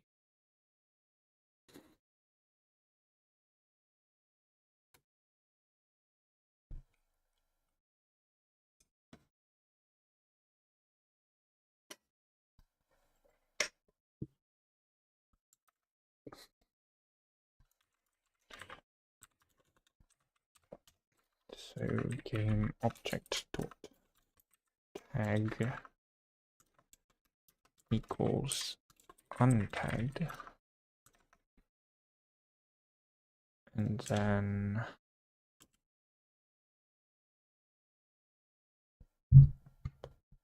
What else?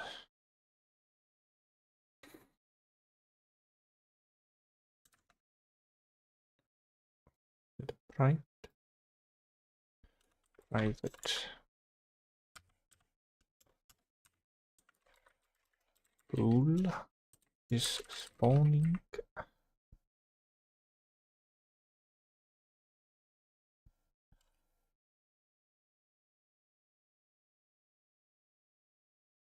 Is true.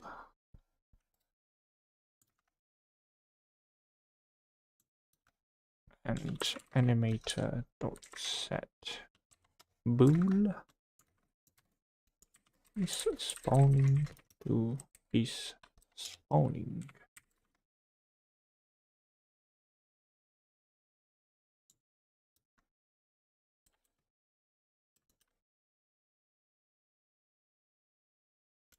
Maybe I can just do like this, then I don't need this. Okay. And the rigid body somewhere.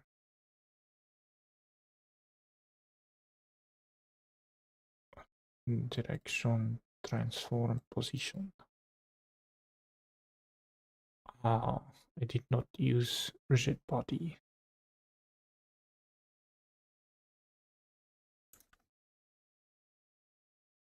Okay, so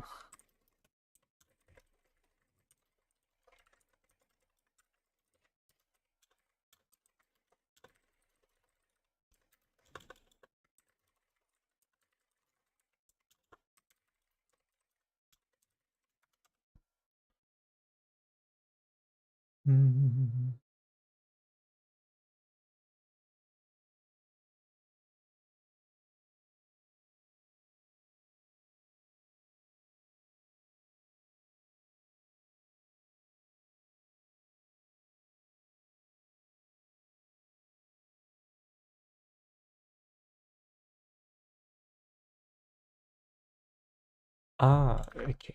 I don't think I need that because just check if the spawning is true then. Okay. Do delays only have to be with coroutines? Can I not just use it?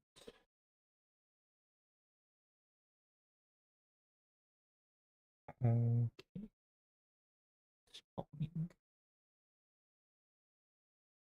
Okay, so I'll need the private pool is spawning equals spawning equals true.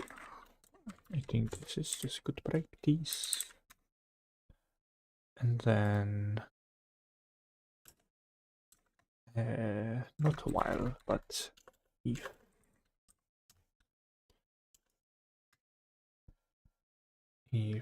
not is spawning, do all this fancy stuff.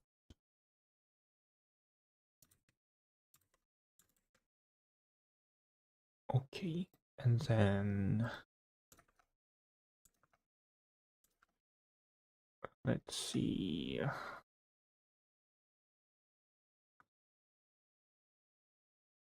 The delay, yes. Do delays only work with coroutines.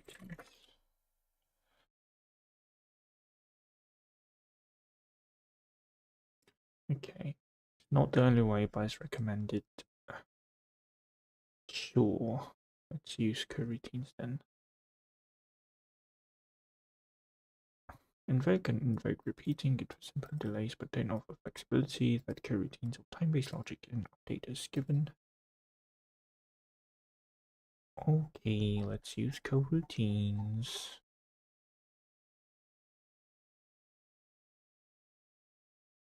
Okay.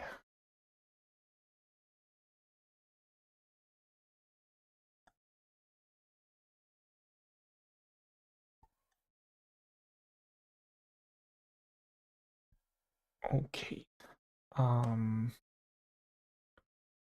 We will have a private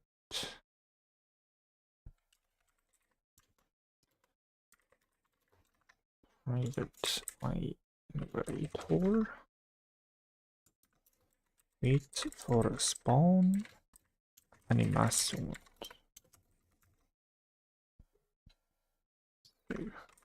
Wait for spawn animation to complete.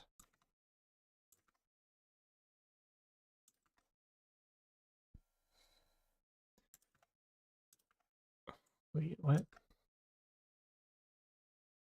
It's not supposed to. Is it error or warning?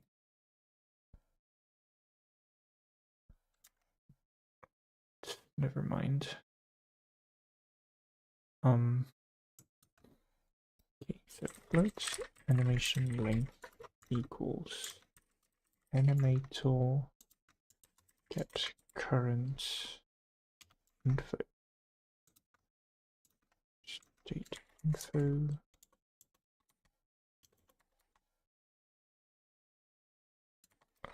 Dot length capital really. Right. And yield turn new. Wait for a second. And animation length.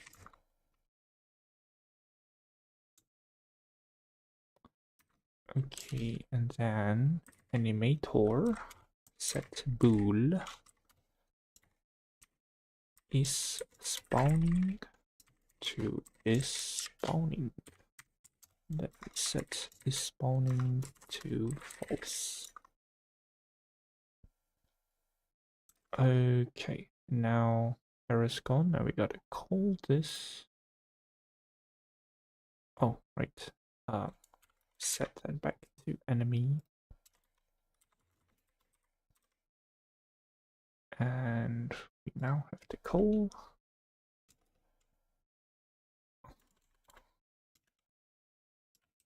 Wait for spawn animation. Start a coroutine. And it's called wait for spawn animation. Oh, okay, hopefully this works. Go back to Unity.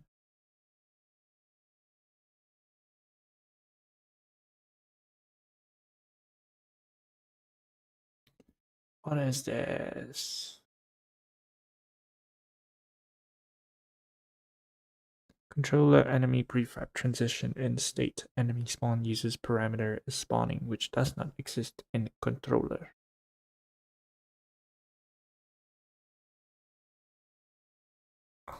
Okay. If I get rid of it, I still have the error message, which is stupid.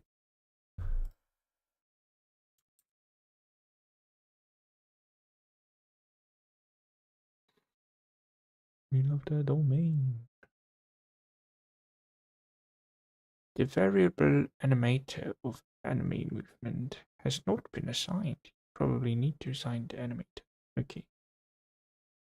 If that's the only error for now, that's okay. Now reassign this. Be false for that transition. Go back to the game. Need to reassign. How did Brackies assign it?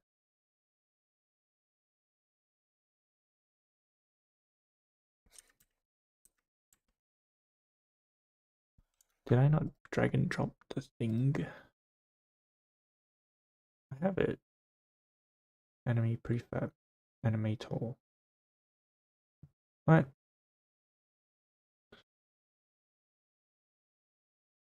Variable animator has not been set.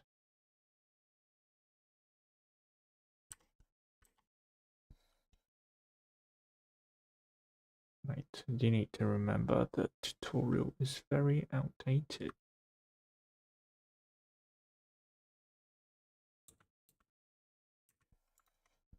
Okay, so if it's not set, what am I supposed to do?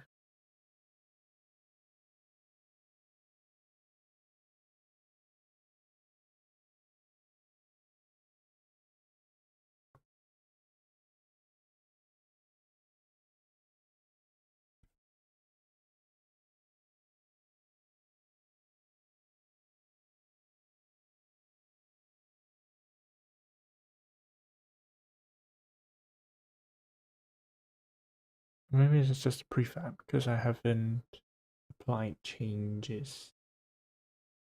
So override, apply all. Save it. Go.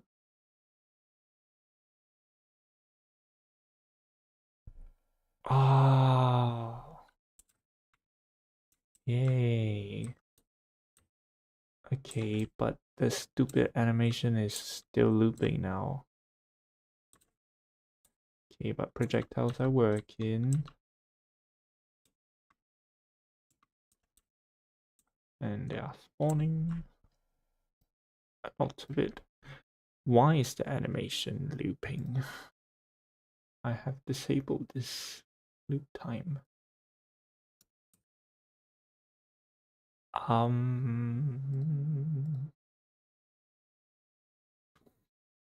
Not supposed to be looping.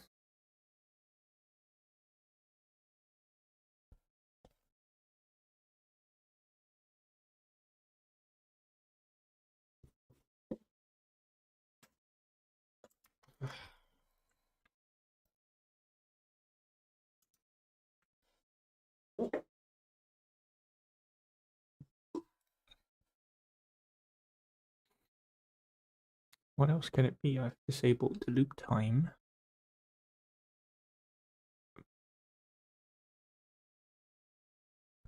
Don't really know.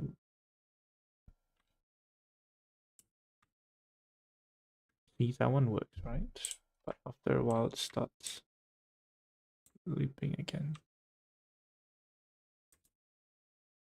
Is it something to do with the... I haven't got a fucking clue, mate. Why does he keep looping? So weird.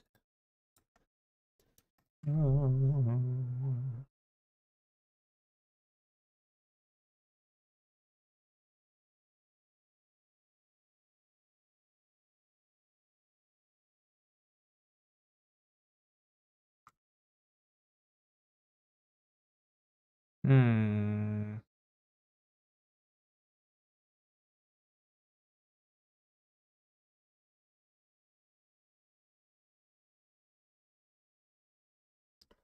Keeps looping.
Why?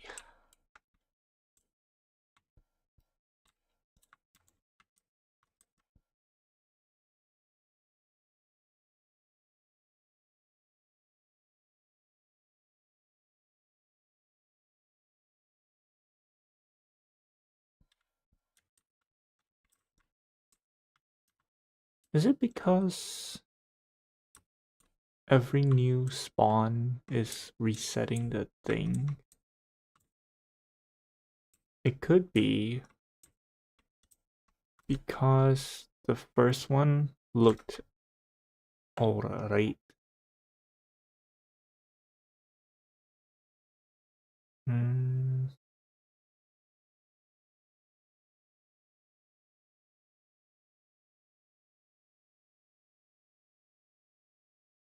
I could confirm that by just spawning one, but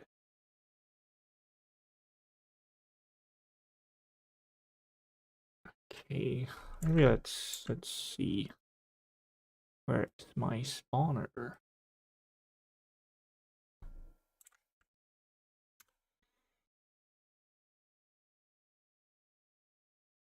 Okay.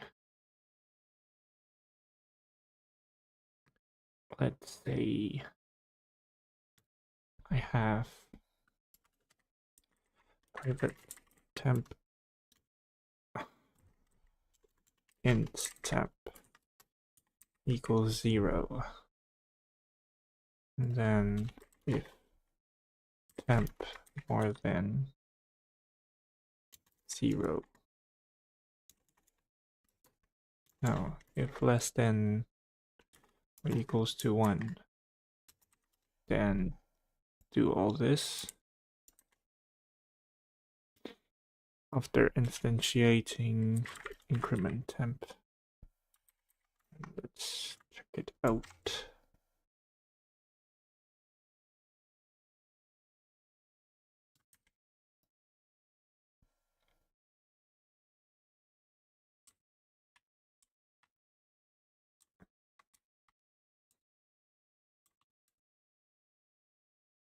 Okay, wait, there's 2. I just want to spawn 1. So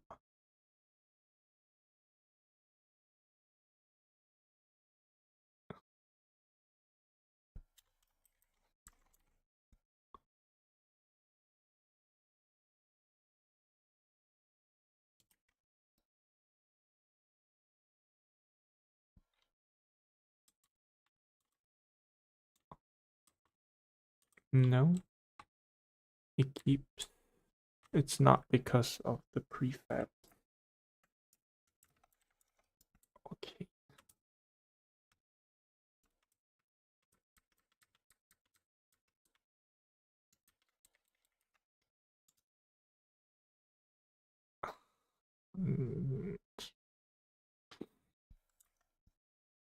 But the animation doesn't go anywhere. It just does it once and then exit. So I don't know why. Why? Why? I don't think there's anything wrong with my code. I don't. Certainly hope not.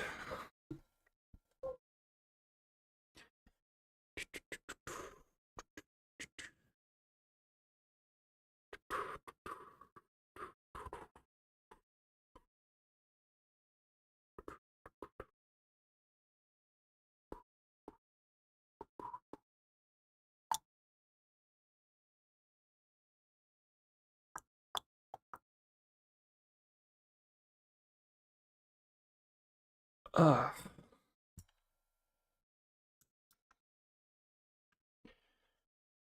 Issue you're facing might be related to the way Unity handles the animation states or transitions, even if you're disabled. Could be something else causing the animation to restart. Here are a few suggestions.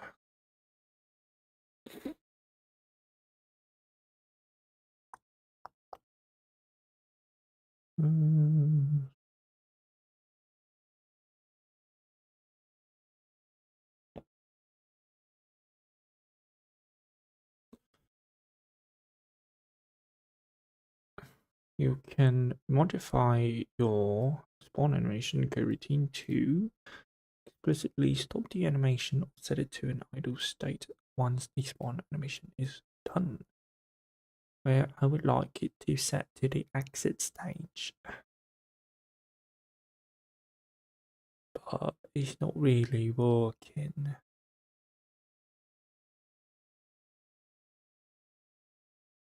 Check out the animation settings. Make sure the loop time checkbox is unchecked within the animation window, not just the animation inspector.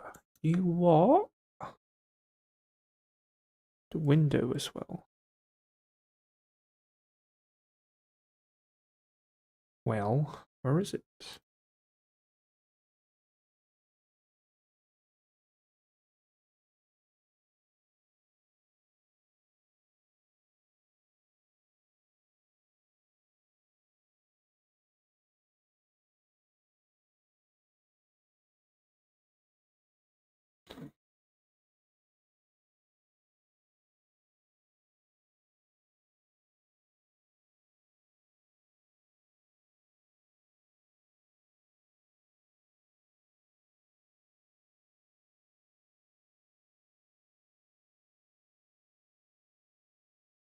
there is supposedly a loop thing in here. I don't see it.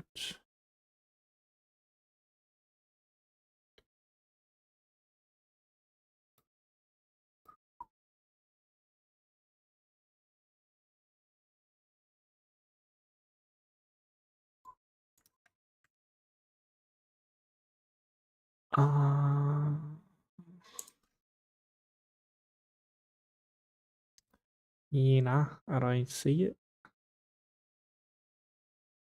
No loopy business here. Ensure the animated controller parameters are set correctly. Default state is not a spawn animation. Spawn animation says default state you will always play when animated is set. Instead, set the default state to something like idle or movement. When the spawn animation completes and spawning is set to false, make sure to transition to the idle or movement animation happens. You might want to add a condition for spawning to be false or transitioning out of the spawn animation, which I have. Reset the animator when spawning. You can reset the animator and ensure it doesn't loop. For example, set the trigger or parameters to explicitly play the animation once.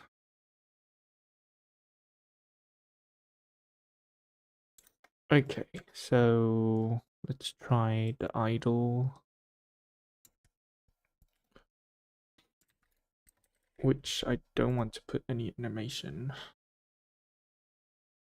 So you will be the default, and you will have a transition to enemy spawn, which is spawning set to true, do one exit time. And then maybe we don't need to exit then. So transition back to idle, and the condition will be false, no exit time.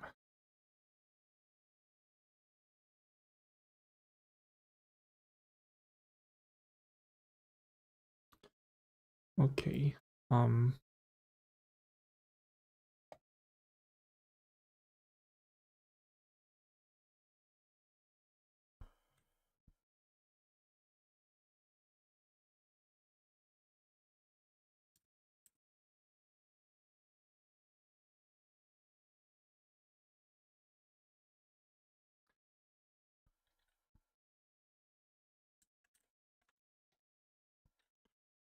Okay, it started moving already. Okay, wow, the animation stops. But the blinking is not really there, which is not good. They just kind of coming out of nowhere. I don't want you to move yet, so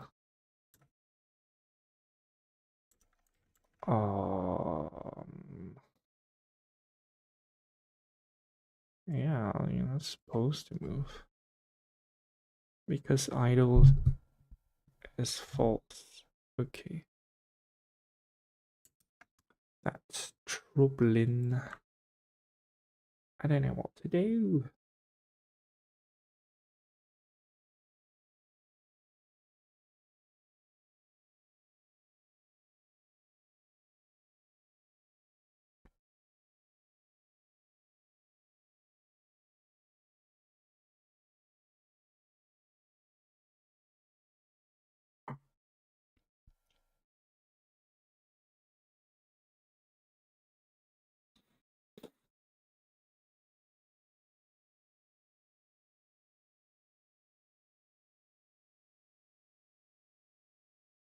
Actually, maybe I should change this to game object tag equals to enemy, which means is valid enemy object. And then I don't need this is spawning, don't need this, set this to true, and set this to, don't need this, set this to false. Save it, have a go.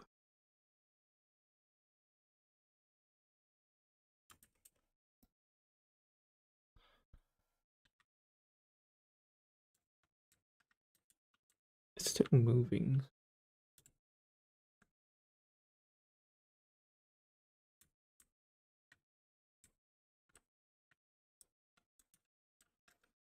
But why?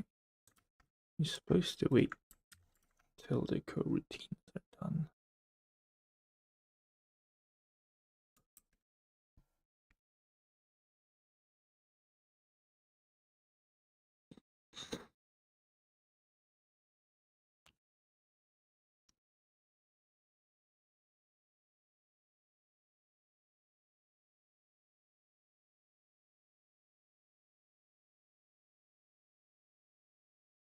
Hmm.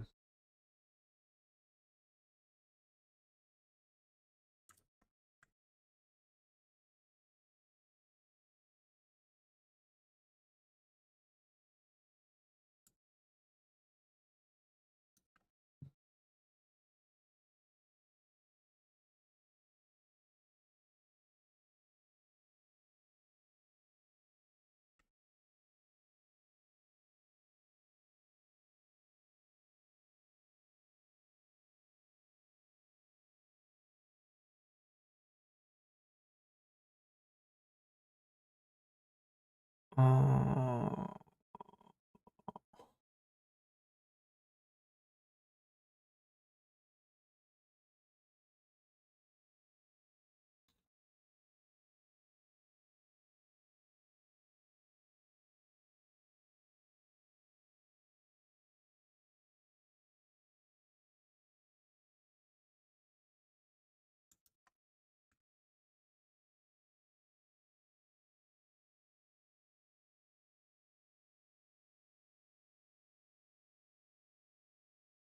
Wait a minute.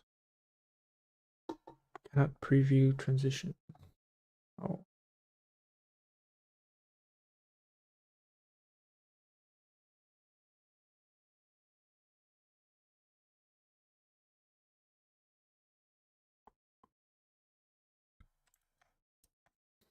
Hmm.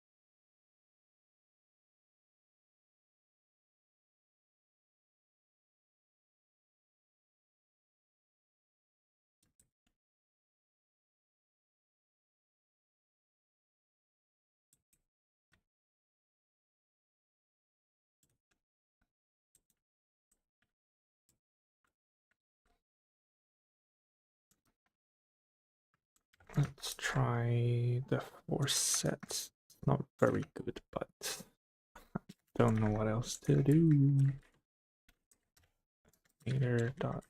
Play exit.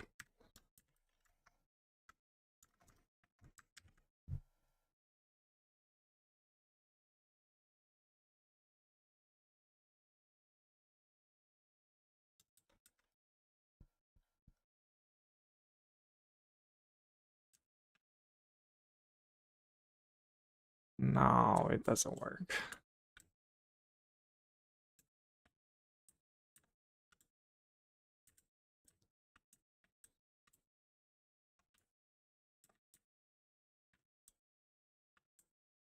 Hmm.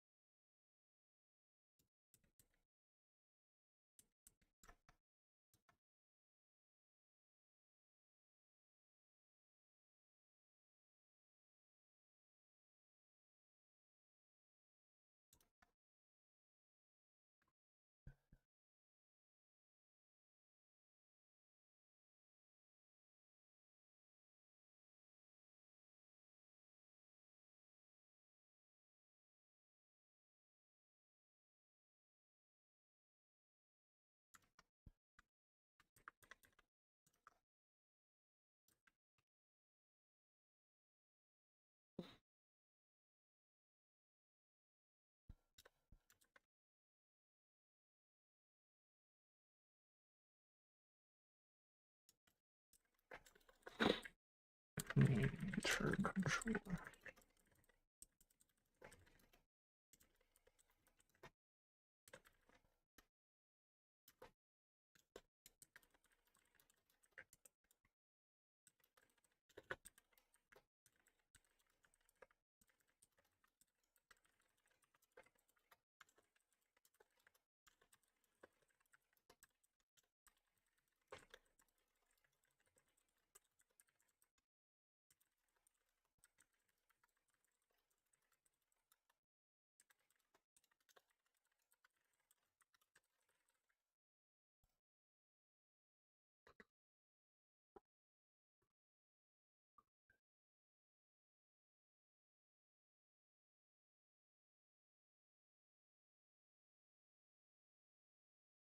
It seems like the issue lies in the fact that the spawning boolean is being set to false as soon as the wait for spawn animation coroutine finishes.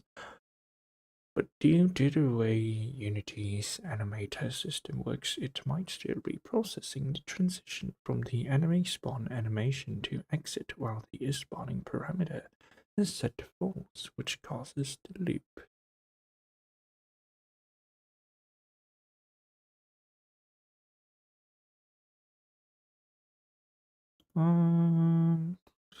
Techniques spawning boolean. False triggering that double check that's new transition active.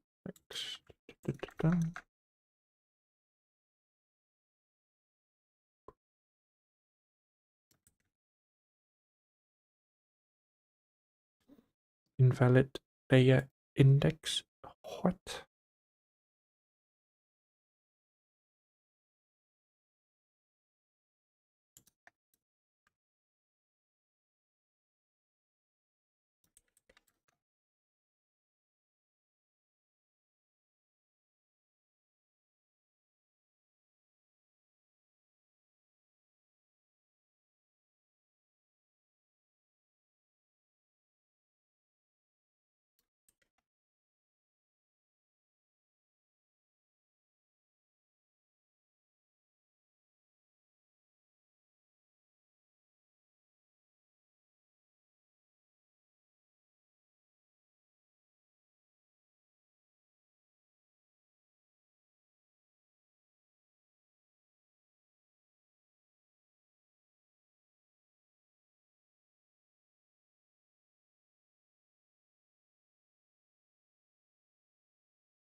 Does it have something to do with the prefab?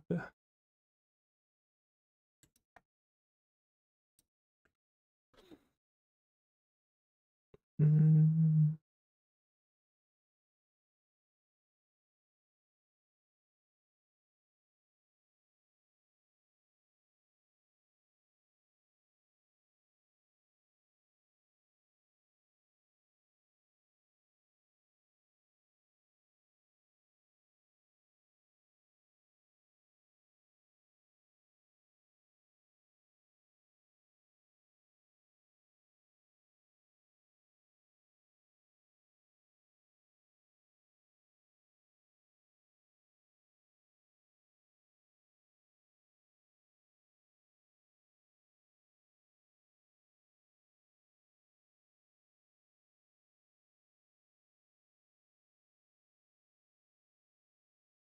Hmm.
Okay. It's spawning first, but it keeps looping. Don't know why.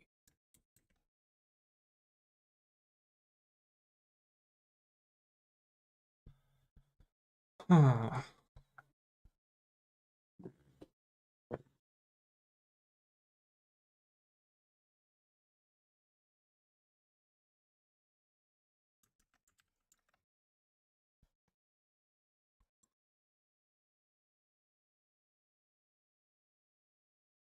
Mm.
Mm.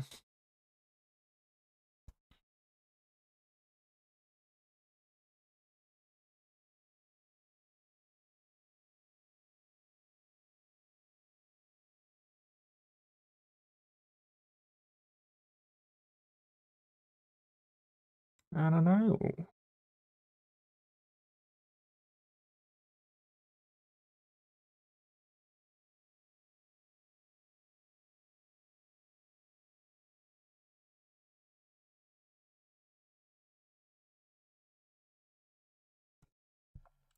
Try debugging messages. So debug log.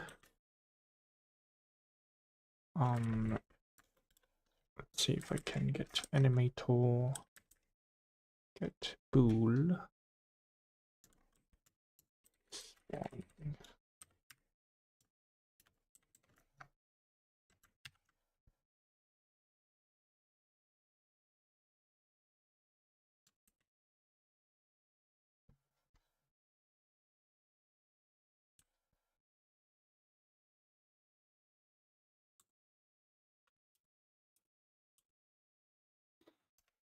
Okay, wait, let's set it for 1 first.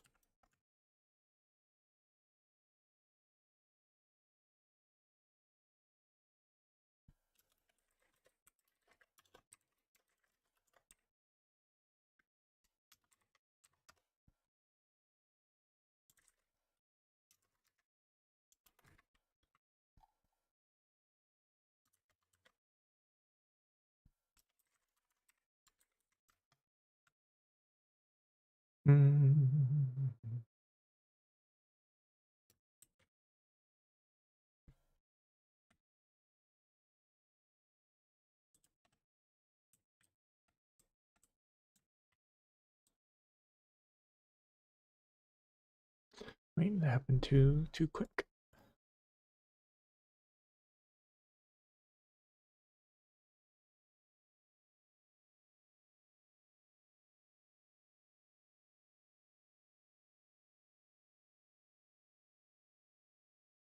So spawn is true. Happens a lot more times. There's the blinking animation. First blink, second blink, and start moving. So now it's false. So true's at 58, shouldn't go up anymore. And now the thing is resetting. So the condition is fine, but the animation keeps looping.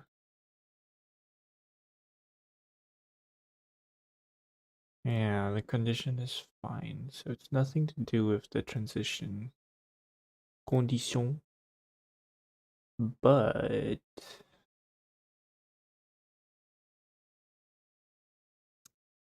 the goddamn, it's the goddamn looping. I don't know why.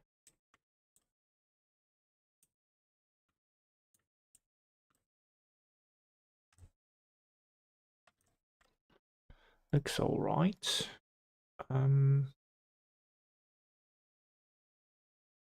Yeah, I don't know. I don't know why it's not working.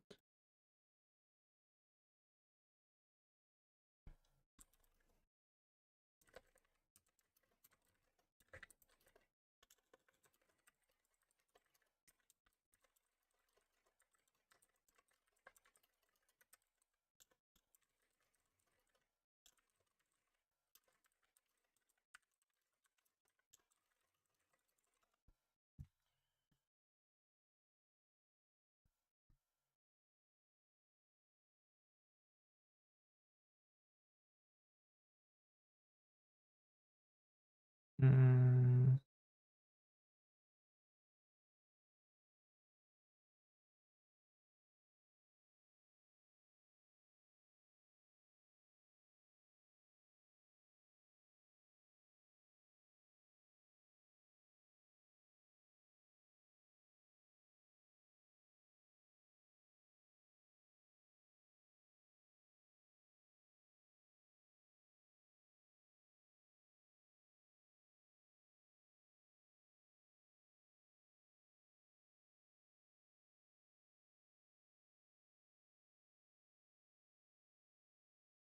Animation clip setting itself. Project window. Locate your animation clip on the asset. Select clip. Sure, loop time is unchecked.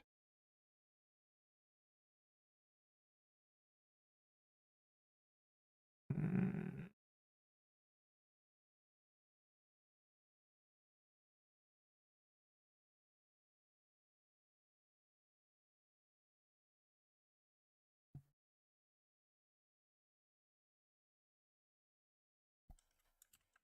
Uh,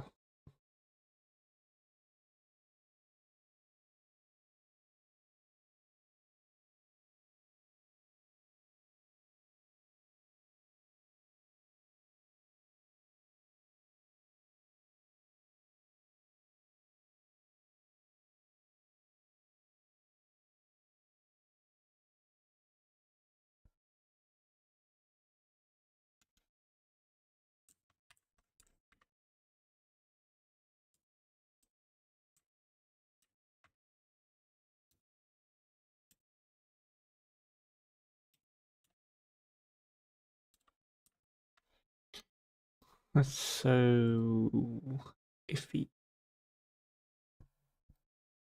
Okay, I don't know. I give up for today. We'll figure this out next time. I don't think my brain's working anymore either. So, see you next time. Bye bye.